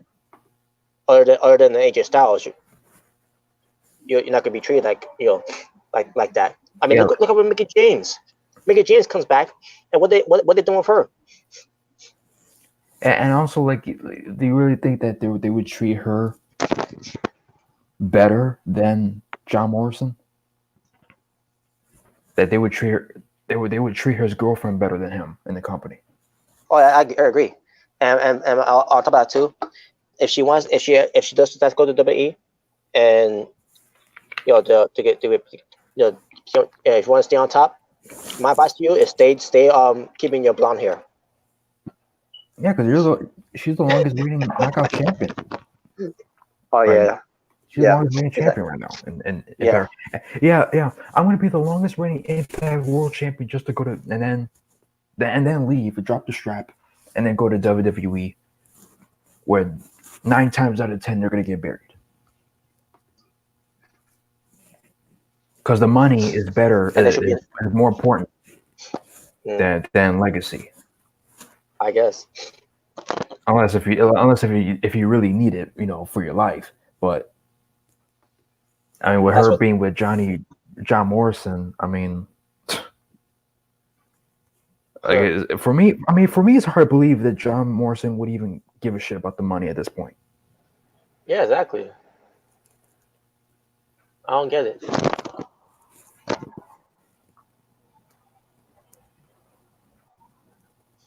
But yeah, but we'll see. Hold on a second. Jordan said something about if Tyra Valkyrie was signed with WWE, they would use the 9-second thing as a 6-month storyline. Oh, Oh boy, that would be great. It's unhappily. Um, but then again, I don't want to see Tyra Valkyrie in WWE though. You know, but if that's where you want, if that's what that's what she wants to go after her career in Impact Wrestling, at the end of the day, it's her decision. But it was, but it's a matter of if it's a possibility if she does goes.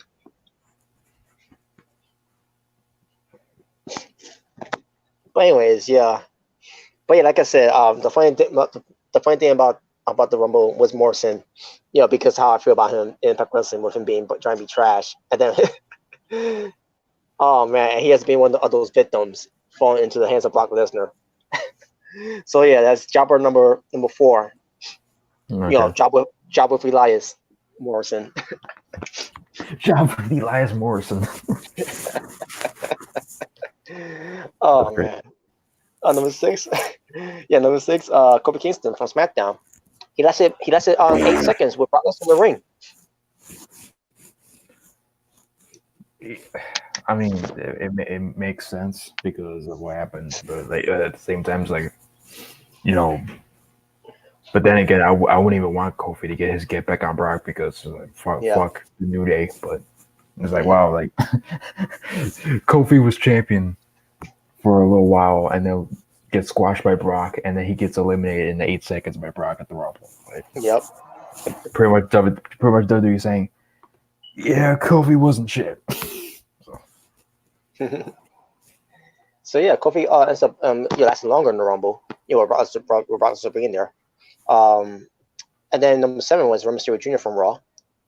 And this is in the story there, but not just a story where Kofi Kingston and Brock Lesnar, like you mentioned before. Mhm. But the story here with Rey Mysterio Jr. and Brock Lesnar, where it takes the whole thing with Dominic and Cain Velasquez.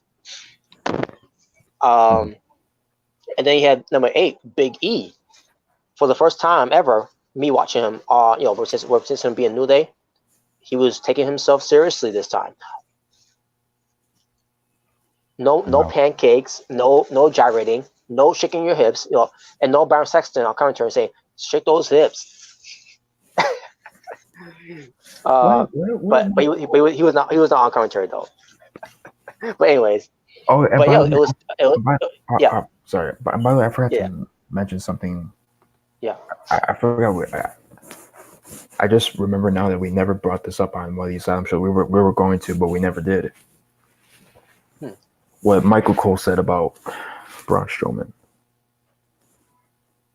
What did he say?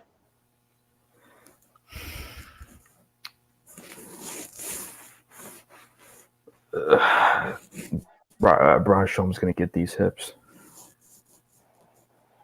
or he got these hips. Oh my God! He said that. Wait, was that during that time when he was dancing with New Day? Yeah, when Braun Strowman, when Braun Strowman was dancing with the New Day. Oh, well, I'm glad I didn't watch. I'm glad I didn't watch that.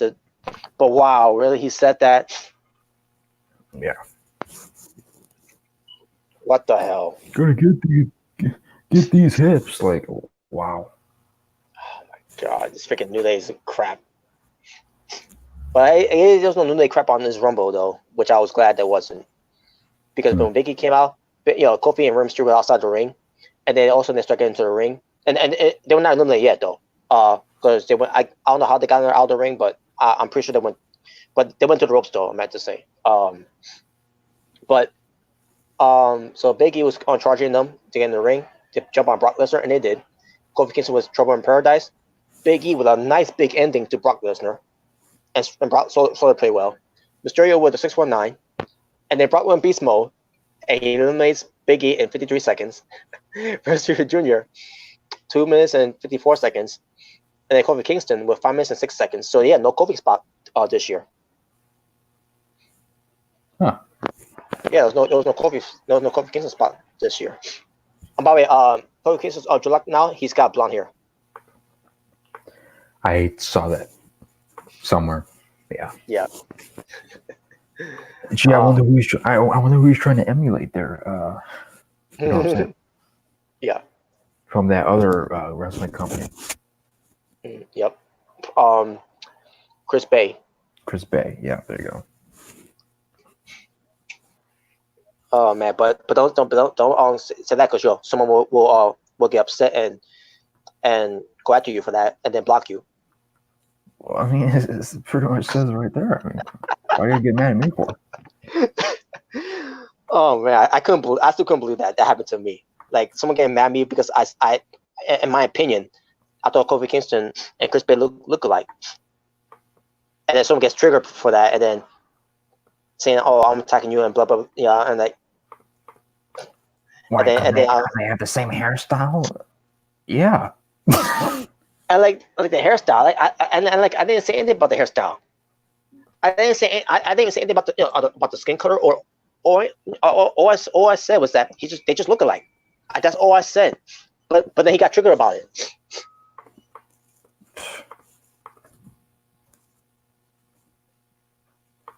Wow. But anyways, wait. Christian, you got some troll here. No. And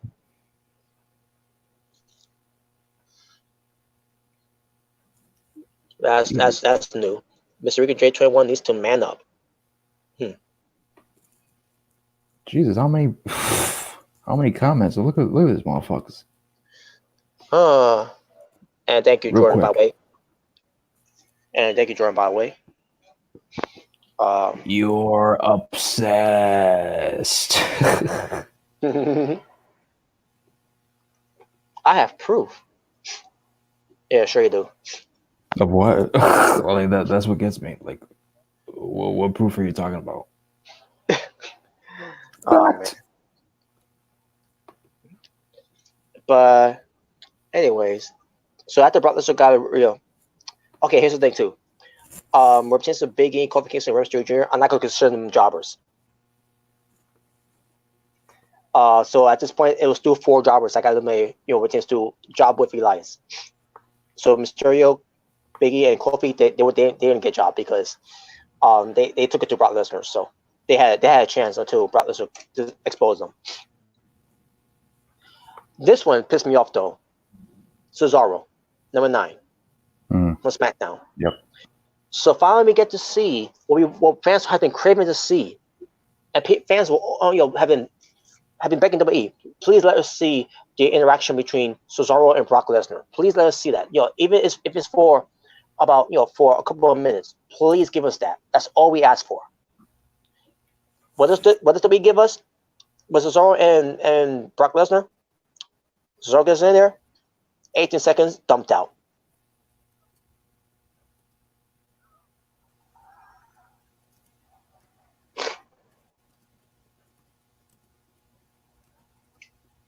You caught that? So I had to type something. What'd you say? Yeah. So I was saying, the whole thing will please let us see an interaction between Cesaro and Brock Lesnar. Yeah. Because we'll be asking for this for a long time. Ever since 2014. When Cesaro became a Paul Heyman guy, while Brock Lesnar was gone, and then years later, finally years later, 2020, which is 6 years later, we finally get to see an interaction with Cesaro and Brock Lesnar. Cesaro, a former Paul Heyman guy, in the Rumble. He gets in there, 18 seconds, dumped out.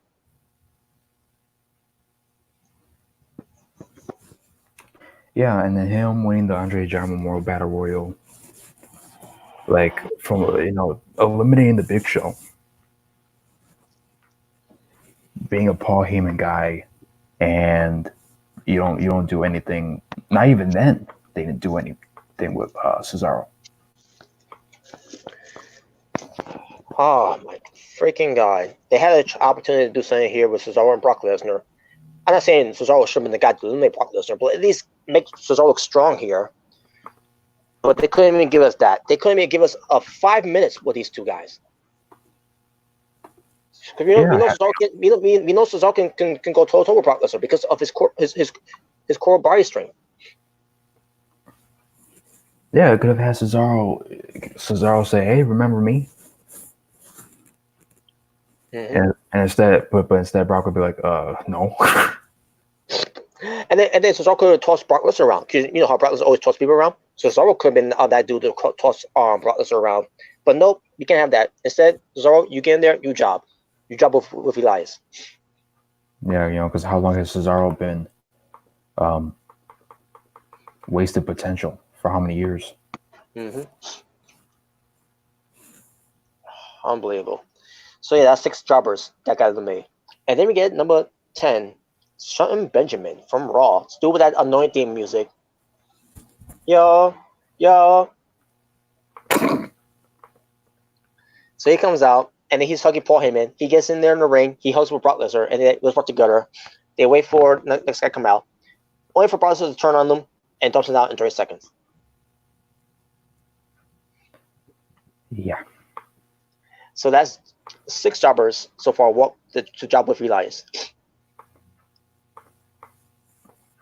And then out comes number 11, from who's Intercontinental champion for WWE right now, Shinsuke Nakamura. From SmackDown. He actually he took it to Brock, and he went for his Kinshasa, only to get dumped out in 20 seconds.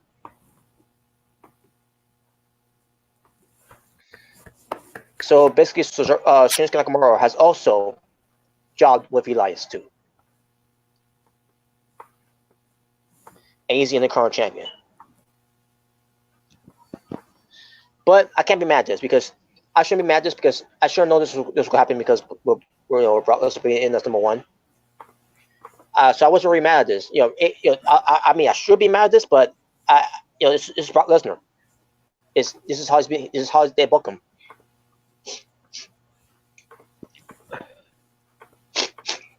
But and then we get number 12, MVP. He's back. And he's coming. Yeah. I think it's back permanently because I saw a clip of him on Raw wrestling Mysterio. Not only is back, but he's got his theme music back. I'm coming. Anything's better than that dumbass music they got before. I'm balling. Remember that? I don't know if that's how it went, but I remember it was saying, I'm balling. What, in one of his WWE runs, or when he came back to that reunion? From his final run in WWE. Which was back in 2010. I don't really remember that. Yeah, I remember it. Yeah, I remember it though. I'm balling. Like, what the hell is this? Like, what was wrong with I'm coming? And then someone made a joke of it. I'm coming. Okay, then say I'm balling. Yeah, do that. I'm balling. Nobody can stop me. Oh man. How'd you feel about his Impact Wrestling theme song? Oh, I thought it was good. The Godzilla theme, and then with him doing the rapping lyrics of his theme. I loved it. Yeah, I'm back, everybody. I'm back. Yep. Finna make an impact. There you go. Yeah, and it questions me why WWE didn't let him do rap lyrics for his team. But whatever. But yeah, I was glad to hear that I'm coming though, and no, the word I'm coming does not mean he's coming on you. It was the whole thing with him saying I'm coming is he's coming to take to be in, to be the he's coming to take you out. That's nice. to be in the top spot. Yeah, not He was- COM. COME. Yeah. But anyways, because some people thought about that, and that's why they changed the theme of it back then. But anyways, but MVP comes in, and for some reason he went to Paul Heyman. That's why. I have no idea. I don't know if Paul Heyman owes him money or whatever. But same as a women, MVP was not around during the East, in the company ECW appointment. They owe money to to these wrestlers.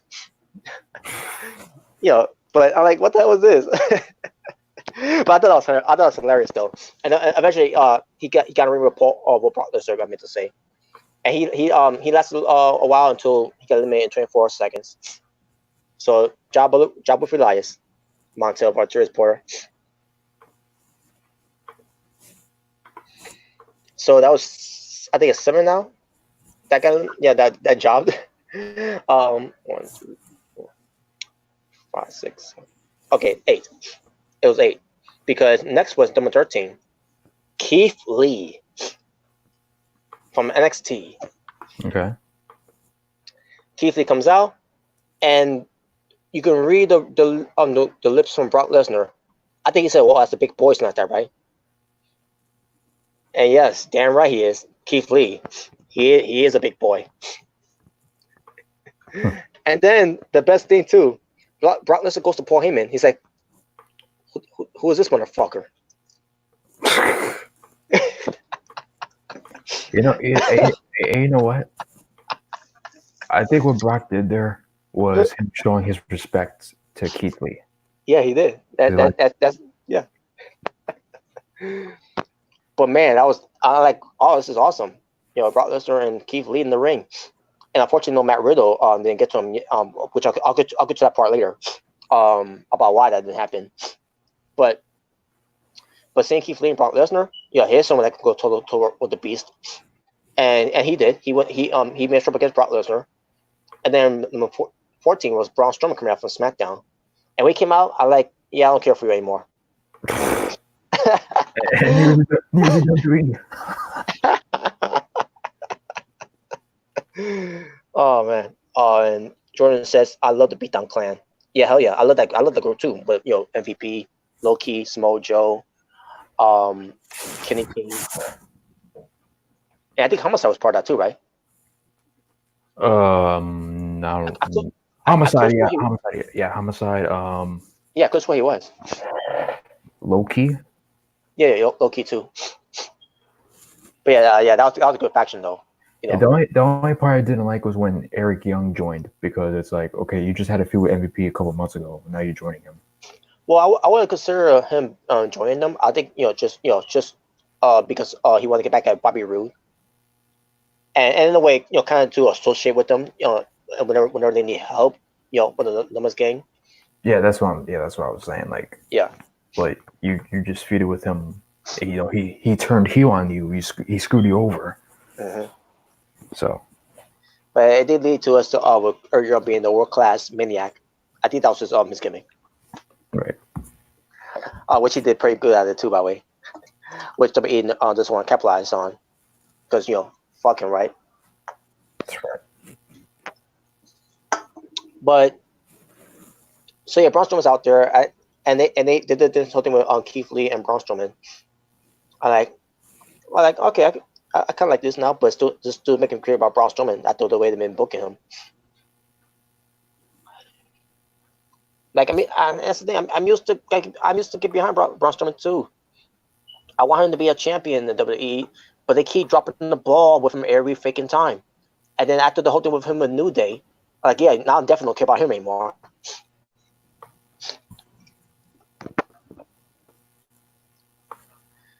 But hopefully he doesn't, go after Nakamura for the Intercontinental title. Because that's the last thing I want to see. If he couldn't even beat Brock Lesnar or anyone else to be Universal Champion at the time, how am I supposed to believe that he's going to beat Nakamura for the Intercontinental title if he couldn't get the job done back then? With the WWE title, Universal title, whatever title he went after, like, that's going to piss me off even more. But Anyways, so in the end, while Keith Lee and Bronson were going at each other, Brock Lesnar dumps them both out. So they're both gone. And crowds booed. And obviously they hated it. And I say to myself, yeah, should have known this was going to happen. With Brock Lesnar being number one, what do you think was going to happen? He was just going to, just sit back and not eliminate people? Well, part of me feels like, but then again, it's Brock Lesnar. But at the same time, it's like, yeah, I'm good. Like I could see Brock Lesnar being like, I'm the baddest motherfucker, but you know what? I'm getting paid millions of dollars. I'll just sit back and watch everybody beat the crap out of each other, and then I'll get the leftovers. Yeah, exactly. But the thing is, Brock Lesnar, he was working in this Rumble. He was just hop around and stand there and do nothing like he always does when he comes to Raw. When Paul does the whole promo thing, he was actually working in this match. So some people keep saying, "Oh, Brock Lesnar was lazy and everything, all that, blah blah." He never shows up and everything. Well, for one thing, first of all, is in his contract. He goes to the shows, because WWE says what shows he's going to be on. It's not his decision to come to Raw or pay-per-views. It's WWE's decision because it's in the contract. It's like, and on top of that, saying that Brock Lesnar can't work, yes, he can work.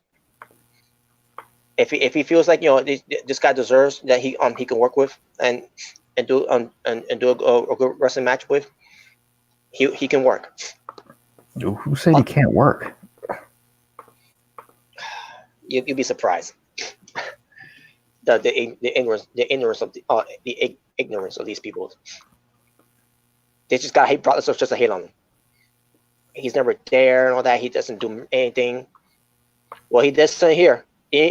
So I don't want to hear anything off of your mouth saying, "Oh, Brock Lesnar doesn't work. He can't work. He doesn't do anything. He's lazy and everything." Well, this was just to say otherwise. And again, match. What?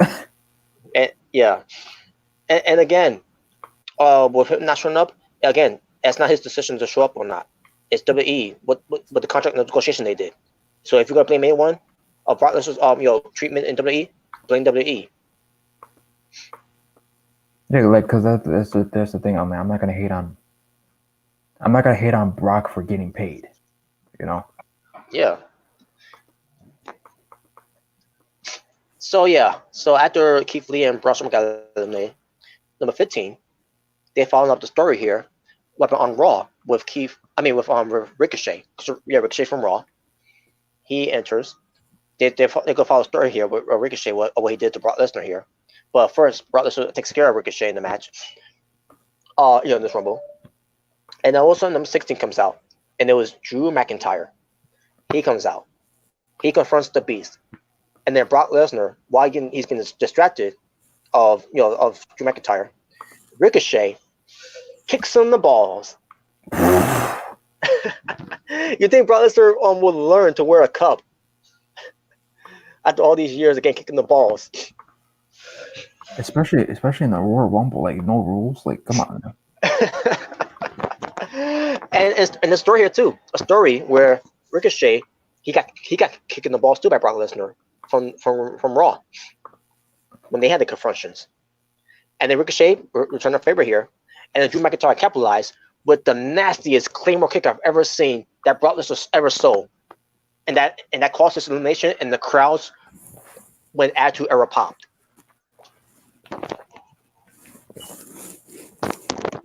Wow, damn.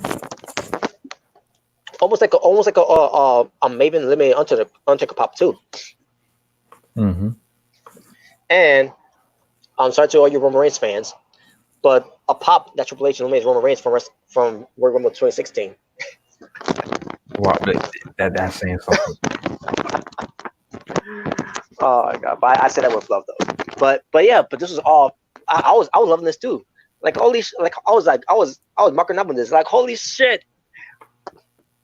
Like McIntyre, like if he then I say he's got to win the Rumble. Then he's got to win the freaking Rumble. Yeah, it's like you're not gonna have Drew McIntyre eliminate him for nothing. Yep. unless if somebody were to win the Royal Rumble and go for the title, but then for another title, but yeah, but then again, Brock's champion, so it's like and Drew McIntyre is Raw, right? Yep, from Raw. Yeah, so like if a SmackDown guy were to win, but then he'd be going for Brock. But then he'd probably oh no, because the Fiend's Brock is on Raw and the Fiend is on SmackDown. Yeah. Mm. Yeah, so if a Raw guy were to win, he would have just went for the Fiend. But. Oh man, that was awesome. Highlight of the night so far. Not only fans were happy that Brock got eliminated from the Rumble, because they got. I'm pretty sure they were all getting pissed off about less eliminating guys. I didn't mind that though at the same time, but I mean there were parts that I did want to get pissed off at. The whole thing was Cesaro and Nakamura, definitely, but I couldn't be mad at that because I knew this was gonna happen. I knew this was gonna be the type of booking that was gonna happen. With someone running into Brock Lesnar. And also, Brock, and basically another thing that they showed was that, Brock Lesnar, he's going to eliminate all these people that WWE has screwed over again, but to make one guy shine, to make one guy the star, to make him have the shiniest moment. Well, Edge, you could debate with Edge coming back, but that one guy, that shining moment in that match, and that one guy was Drew McIntyre.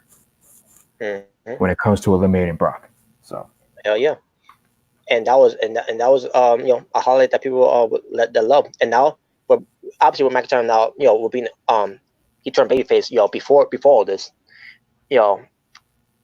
this really helped him. This whole elimination to Brock Lesnar really helped him out overall now. And on top of that, with him winning the Rumble too, he lasted in there for 34 minutes and 11 seconds with 6 eliminations. So with him, eliminating Brock Lesnar, that means he had to win the Rumble, and sure enough, he did. So they made the right call there, all doing that. So number 17, while this whole thing was going on, Brock Lesnar being eliminated, Brock Lesnar was selling his ass off after getting eliminated. He was still in the ring. He's still outside. He was still outside the ring. Selling the his relation, and obviously selling the blow that Ricochet gave to him too. But most likely the Claymore kick, because that Claymore kick, my God, is a good ass finish move of McIntyre. And it probably took a while to finally leave, because McIntyre also was staring a hole to Brock Lesnar while he was getting back up and everything. McIntyre would not stop looking at him. Like, yep, that's a WrestleMania match. That's definitely a WrestleMania match. Oh, for sure, yeah. And sure enough, it was, because after I heard about on Raw, Lesnar attacked McIntyre. Yep, that's definitely gonna be a WrestleMania match.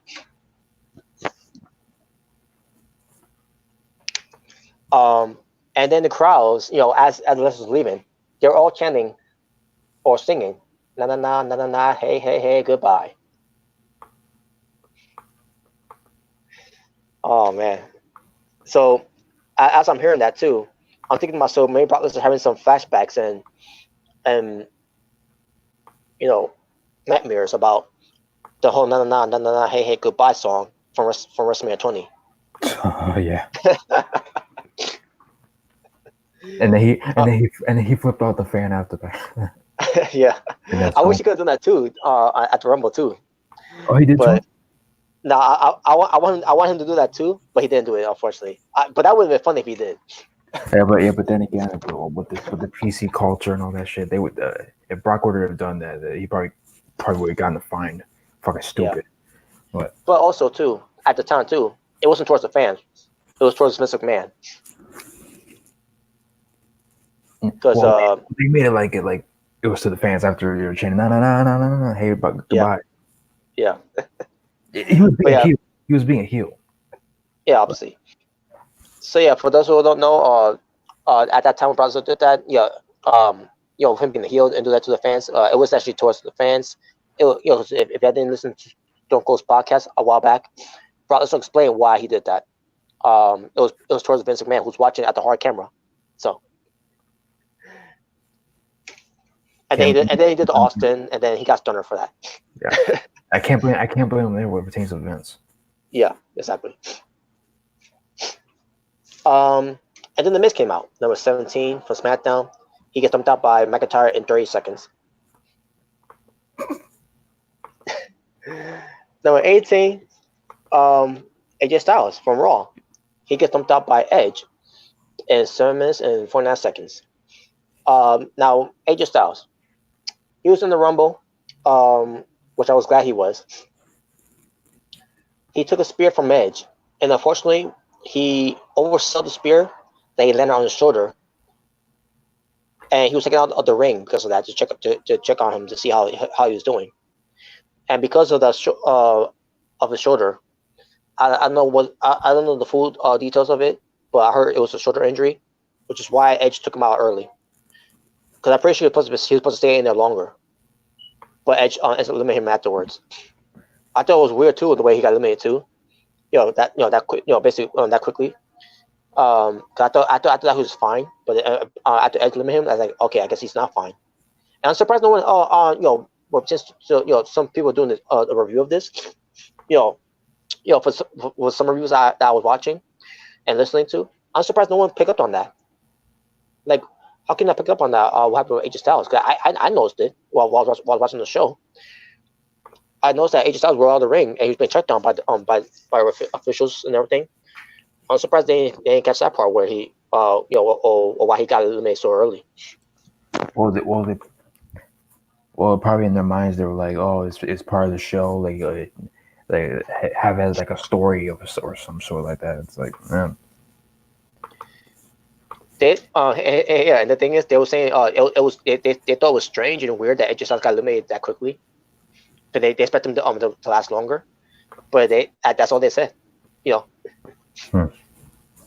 But yeah, I'm surprised they didn't pick up on that, But I guess they must have missed that part. But whatever.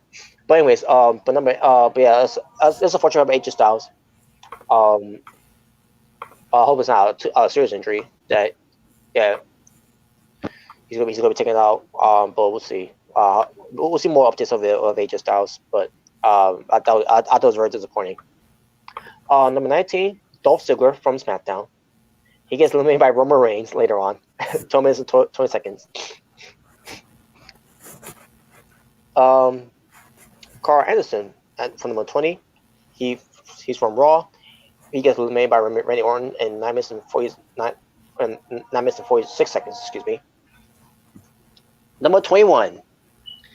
The return of the Radar superstar, Edge. And this crowd went bonkers.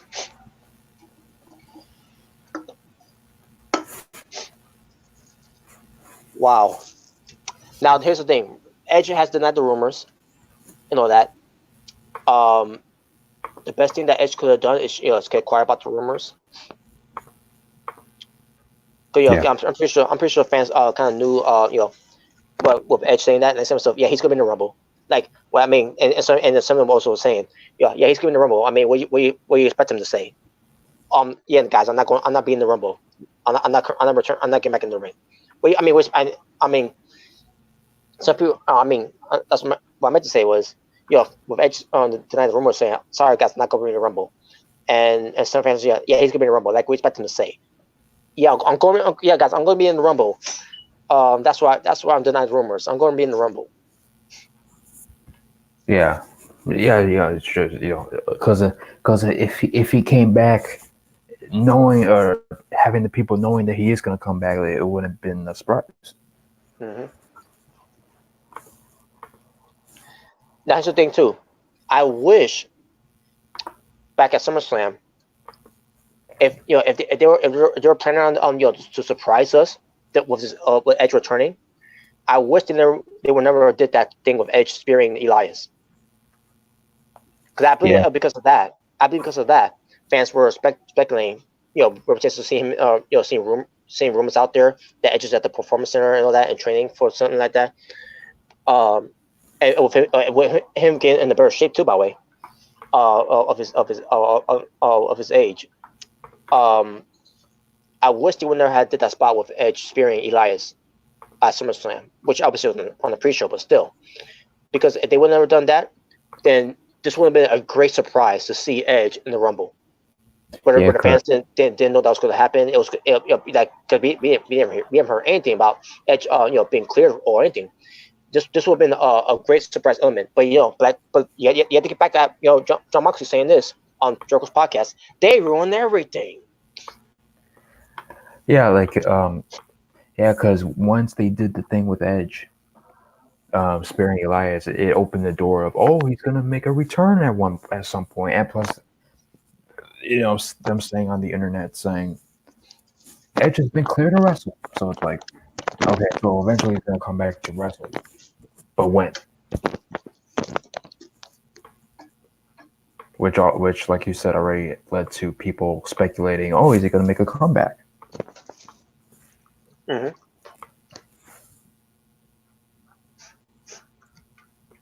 Oh man, I wish they would never done that. Cause just let it be. Just surprise people like they've done it before. They always want they always want to see that reaction of these fans, right? They always got these colorways, these reactions of the fans. To make it look organic, to make it look. Oh my God, is this for real? Is Edge really back? Right. Like women, like I haven't heard anything about him being clear. Like what? Like am I dreaming?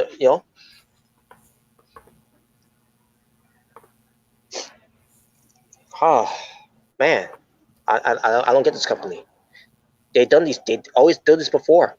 Like was and this is time to do with the Royal Rumble, Ultimate Warrior. He made his return, to WWF for WrestleMania WrestleMania 7, I think it was. No, WrestleMania 8. WrestleMania 8. Obviously he wasn't. He didn't look at the Ultimate Warrior because there was a conspiracy theory there that's not real Ultimate Warrior because some people thought at the time the real Ultimate Warrior died and they got a replacement. And like, no, that's the real Warrior. It's just that it was during that time the steroid scandals was getting was coming out where pertains to these wrestlers that were taking steroids, and Ultimate Warrior was one of them. Mm-hmm. So yeah, but the point is, Ultimate Warrior made a surprise return at WrestleMania. No one didn't expect that. They didn't expect Ultimate Warrior returning because he was fired during that time, and he hasn't coming back. Fans were popping. Like I said, they missed it before. Why they don't do it now? I don't get it. And these are the same people that say, kayfabe's killed wrestling, and the internet killed wrestling. Hey, you're one's to blame, pal. At least part of them. Mm-hmm. Now, what was surprising for me, what pertains to seeing Edge spearing Elias, knowing that why Edge had to retire in the first place because of his neck issues. With the fusion neck injury that is that's from his spinal cord, is why he had to retire in the first place 9 years ago. So to see him doing the spirit of Elias, that caught me off guard there. I wasn't expecting the Edge to spirit Elias like that when I saw that. I'm like, damn it, man! Why couldn't you just save him? Appear at the Royal Rumble then. I would have been more shocked seeing that than to seeing him spearing Elias at SummerSlam on the pre-show, you morons.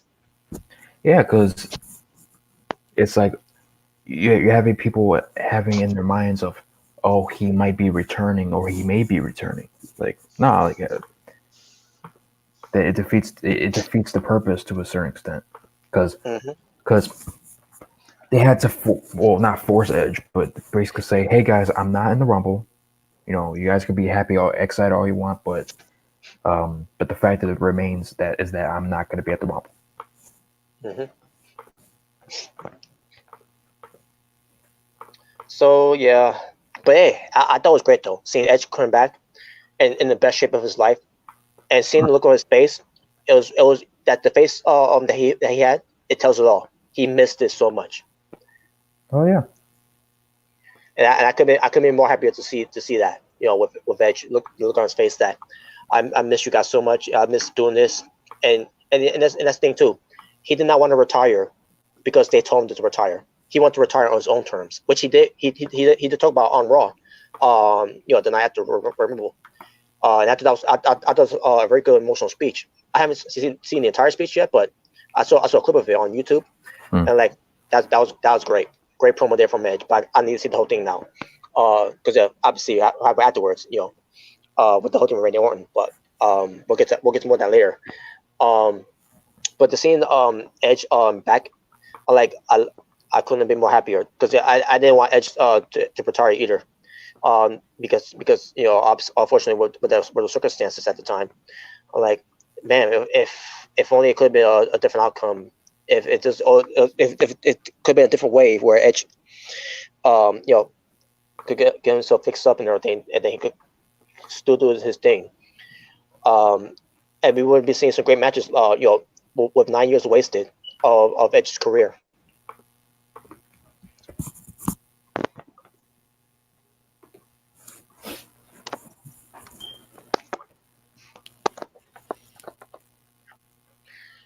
So, when Edge got in the ring, he goes for his first spear. And you gotta love the camera crew fucking cut away from it for a fan's reaction.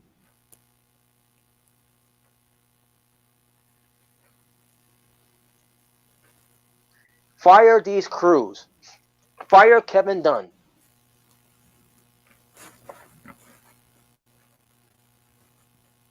Because clearly they don't know how to do the jobs right.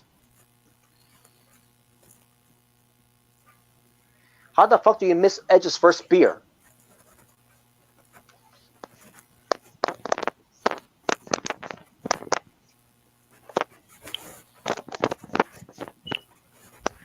Idiots.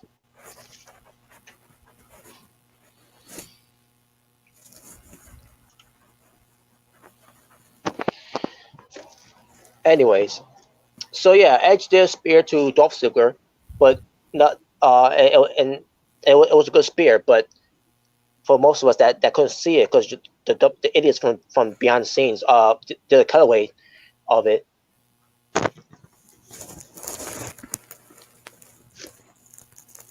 But yeah, Edge was doing basically doing a lot of spears to everyone, especially ones to AJ Styles, which it did lead to AJ Styles getting hurt because the way that AJ Styles landed, because he was overselling it.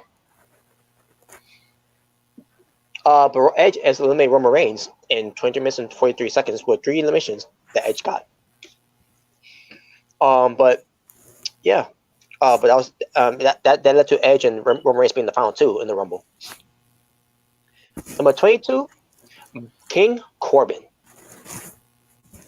I'll get to him later, but he has to be eliminated by Drew McIntyre in 4 minutes and 6 seconds with 1 elimination. He's from SmackDown. Number 23, Matt Riddle from NXT. He gets eliminated by King Corbin in 41 seconds. Wow. Now here's the thing. With King Corbin, and then he mocked Matt Riddle too after he got eliminated. Like, I'm not gonna hear on that because King Corbin, he's a heel, that, and he got rid of our favorites in Matt Riddle. Fans were into Matt Riddle. But what was the point of him being in the Rumble just to be eliminated in 41 seconds? And it's because and this whole thing with Matt Riddle and Brock Lesnar, where their word to word before the show started, is why they decided to do this to Matt Riddle because of their because of conversations. Because Matt Riddle had to talk about on interviews that he wants to be the guy to retire Brock Lesnar, and Brock Lesnar confronted him and basically having words with him, and they started exchanging words to one another. I guess this is WWE's way to punish Matt Riddle because Matt Riddle is the type of guy who's outspoken. He doesn't care if he gets punished or not. He doesn't care how they treat how they try to treat him on TV and everything. Because he's like a CM Punk in a way where he's a outspoken guy. the best way to go, you could at least punish him is by having him not be in the Rumble. Just the fact that you have him in the Rumble for this short 41 seconds, you're not doing anyone any favors. Now, I'm not trying to say that's the reason why they did that to him, but there was no point of Matt Riddle being in the Rumble if you could have him gone for that long. Because they know how good he is. They know how he could be a big star in WWE because of his looks, and they just wasted it just to punish him about the whole thing with him and Brock Lesnar. But again, I could be wrong. That's why they did what they did. But there's no other way. There's no other option for me to look at it, because this is how petty this company is.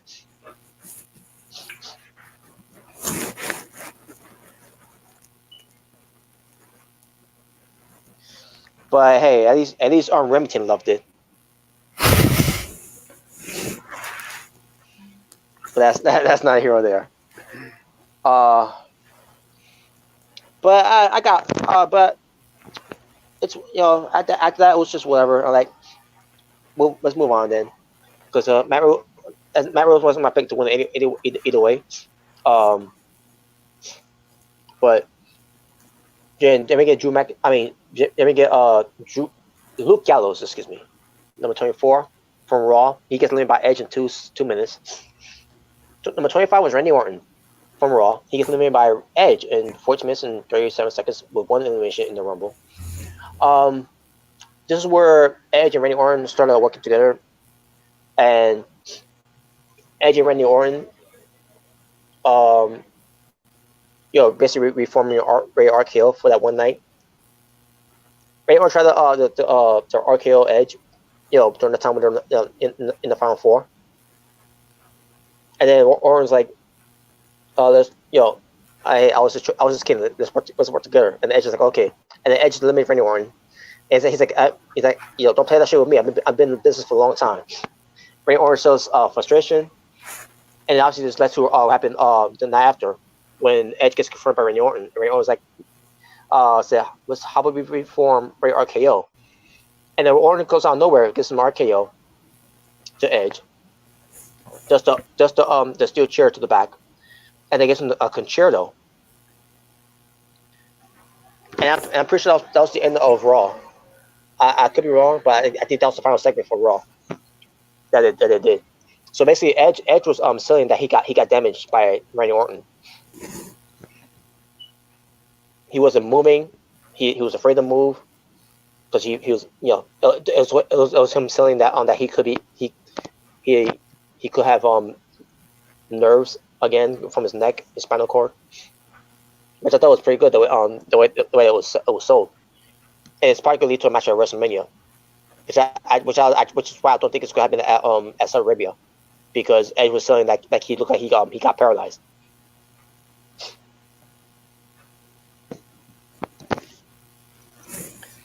Number 26, Roman Reigns from SmackDown. Crowds booed.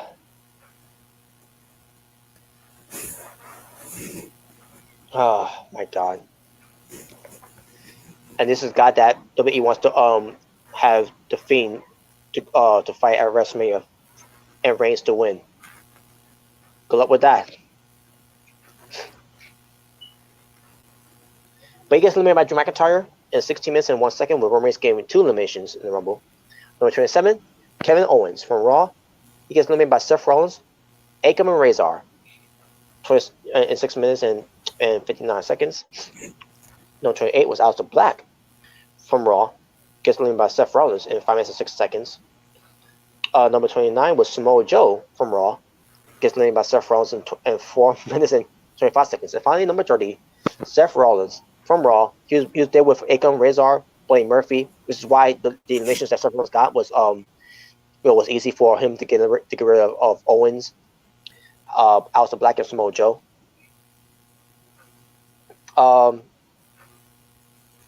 So those are the final 5 happened here. Seth Rollins got rid of Joe, Aleister Black, and Kevin Owens. And meanwhile, you have Kevin Owens, Aleister Black, and Samoa Joe fighting Akam, Razor, and Buddy Murphy. And then Seth Rollins like, wait a minute, guys, come back, guys. You're supposed to help me win the Rumble. So he's the Monday Night Messiah, you know. Yeah, Monday Night Messiah. And yet you're crying for your people to help you. And by the way, Seth Rollins is for a reason. He's wearing one glove. And moving on. I don't know what that's supposed to mean, but yeah. But before those guys were leaving. You still have Kevin Owens, and Samoa Joe still in the match, and Roman Reigns was down, and Seth Rollins goes for a curb stomp on Roman Reigns, and then after Owens, like Samoa Joe as leaving, the brawl with the rest of the Messiah stable, whatever.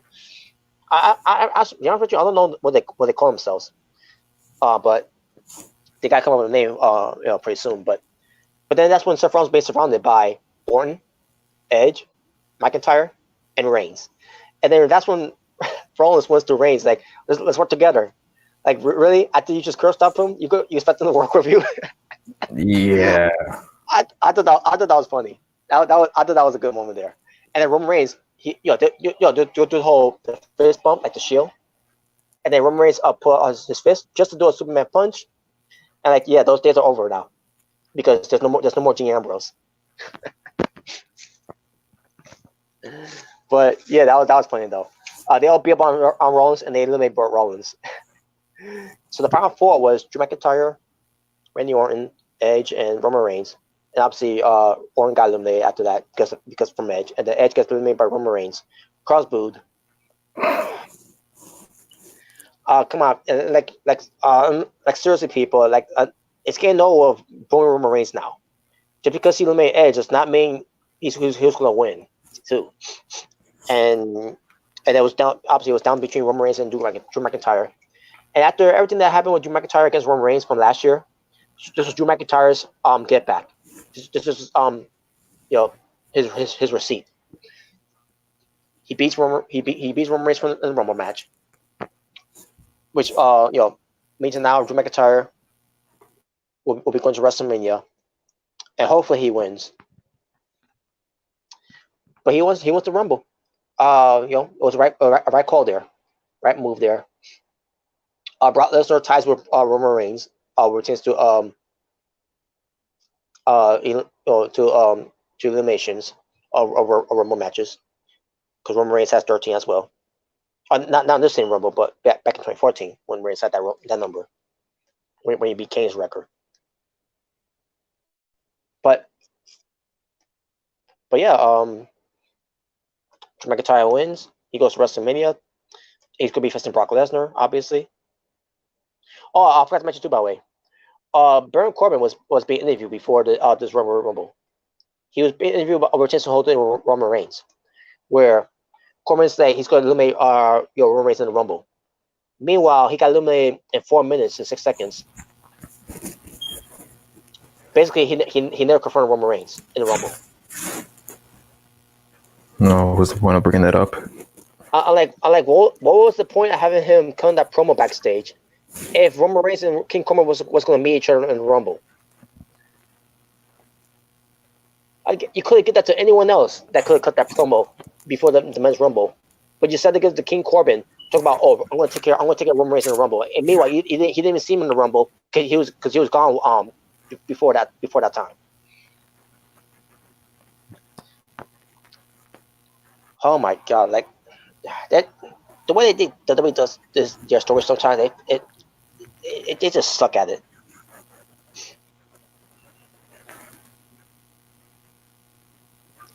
But but yeah, there you go. That was the Royal Rumble.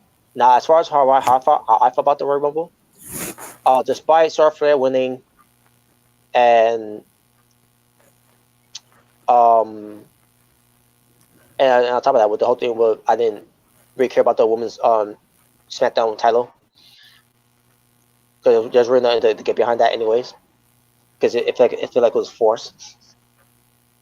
And the false camera, I'm not gonna hold that too much against it, but I thought the rest of the show was It did. I thought it was was pretty good, but basically a mixed bag of it. Well, it wasn't terrible. But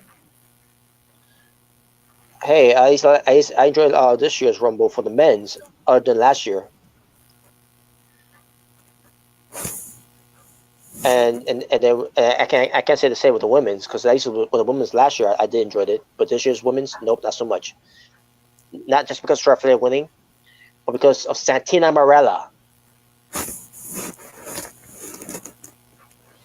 But I thought the pay per view overall did good.